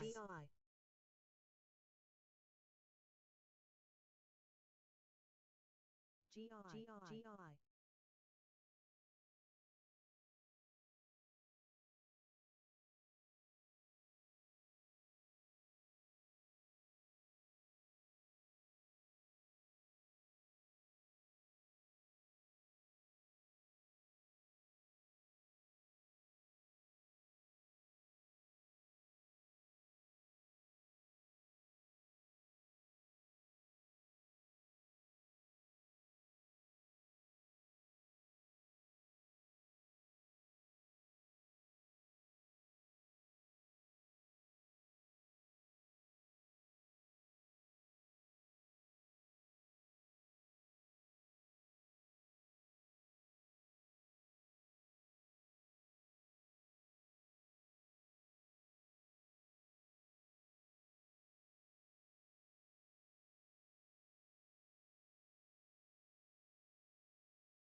ACHL.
Falk.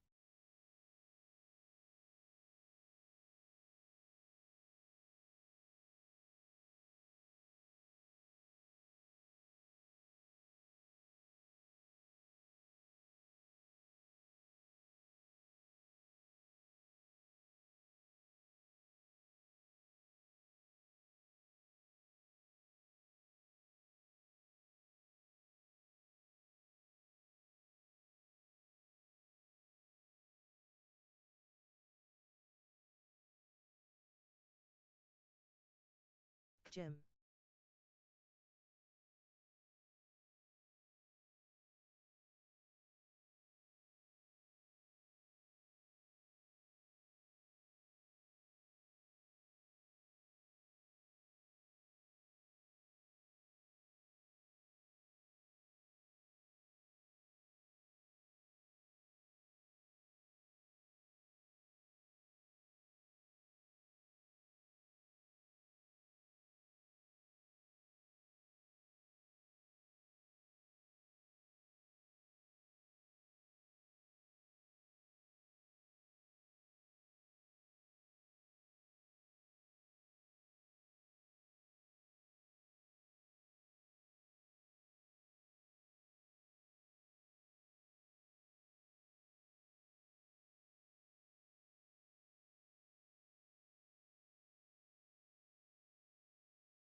Jim. G-I. G-I. G-I. G-I. G-I.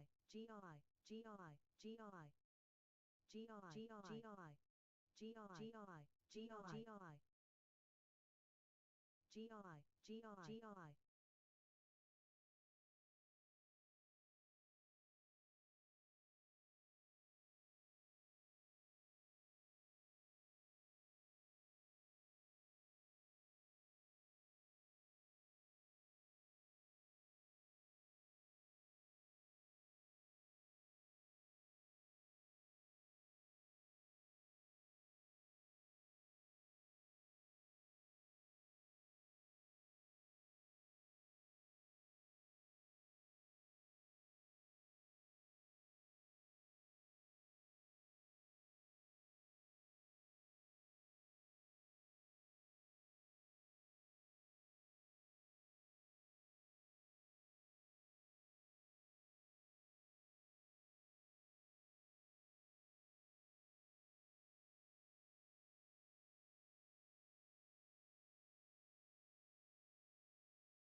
Free.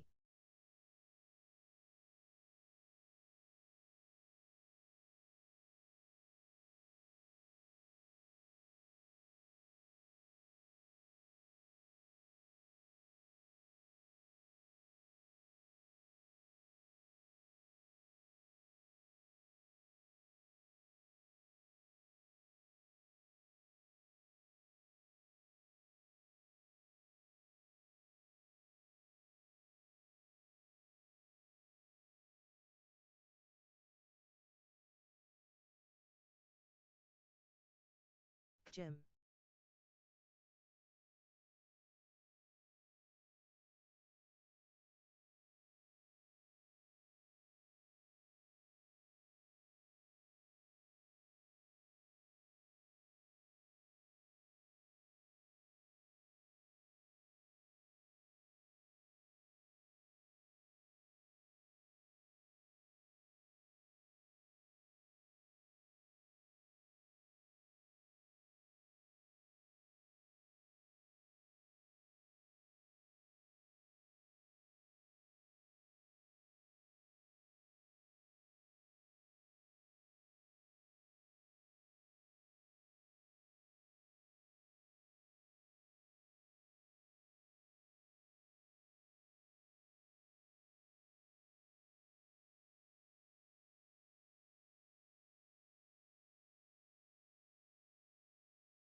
AHG. AHG.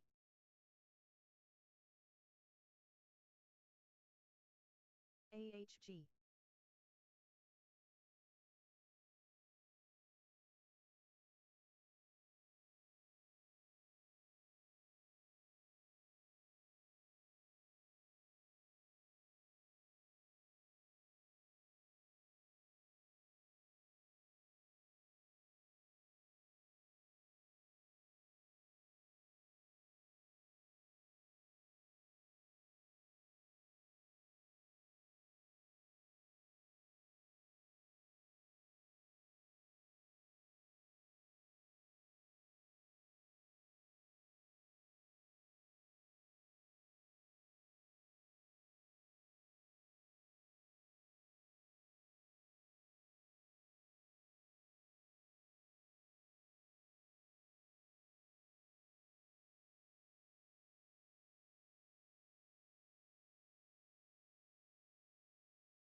AHG.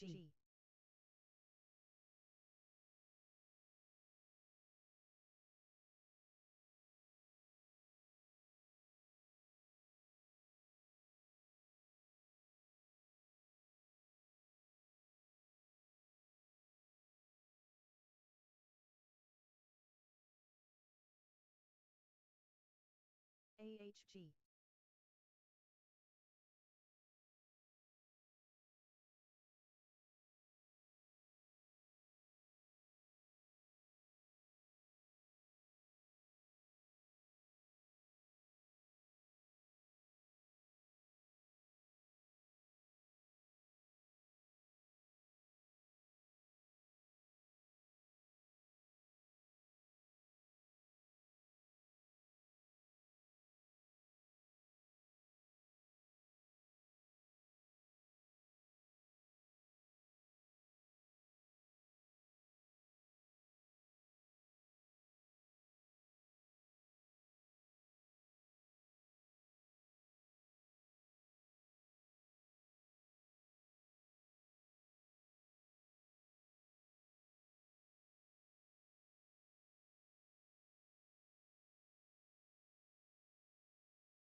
Step into Wix.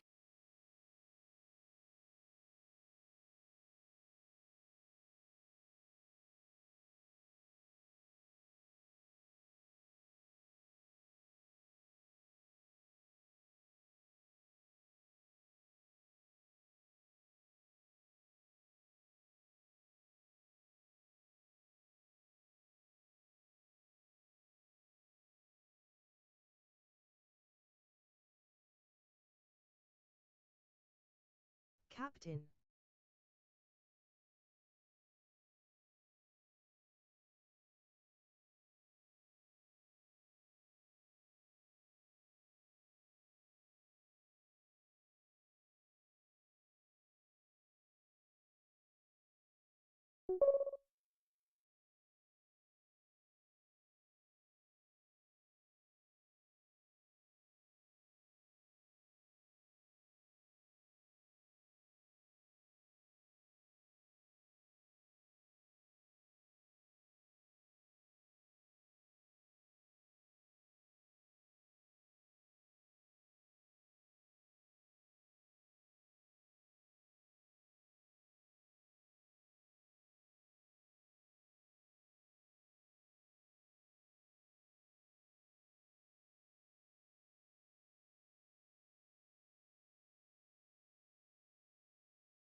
over on TAO. TAO, this actually came out in March of last year, and in October, it started getting a lot of hype. It's gone from $41 now, all the way up to $457. Okay? So I definitely want to make sure that you guys are being smart. I want to make sure that you guys are aware of this. TAO. So there used to be, it's still, cryptocurrency is still kind of like a developing ecosystem, I would say, even though it's been around for like 5-10 years. It's definitely still relatively new.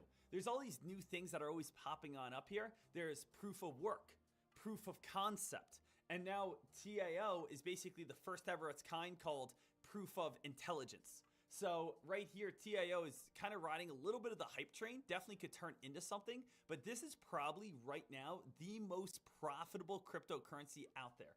BitInsert, TAO, uses artificial intelligence and definitely could be running off the artificial intelligence hype. But over the last few days, as you guys realize, it's actually gone from 231 all the way up to 300, all the way up to 400, all the way up to 452. So over the last week and a half now, it's almost gone on a $200 spike.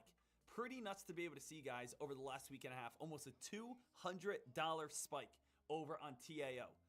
So if you guys are interested, everyone go check that on out. Let's go check out some other real estate plays. Land share, nothing going on here yet. Anything over on RIO? Nope, nothing over on RIO. TokenFi for tokenization? Nope, nothing really happening over on TokenFi or tokenization. Centrifuge, very popular play. Nothing going on right here either. Still looking around. Chainlink. Chainlink is one of the favorites in the cryptocurrency world. Little bit of a pop right here. And what's Ethereum doing? Ethereum right here. Little bit of hype. Nothing too wild, nothing too crazy. Kind of everything looking similar, especially these bigger plays, similar to Bitcoin, where we had these big time spikes, fell back on down. Now trying to get a little bit of hype here. So right now, traders, just kind of in the crypto world, if you guys are somewhat interested in crypto, somewhat not interested in crypto, letting everyone know the hype play right now that every single trader is looking at is TAO, BitInsert. So make sure that you guys are watching this and are aware of this. All right. Now, I personally have never done this, but I want to ask you guys a question. Can you go ahead? And I believe you can. I've never done it though in my life. Can you short cryptocurrency? I'm sure someone in here has the answer. You know, can I do the same exact thing? Basically bet against crypto? Is that something that I can do? Can I say, hey, you know what? I think TAO, it just went from 100 to 452. If it ever hit 700, could I go ahead and look for a short? Because, I mean, if we think about this, doesn't every single trader in the world always just say, what's the next big crypto? Well, what if we apply the same exact metrics? What if we just say, hey guys, instead of trying to find the number one crypto in the world, why don't we just play all these crypto pumps that just come crashing all the way back on down? So I'm gonna do a lot of research on this because, you know, imagine instead of shorting a stock that goes from $5 to $15, and then we go from $15 to $10, imagine if we short a play that goes from $60 to $500, and then we go from $500 and fall back down to $300 when it starts dumping back on down. I mean, traders, I definitely think that is something that could be pretty amazing for us if we can figure out ways to be able to short crypto, right? That could be awesome. TR95 saying, Deck, I've seen you get a lot more disciplined over the past year. You know, took some losses. Then again, one of the best live traders out there. Man, thank you so much. I appreciate it. Again, I want to be a disciplined trader. You know what? So my mindset, as I said earlier, I used to think a little bit differently. I used to say to myself, hey, you know, I know viewers are here right now. I know people, I know members and traders are here right now. They want to be able to see me trade. But the worst thing I think I can do is, number one, force a trade when it's not there. And then number two, take a loss. So basically, for people that are watching, not only am I forcing trades, but now I'm also forcing trades and losing on my trades. Forcing trades is one thing, but at least win. But if you force and lose, it's like a negative and a negative and a negative and a negative, and it doesn't look good in any sort of way. If I know that the market's slow, I'd rather be a mentor that says, hey, you know what, guys? There's nothing going on at this moment. So let's go ahead, do some research, keep our eyes peeled, see what's going to be coming on up. And I'd rather be a mentor where people say, hey, when Deck doesn't see anything, he doesn't trade. Yeah, he's a pretty disciplined guy. He gets a little crazy. He gets a little active every now and then. Emotions go a little high every now and then. But he doesn't pull the trigger if he doesn't see anything he likes. He doesn't overtrade. He doesn't take massive losses. When he trades, he wins. When he wins, he gets excited. When he gets excited, it's fun for everyone, right? So it's like, I want to be able to win when I have opportunity, and I want to stay disciplined when there is no opportunity.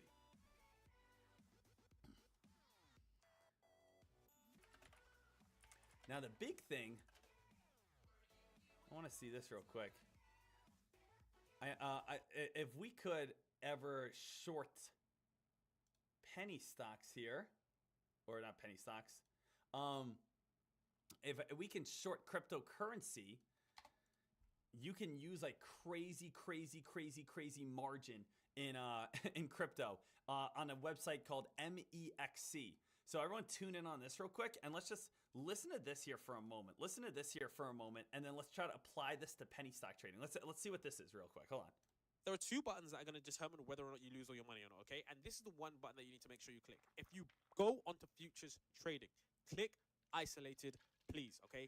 Make sure you click isolated. Click this, click this, click this, click this. Because if you don't, and you click cross, let's say, for example, you put $10,000 in your account and you're only trading with $100, because you're using leverage, what it will do is it will take money from your other account, okay? And it will make sure that the entire balance gets drained Jim. if your balance decides to go below a certain amount. So if the price drops down and it keeps dropping, your entire money is gone, guys. Like all the money you have in your futures account is gone. So keep it on isolated, because that means only on that trade, the money in that trade is going to go. So if I put $20 in that trade and it's isolated, I can only ever lose $20. But if it's cross margin and I've got $100 in my account, I could lose everything in my account. So make sure that is there. Of course, you can see leverage. You can go up to 100x, 200x on some tokens. You can see what the max position. Little side note, guys. How crazy is that? That's what I think is so nuts sometimes in the crypto world. Is what is your broker's margin right now? What can you guys leverage? So for most brokers, if you guys do not know, you can have an average of anywhere between 2 times the buying power to 4 times the buying power, which means if you have a $5,000 account, you can usually buy shares up to around $10,000, or you can be able to buy shares up towards around $20,000. That's usually what you get leverage-wise. Sometimes it's 2 times, sometimes it's 4 times. That is saying right here, this in the crypto world, you not only get 1, 2, 4 times. Oh, the max limit size you can take is $2.3 million. So imagine, that's basically saying if you have a 20.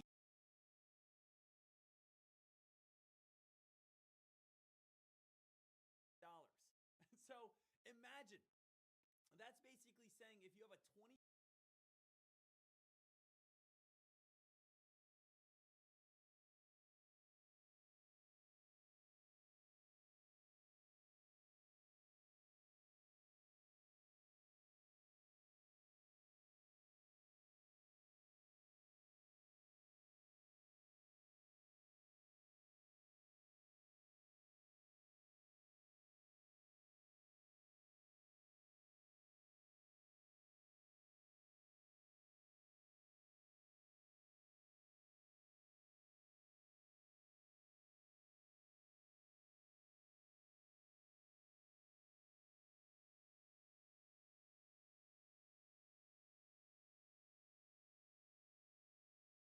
Okay, just recapping the Mag 7 then before we sign off for the evening. So the play I like to do is this pre-market kind of one, the spreading pre-market. So to these highs, to find out where that best execution might be on the day. There's some pre-market lows to pre-market highs. Actually, this is kind of one bar in the pre-market and one bar in the open, but not to worry. Take it from there, and the top of that box there is likely to where you're going to see some best execution prices offered and taken up and dropped, and then from there on it can either come all the way over the other side because that's where the best execution buy orders could be, or we can just move it from the top and expect to see where we can see some liquidity form, which would have been around 156.50. Didn't quite get there today. Been a little bit odd today because of the Fed last night. It's been very, very quiet on the equities front. I guess that news is just still being digested by some parties. But here you can see, again, the swing that comes up. There's one, there's a bounce there for us, and again, and again. A little tiny one here. off this play worked out for you there. So a number of these plays just working out here, and to see where the sell side liquidity is coming on, that'll be from this high to this low. And you can see at the moment we are just resting in that order of liquidity there. There it is, and we're working our way through it. Okay, so we're working our way through that liquidity. Three providers sitting here, one at the bottom, one just above the middle, and one at the top. Currently we haven't taken it all out yet, but we are working our way through it. So that is Amazon. We could come off there at some point, so if we kind of close underneath these red stair steppers, then we could start to come back off. I'd only look to be going for this run from A to B up to that. We've literally tapped that high there now. We'll see what happens there. But coming across to, if we was to see some rejection here and some confirmation on the short, then perhaps we would see it land there.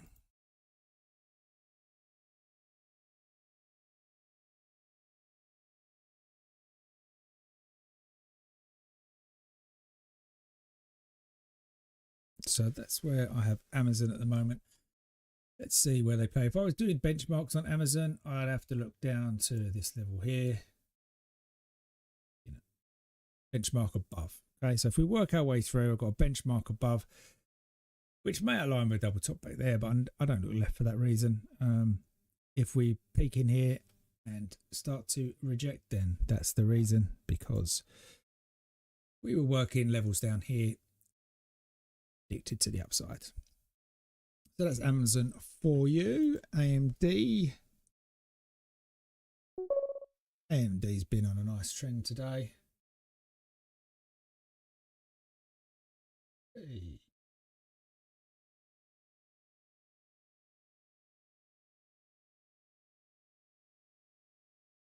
It's keto MINM. Yeah, let's take a look at that. I'll just bring that over for you. So the way I see this to the upside for the minute is, I don't think I've got anything to the upside, so no. I was looking for this benchmark up here to be touched and rejected. Took that trade today, and everything afterwards has just been accessing sell side liquidity and working out to the downside. For this trade to be finished and at rest, it would be the whole move now. So this one would have been kind of finished if it could rest down here. It couldn't. It stopped at the most recent one, so that's an indication it's pushed up. If we took that to the whole highs now, knowing where they are, oops, bring those down. There they are. I wouldn't see it at rest until, yeah, so see all these areas of previous liquidity, they're kind of, as it goes higher and higher, they stack into one. So even it's now 1, 2, 3, 4, they're all stacking into one big area where I would see it get down to 445.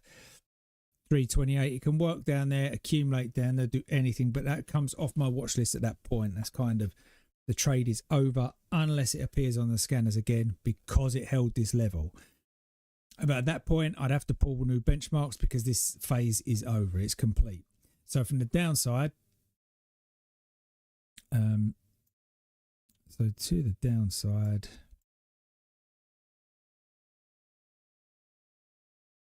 I currently have today's liquidity pool, so that's based off a pre-market sitting down here at 450.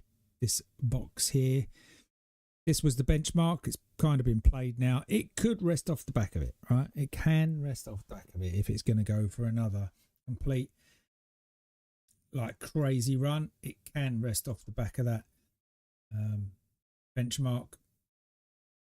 So I'll kind of leave it there to the left just so I'm aware of where it is. If I'm playing to the downside here, get rid of that now. And this And this.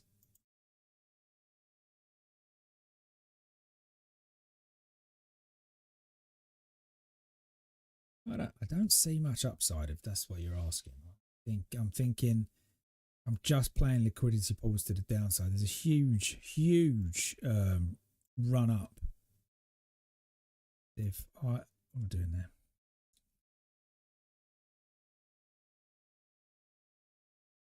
I had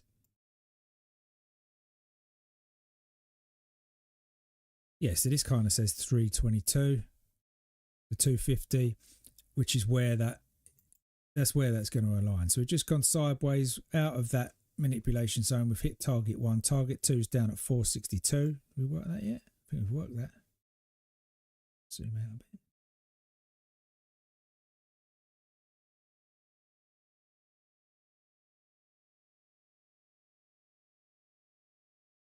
Yeah, so we're working through that. So I'd expect 450 to get hit today and rest. And then tomorrow, perhaps a pop up and work it down to the 320s. Like I said, I don't expect upside because benchmark 2 is finished for my upside for today or for the next few days, unless it holds. So if I look down at a 10-minute or a 15-minute, okay.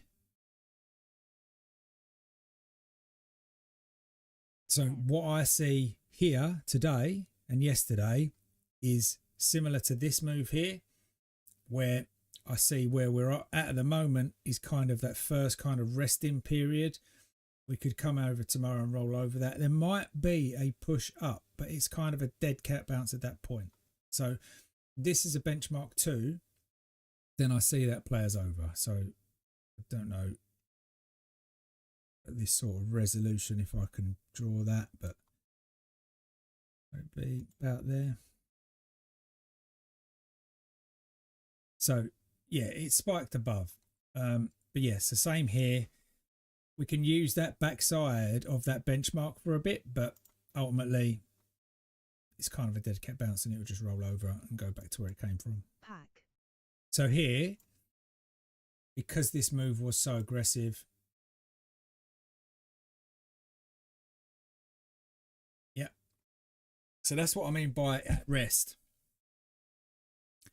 It can stay at rest here, but it could stay at rest there for days, weeks or months. So it's kind of done. So if it hits benchmark 2, I play this play. Sometimes I'll, if it's the next day, I'll play that pull up and short for, it might be max 50 cents, $1. But generally, when it gets down to that level, after it's done a benchmark run, that's probably it. And it will stay down there for days. Now, this one's had another go, right? So it's done it at the beginning of the month, done it again yesterday, it's done it again today. But now it's hit benchmark 2. Yesterday was benchmark 1. This was benchmark 2. So now I expect it to find its way back down. And I think it'll be like kind of here. Well, let me draw it in because it was multiple levels there. But we now have like the low and the high.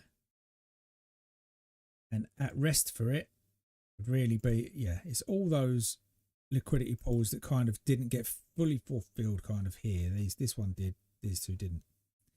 So it comes in around there. So I would expect to see 463,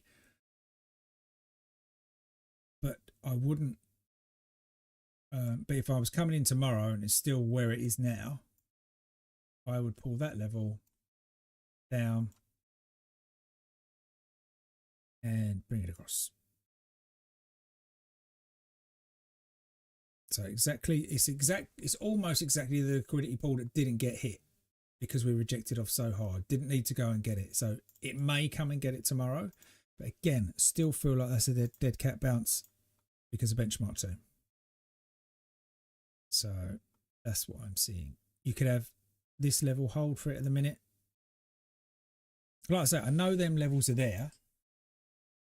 But what warrants a trade for me to get into MINM isn't really on right now. I can only just track and know right now that I'm trapped between two pools. If one breaks, I'm going 460. It could go lower. I'll just keep drawing them pulls. If we base in here overnight, or we base in here overnight, you could dead cap bounce into 580 and back up and then off again. That's all I'm looking for on this. Okay, mate.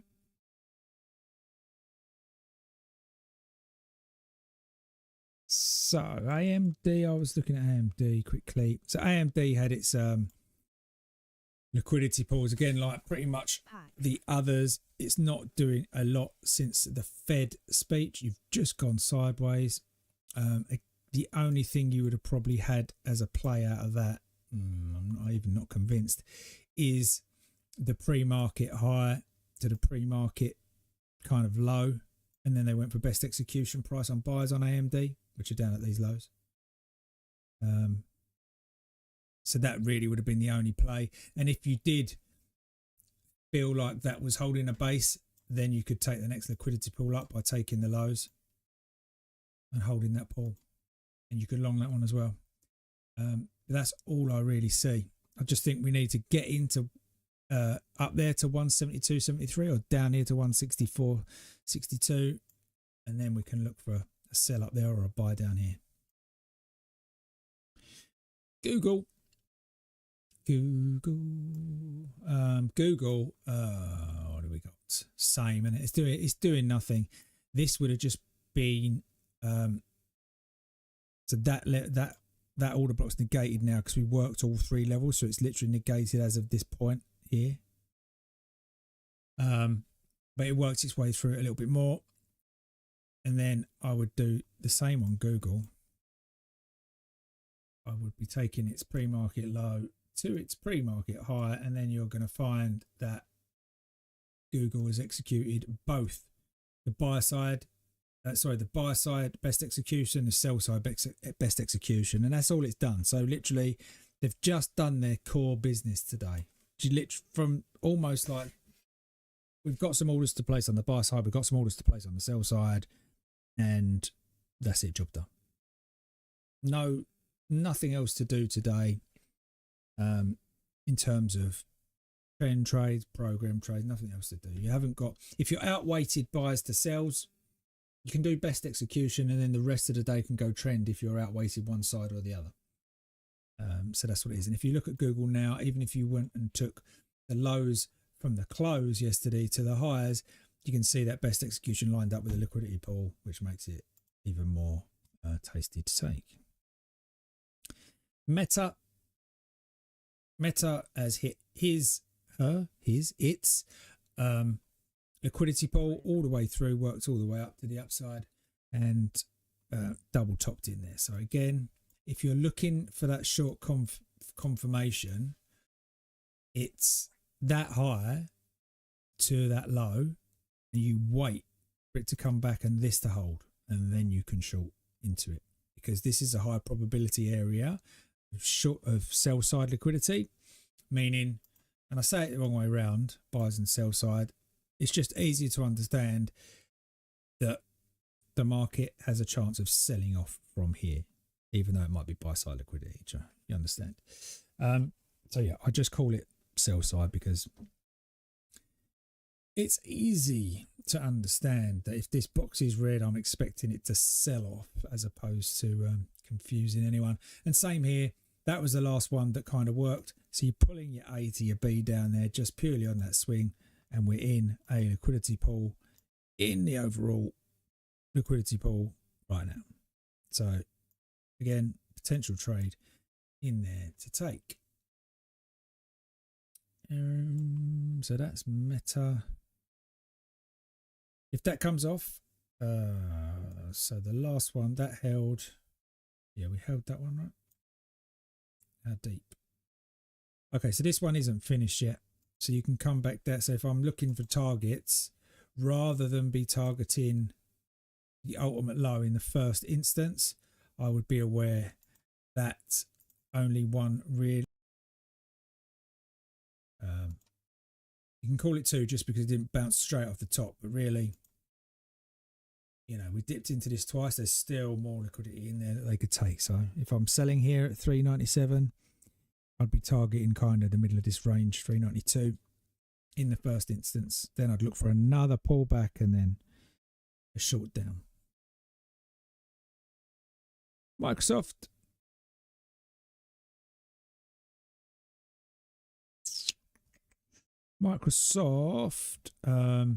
Worked its level and a little bit higher. I wonder if that's because I drew from here instead of up here. Let's check. I think I took the close yesterday and not. Where's the light? Oh, it is there. Yeah, if you take that here, the lows. Oh no, it's not. It was up here. That's fine. So yeah, we just spiked above it today. Unless it went lower, I don't think so. Let's go from here. Yep, no, it spiked above it. It spiked above it. I did use the close, but it spiked above it. Not sure anything on the top side. Yeah, hit benchmark as well up there. That's why. So the benchmark was up there, just a slightly bit higher, but yeah, it's fine. Like I said, big caps like that benchmark one. They do go to benchmark two sometimes, but generally on news days or something. So so that's negated now. This level is over, and if I'm drawing now, I have this side to this side. So literally from this point, sell side up there, bring that in a little bit.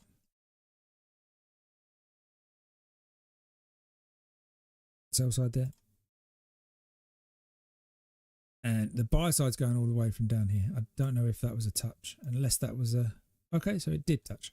Right, so that was a dip in, but that pull's still valid because it didn't take all three out. Yep, so that's still valid. Whoa.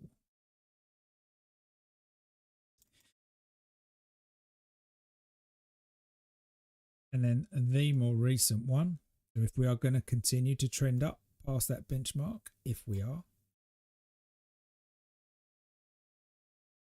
we're down here.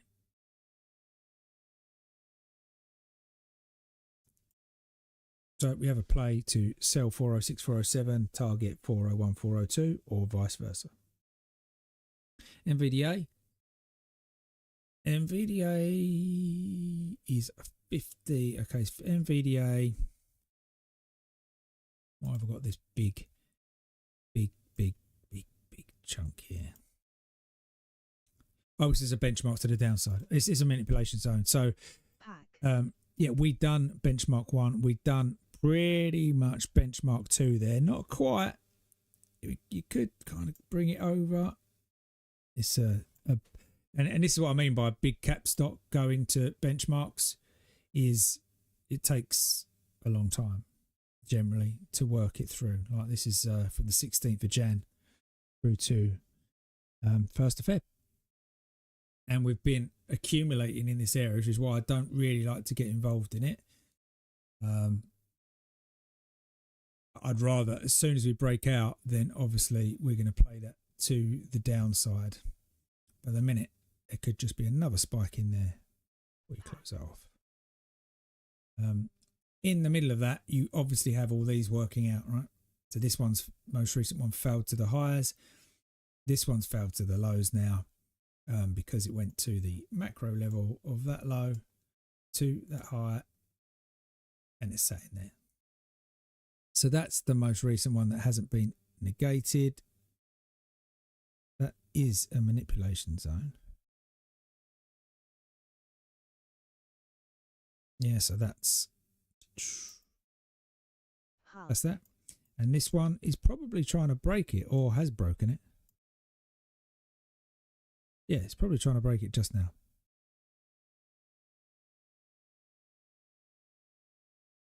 And my guess is it's breaking it only to go to 640. That's 640.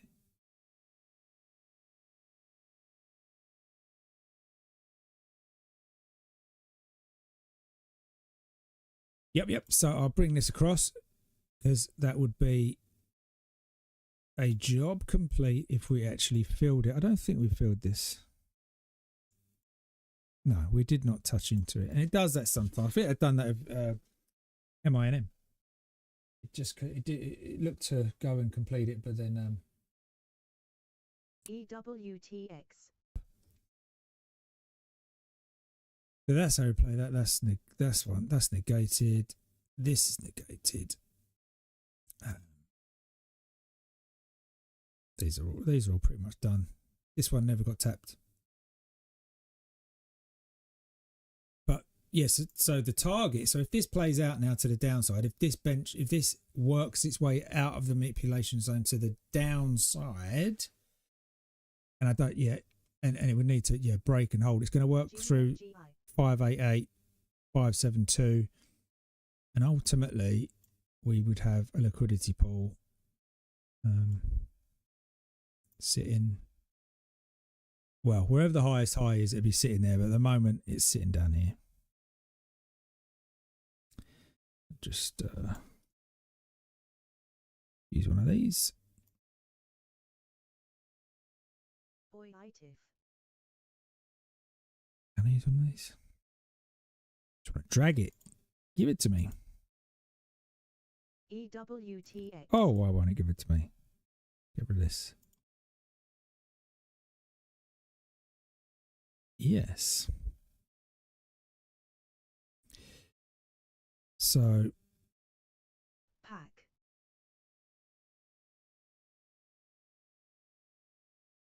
I haven't heard back in a while. Where's that coming from?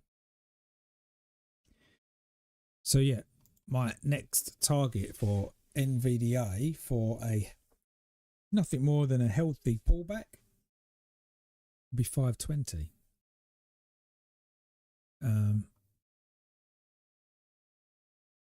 Yeah, 520. And if we got down there to 520, 50, 510, 500, it would be because there's a liquidity pool sitting down there. It wouldn't be because I'm running this line across, as I was trying to explain yesterday, to predict it. That would be, for me, a coincidence. So yeah, NVIDIA, I look for a little spike tomorrow. If it's not going to do it after market, up to 640, ZGN. and then look for a bit of rejection. We'll see. But it's going to be that Fed digestion. So like I said, there is a benchmark 2 above there to take. Whether it wants it or not, we don't know, but we can only play the levels as they appear. So Tesla, big downtrend again today. Has probably done its Tesla thing. If I have a look at it. Tesla loves doing its pre-market. Oh, it hasn't done it today. HG. Was it? I don't know. Actually, let me see if it has done it. Pre-market low. Pre-market low. Pre-market low. Yeah. So it broke out from its best execution. Not interested in looking to the buy side. Sell side execution this morning, so that would have been, I'm guessing that would be benchmark 2, is it? No, it's benchmark 1. But there's the play, right? Pre-market, you've broken out of it, so you know what to anticipate for the live. Target 1 comes back, target 1, target 2 comes back, goes all the way to the benchmark, literally runs for it, and then stops, starts to accumulate, do it from the backside again. We do it from the backside. I'll run that there. There you go. So yeah, we've done it again. So run off, target 1, 90%, pull back, 80%, pull back, benchmark, work it. If you want to get involved in them, you got to do liquidity pools. On there, just drag it up. Let it calculate it for you. Another one there. Another one there. And the most recent one would be sitting here right now. But like I said, we've made our way all the way back through to a benchmark.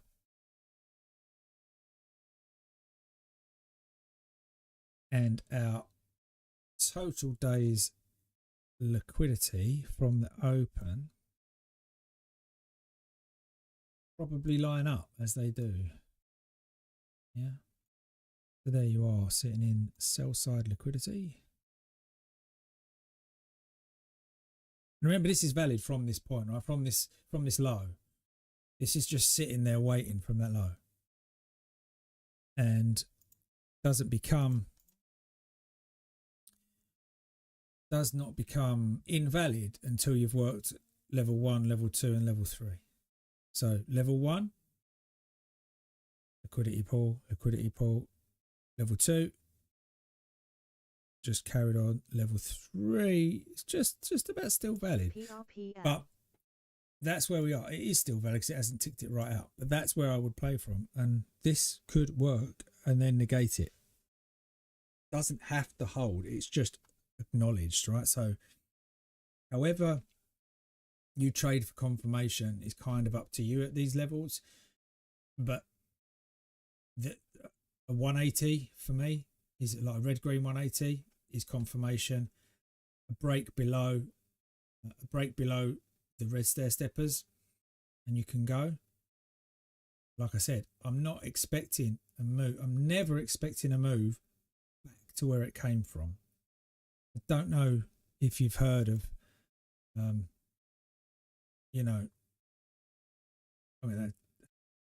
of looking left on bars.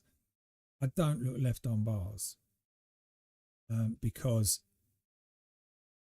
that isn't what project. Yeah, so this one, it just doesn't. It's just random. This one doesn't. ULCC. This one, it just doesn't. So you'll miss. Yeah, if that's what you're doing, looking left and drawing a line forward, they sound very similar.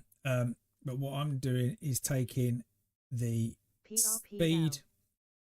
speed and volume involved in this move, and from this point I'm projecting this pull. It isn't. I'm not just looking back and going, oh, red candle, green candle, let's draw that in, because you'll miss it.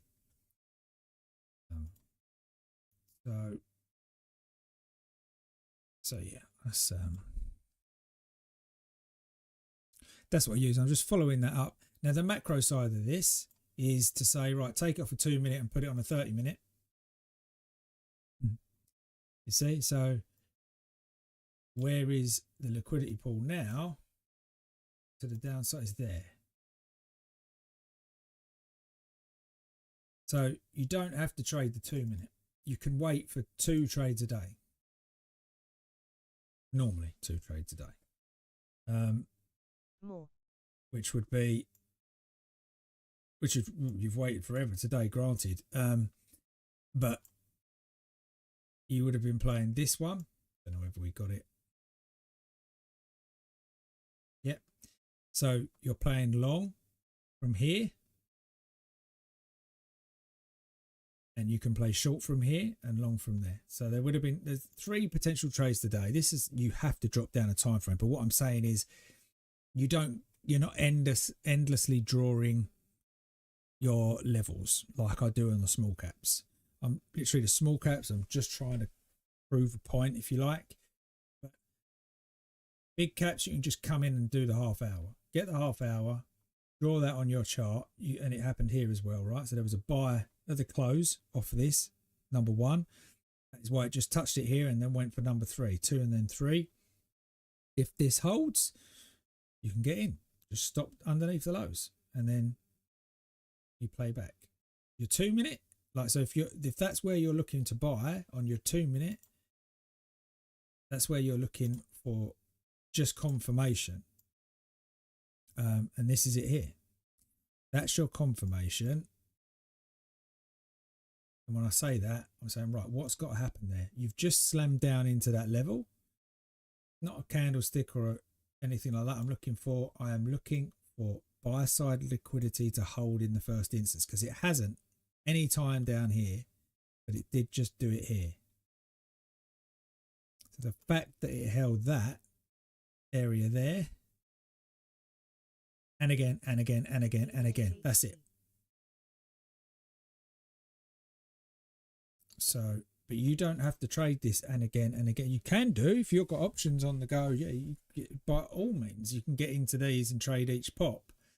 In which case, you need to be taking the previous kind of swing and targeting that best execution each time.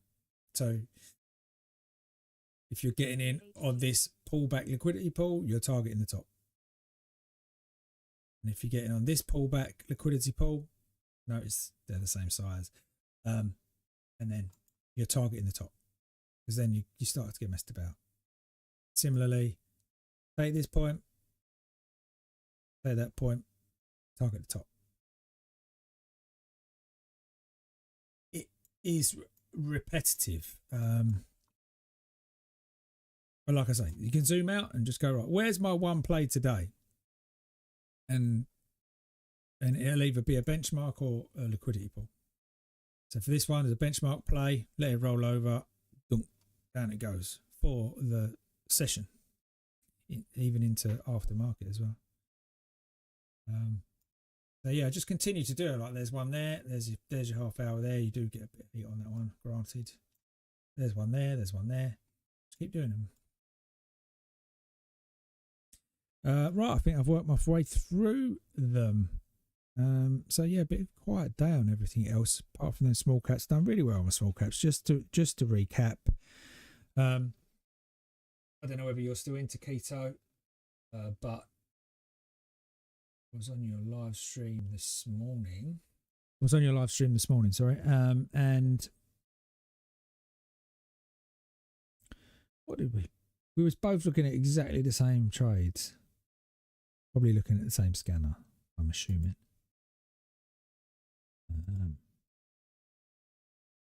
But yeah, so I started off with KPRX and ELAB. KPRX, I did fat finger at some point during the day, then closed it, and it only went back to going to profit anyway. But it was literally accidental. I don't know how I hit it. I tried it earlier on this morning, and I must have called the chart up. Just, I don't know. It was fine. It's not a major loss. It was just I hadn't had any losses on that day today. Yeah, ELAB was mustard. It was. Look at that. I can't, like, that's a 30-minute chart. Ticked in and just said goodbye. 2-minute chart. This was the trade, wasn't it? About 5 o'clock, something like that. I don't know. I bought here. So I bought this buyer's hold level. I bought that liquidity pool there, took it up to there, got out at that point. And then the short play was so nice. Aggressively, it didn't come back to this level. That is normally a level I would love to play. I love to play off that level. So my safest play is benchmark 2 followed by this sell. It just didn't come back on the sell, but I got it all the way up, so I'm good. It's kind of hitting the scanner at this point, isn't it? You've got to be seriously lucky to get it on a scanner anywhere near before that. You got the first tiny pullback in the run to the dot. This one,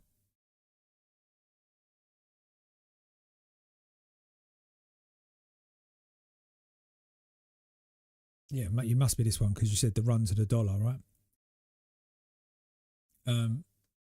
How did you get that? What literally? Where was my first call on that?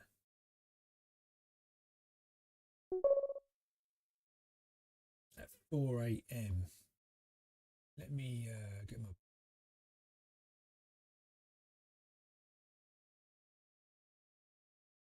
Get the history up of today. See when ELAB first called out.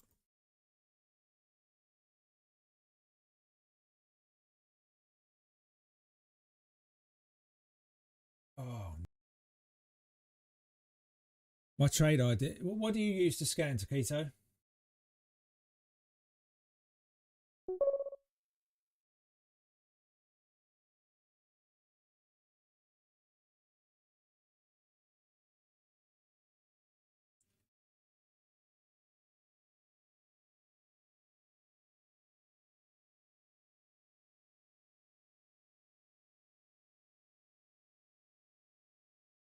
Do you use trade ideas?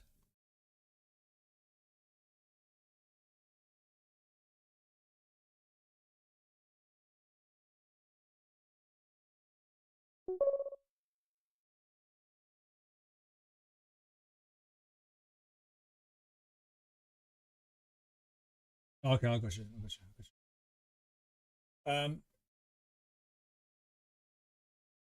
Yeah, I don't. Oh, JetBlue's up on my scanner again.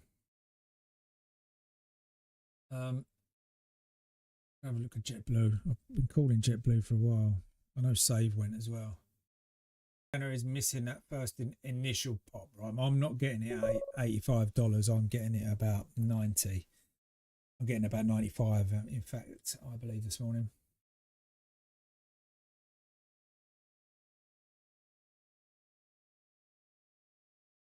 All right. So like the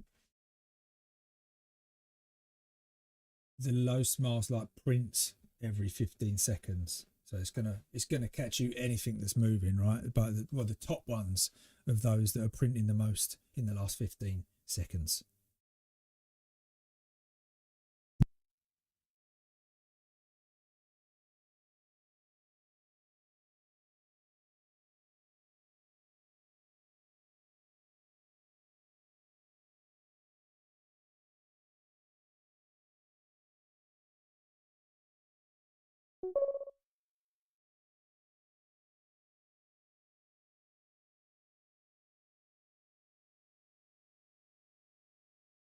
Nice one. That's great. That's great that you can just code that yourself. I have to get people to do that for me, I'm afraid. But yeah, I think that's the thing to notice is although I'm using these levels, right?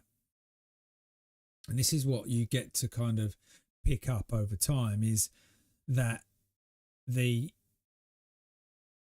I've run to benchmark 1 here, right? If this is going to be a normal trade, as in textbook, meaning it's going to come back and use the institutional liquidity that should be sitting there for it, not level 2, but it should be sitting there for it. It should come back here. And if it doesn't come back here, that can be an aggressive sign. So obviously my bias is small caps go benchmark 1, very quickly benchmark 2. This is pre-market, right?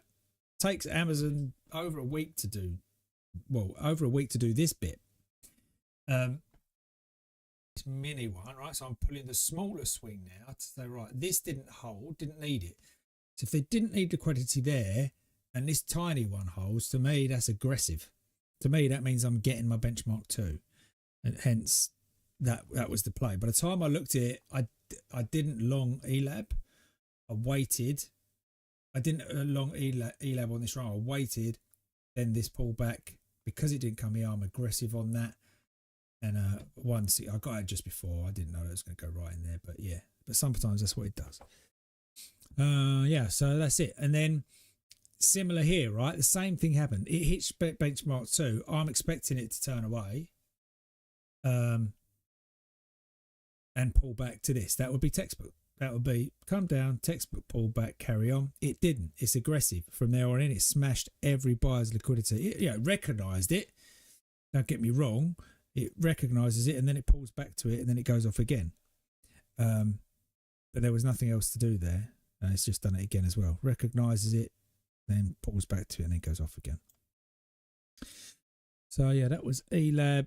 CMND. I did it. CMND. Oh, CPRX. I just nosed it out. It didn't really do what I wanted it to do. It just really kept playing every single level, and there wasn't enough in there. 82s to 90s all day.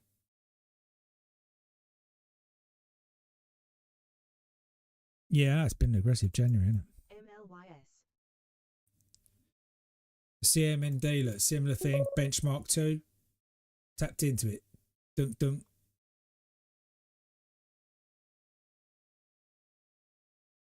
That's it right there. You can't argue with that at a benchmark 2. That is just, that's the one you want to take. Doesn't look back. Aggressive, therefore goes and breaks and pulls back to that buyer's liquidity pool.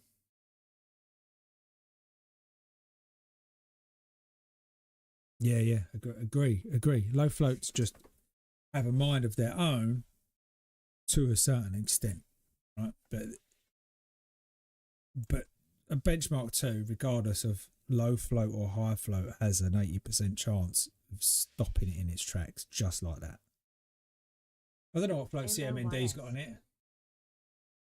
I see it on any of the scanners still at the minute, CMND. See what kind of float it is.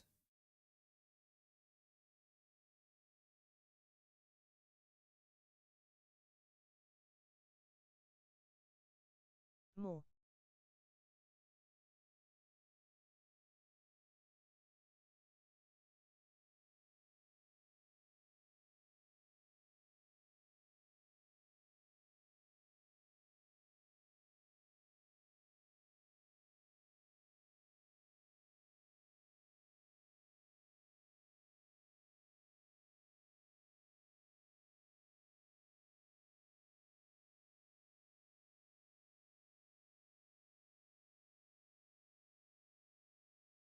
MLYS.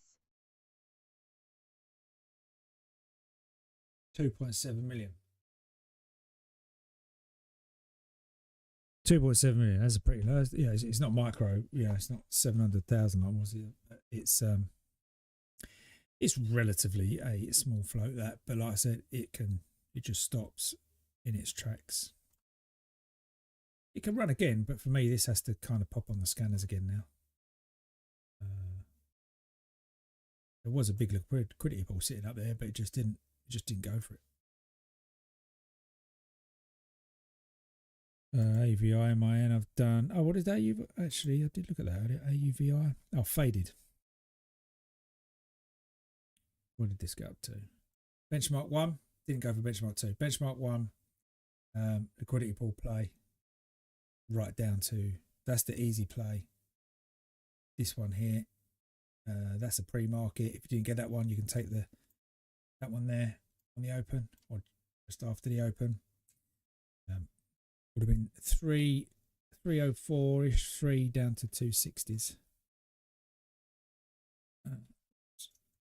Yeah, and again, that's what I mean at rest. It comes down to there if that holds, right? So it rests in here, rests in here. No, it's busted. So now it has to get. Now, yeah, I like it even less. But nevertheless, that's what the scanners are for. It starts shooting up on the scanners and all of a sudden I find it tomorrow above 280 and it's holding by liquidity pools, then fine. It could be a trade on my radar really, unless the scanners threw it up again. MINM, there you go. As we just said, it's just played the last high of that level. It tapped in once, tapped in twice there. The third time rolls over back into that liquidity pool now. This one is negated because that was driven before, or drawn before, I should say, driven. You'll be going for this one now, which you've just entered. Like I say, all new, all fresh data. They get negated, they're done, finished. Why? Because the liquidity was there, it got worked, it's no longer there anymore. Something that's not not there anymore doesn't project itself to the right in your chart. It's nonsense, I think. So yeah, so that might be a nice little trade on now. Again, this is negated. See, that's negated because that point no longer. There was all 3 levels have been taken. Here, drop it down. Yeah, so it's not like it's a hell of a lot different, but it is different. It's a new level of liquidity and just a little bit different. Oops. Yeah, so that's why you always see books on my stocks. I just leave them on there because, like I said, at the end of the day, for each of the stocks I've looked at, which might be 7 or 8 of the big caps and then 5 or 6 of the small caps, and I'll just look back and get the confidence from those levels. The bigger levels I don't like so much, but you can't ignore them. But I use them as targets from the short side down.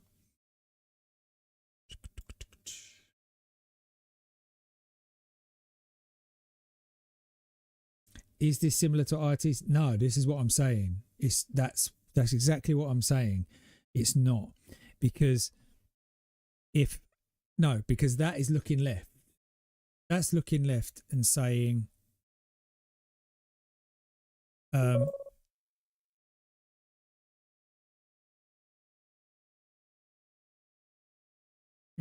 no, it's not. Look. This is what I'm talking about, right? If you've got best execution liquidity, right? If I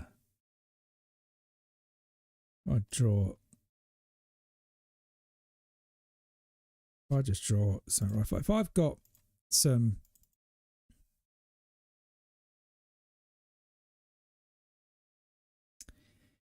if I've got price coming into pre-market and I'm in a bank, I'm going to have, price is doing this, right? Whatever. Price is just you're doing some of this business. Now, if I have a bunch of buy orders and sell orders, right? And sometimes, so I do it this right. If I've got my buy orders on this side of my desk and my sell orders on this side of my desk, okay, what you're going to want to offer me as a client, right? So Taquito comes to me and he says, I've got a load of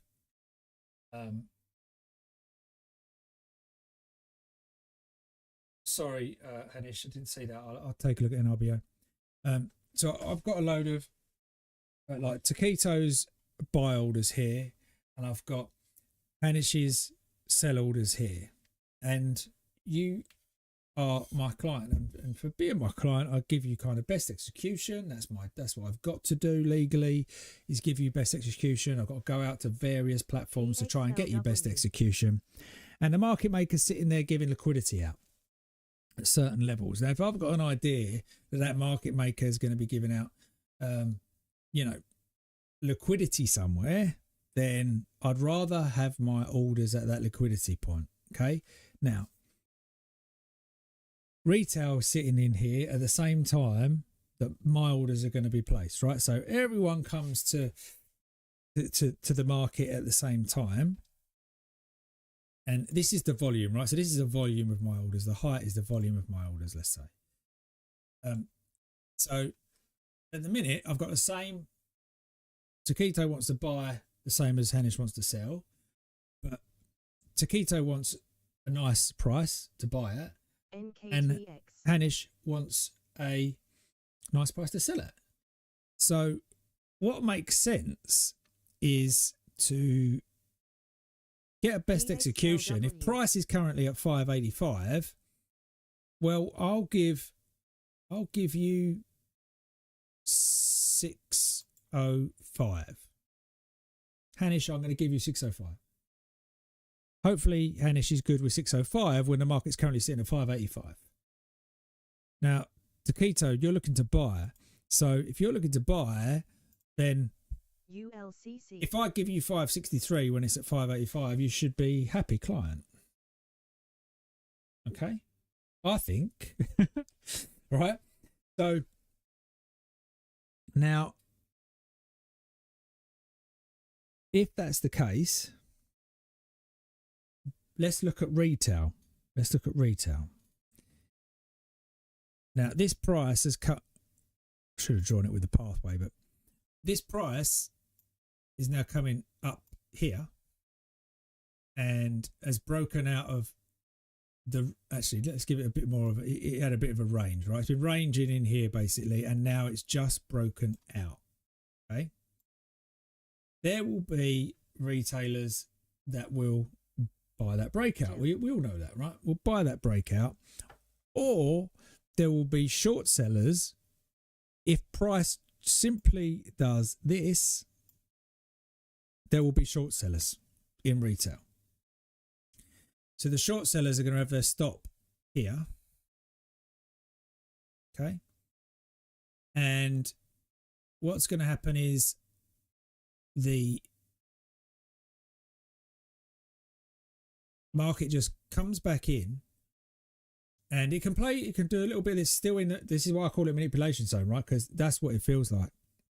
Now what happens is the market maker's given me, or liquidity provider, whatever you want to call it, is up there at 606. The market maker's job is to have an efficient market. An efficient market means that all orders are executed, okay? Where possible, all orders are executed. In fact, if there's a market crash and everyone's selling and there are zero buyers, the liquidity provider or market maker needs to take the side. They need to take that side of the book, and they don't want to. They don't want to buy when the market's crashing. They have to buy in order to try and stabilize the market. They have to go back at some point and get that money back effectively, which is balancing the book. So the market makers have the toughest job out there, yet they will offer prices higher and lower than market. Now, if the banks know that that's the case, then it makes sense to offer higher. So all that happens is these people that have just shorted this breakout or bought that breakout, the price has just come back and now it goes off for the orders. These orders are all peppered in around here, and once they're executed, they come back down. Now this guy here that's shorted has got stopped. He thinks his stop has been run because he got stopped out. What he done was shorted in an area that he has no business getting involved in yet, because the best execution orders have not been filled. Now, similarly, you can also come down here and do the same thing, right? The buyers will get in, the people have just sold, you will execute your buy orders, those sellers have just been stopped out the same. Both way rounds, you've just been had. You feel like you've just been had. Yeah, all that's happened is Taquito, I can't remember what way round yours. You were buying Taquito, right? Taquito got his buy price at 564. He's a happy customer. 605. Anish is happy because he got to sell at 605, given that the opening price was 585. So that's it. Best execution, all good. Now, that's all that happens for the day. That's literally today. That is today. That happens. Now, what happens if this guy is buying this much today and Anish is only selling that much? Then that's going to change the dynamic of the day. I might not be able to get Taquito 564, 565 on all that. I might be able to get him that, but not that. Too many. That's too many orders. So what I'm going to go with here is something a little bit. I'm 50% of them orders I'm going to fill down here at 565. Anish is cool. He's only got this amount. He's still going to get his decent sell price. But this set of orders are going to create this. And depending how big that is, depends how big this goes. Yeah, depends how big that goes. But this pullback is reducing the size, and this one is reducing the size, and this original one was filled at best. Job done. When you're up there and that is job done, you're at a benchmark.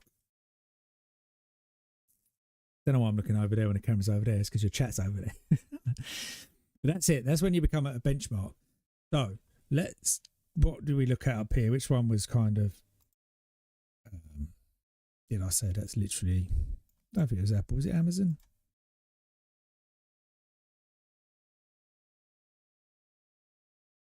Yeah. Let's use this one. All right. So with that in mind, okay, with that in mind, and you've got an area of liquidity sitting here. What this is an unbalanced day. But that's what I'm saying. You're going to look for that best execution because those orders are here, right up here. That's them orders, right? That's the liquidity provider. See, I know I'm going to get that price. I know if I offer up there and wait, the idea of an efficient market is my orders get filled. Yeah, I'm not some, retail trader sitting on the side with 500 shares. I've got all Taquito's orders coming overnight. I've got Hanish's orders coming overnight. Everyone else's orders coming overnight. I'm going to get a good price. They're going to come and fill me. Now today, if you like, Taquito, you may not have got your best price, right? We didn't come back down the other side here. We didn't come below this low.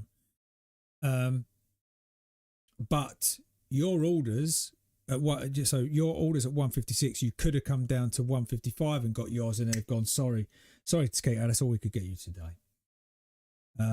Or they've gone, I tell you what, Taquito, we can't. If you've got more today, we can get you 155, but the next set we're going to get you 156. That's all we can do. It's like next best execution. Next best execution would be here. Now, if what is happening here and you bring this over, by the time retail traders are thinking, oh, I've got a direction, which means, I'm not finding here. Right, okay. The retail traders have got this direction, right?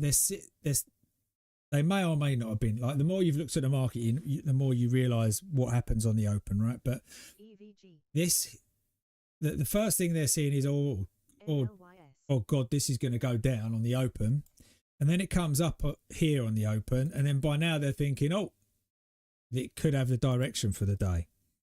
But they're looking over here because they are looking left and not realising that this point here is predicting something that's going to happen in the future. And as soon as we get to here and pull back here, they're going to start thinking, yes, I'm going long. Now, dependent on whether you're doing options, if you're an options trader, you're probably going to get something out of this, right? If you're just taking Amazon on a share by share basis as a retail trader, that's not going to be enough for you. Nevertheless, at this level, you're going to dump. You're coming back to a liquidity pool that's there. If not, you're coming all the way across to here to get best execution from the other side. That's why when you draw, that's why the top and the bottom is the same. The top and the bottom is the same. Because you're always filling buyers and sellers at some point. So what happens here is anyone that has bought right. There's two things that are going to happen. Short sellers will come in here, okay, too early, retail short sellers, and the long traders are getting long on the bounce, right, being nice and conservative. Well done, good boys. And they're taking it higher. So you will have a stop here for retail and you'll have a stop here for retail. And they just don't know the business. They don't know the order of the day. So they both get stopped, right? They've got stopped. So whoever shorted this just got stopped. Whoever longed that just got stopped.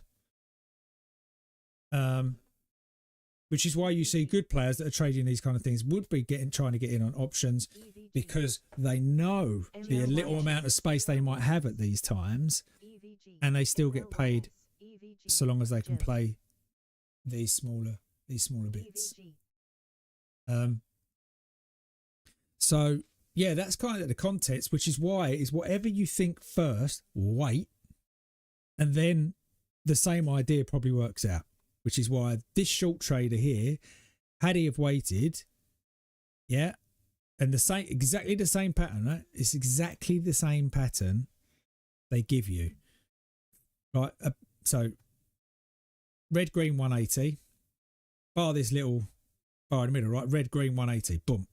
Both the same setups. So you're likely to take it when you see it. But the second one is the one to play because that's where they're going to fill their orders. And likewise,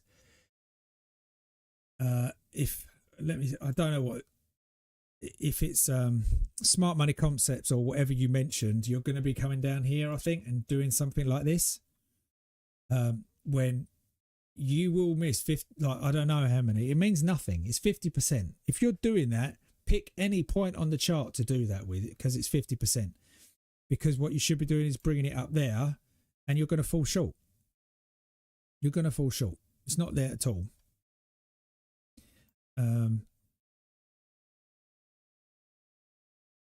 So yeah, I can't. And like I said, this is just general. Don't know how to put it. It's business. But retail traders do not think business. They do not think that. All they think is, where can I get in and make a profit? Where's the market going? Where are these candles going next?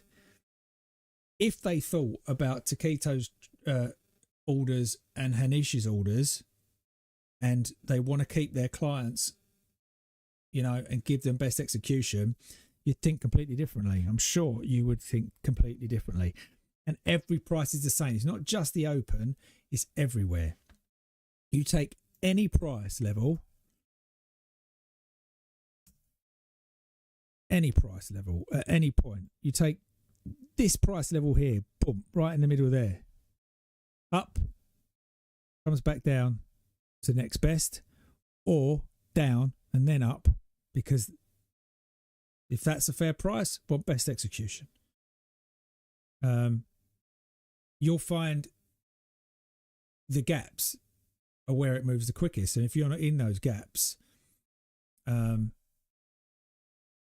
you haven't made money. If you're trying to same here, right? When you're in there, they're just doing best execution along. It's the same concept. There's better. And this becomes algorithms as opposed to execution, but it's the same. It's just a smaller scale. God, I better pull this one off YouTube. But like I said, to be honest, it's just business when you look at it. It's all out there. You can find all sorts on best execution. And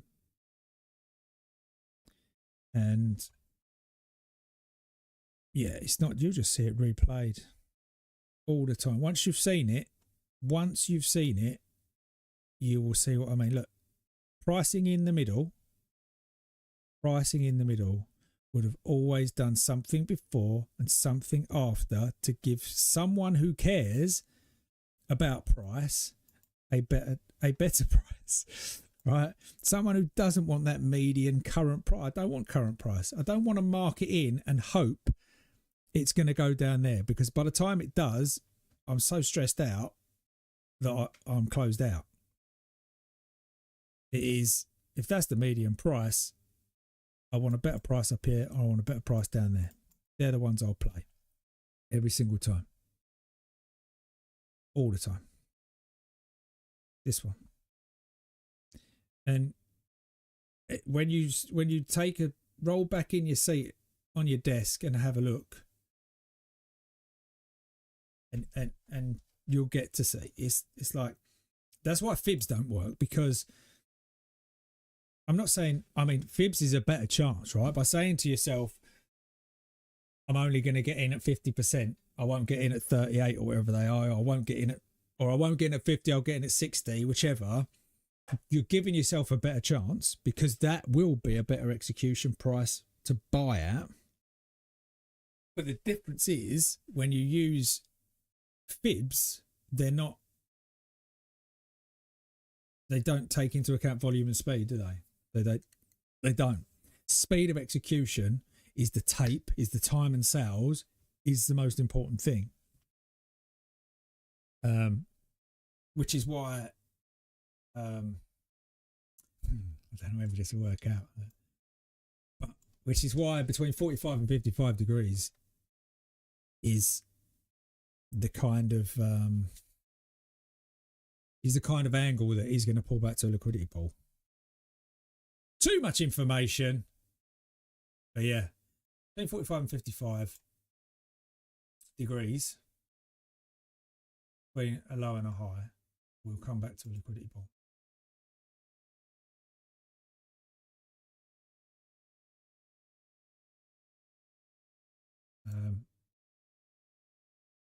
So like I say, it is the more,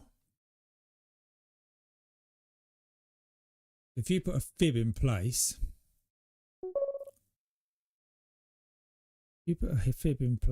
between, let's get the price action out of the way for today.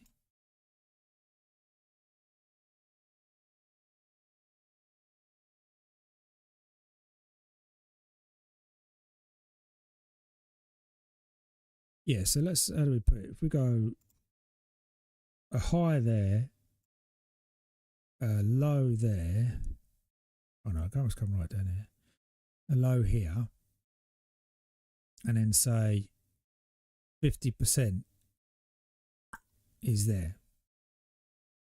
Oh, I've gone too far over to the right. Now I've got to bring this up.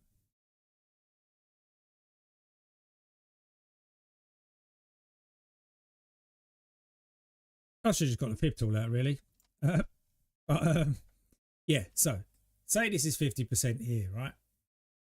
Now, the question is, how can you still do that ghost thing on here? What is this? Am I saying could VWAP? You used to have like a ghost train you could. Anyway, it don't matter. So, if you're taking,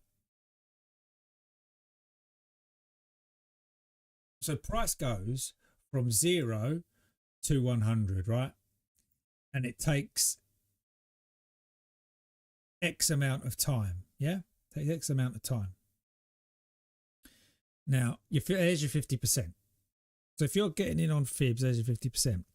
But what happens if price goes from 0 to 100%, right? This is a small cap. That's a small cap. Small cap pre-market, right? So what happens if that happens? And that's the problem. And that's the one that you can't, that's the one that needs formalising. If that's a word. You need to take this one, or like, even if you've done it properly on a compass, right? If you took this one, this is still the low and this is still the high, agreed? So the liquidity pool is here.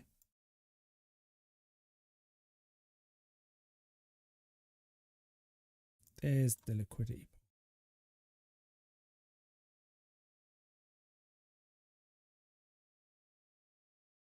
Now, same starting point, same finishing point in price, but the speed and the volume is different.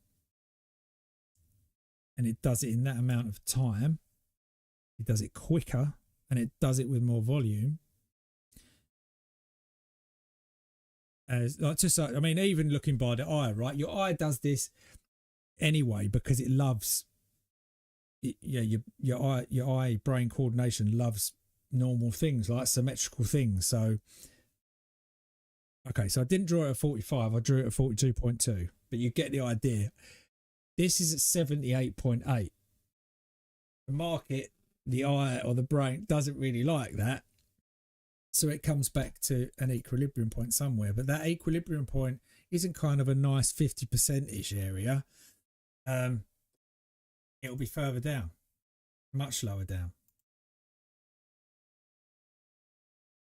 Now, it may not drop instantly, but boy, they do sometimes. But that's the difference, and that's why fibs don't work. So yeah, but listen, if you just look at that, and I'm definitely gonna take this one down. But if you just look at this, if you just think the more aggressive, like so an angle. Yeah, see you later, Hanish. Yeah, an angle that looks good, you'll probably come down 50-60%. An angle that looks absolutely crazy going up, you're probably coming down 80-90%. That is it. Right, I think we're done for the day. It's 9 o'clock. It's all done, all closed.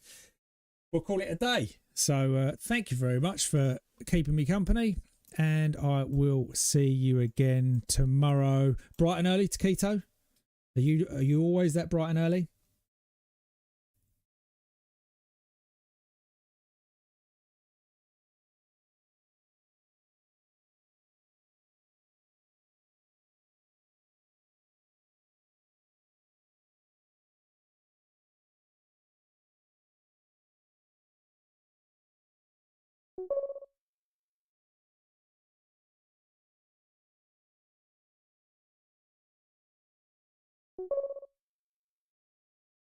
Okay, mate. I might pop on and have a look. Yeah, I know. I was just seeing who was about this morning. But yeah, I always like kind of take a look at those plays. Not obviously not normally streaming. But yeah, seems like we try and get the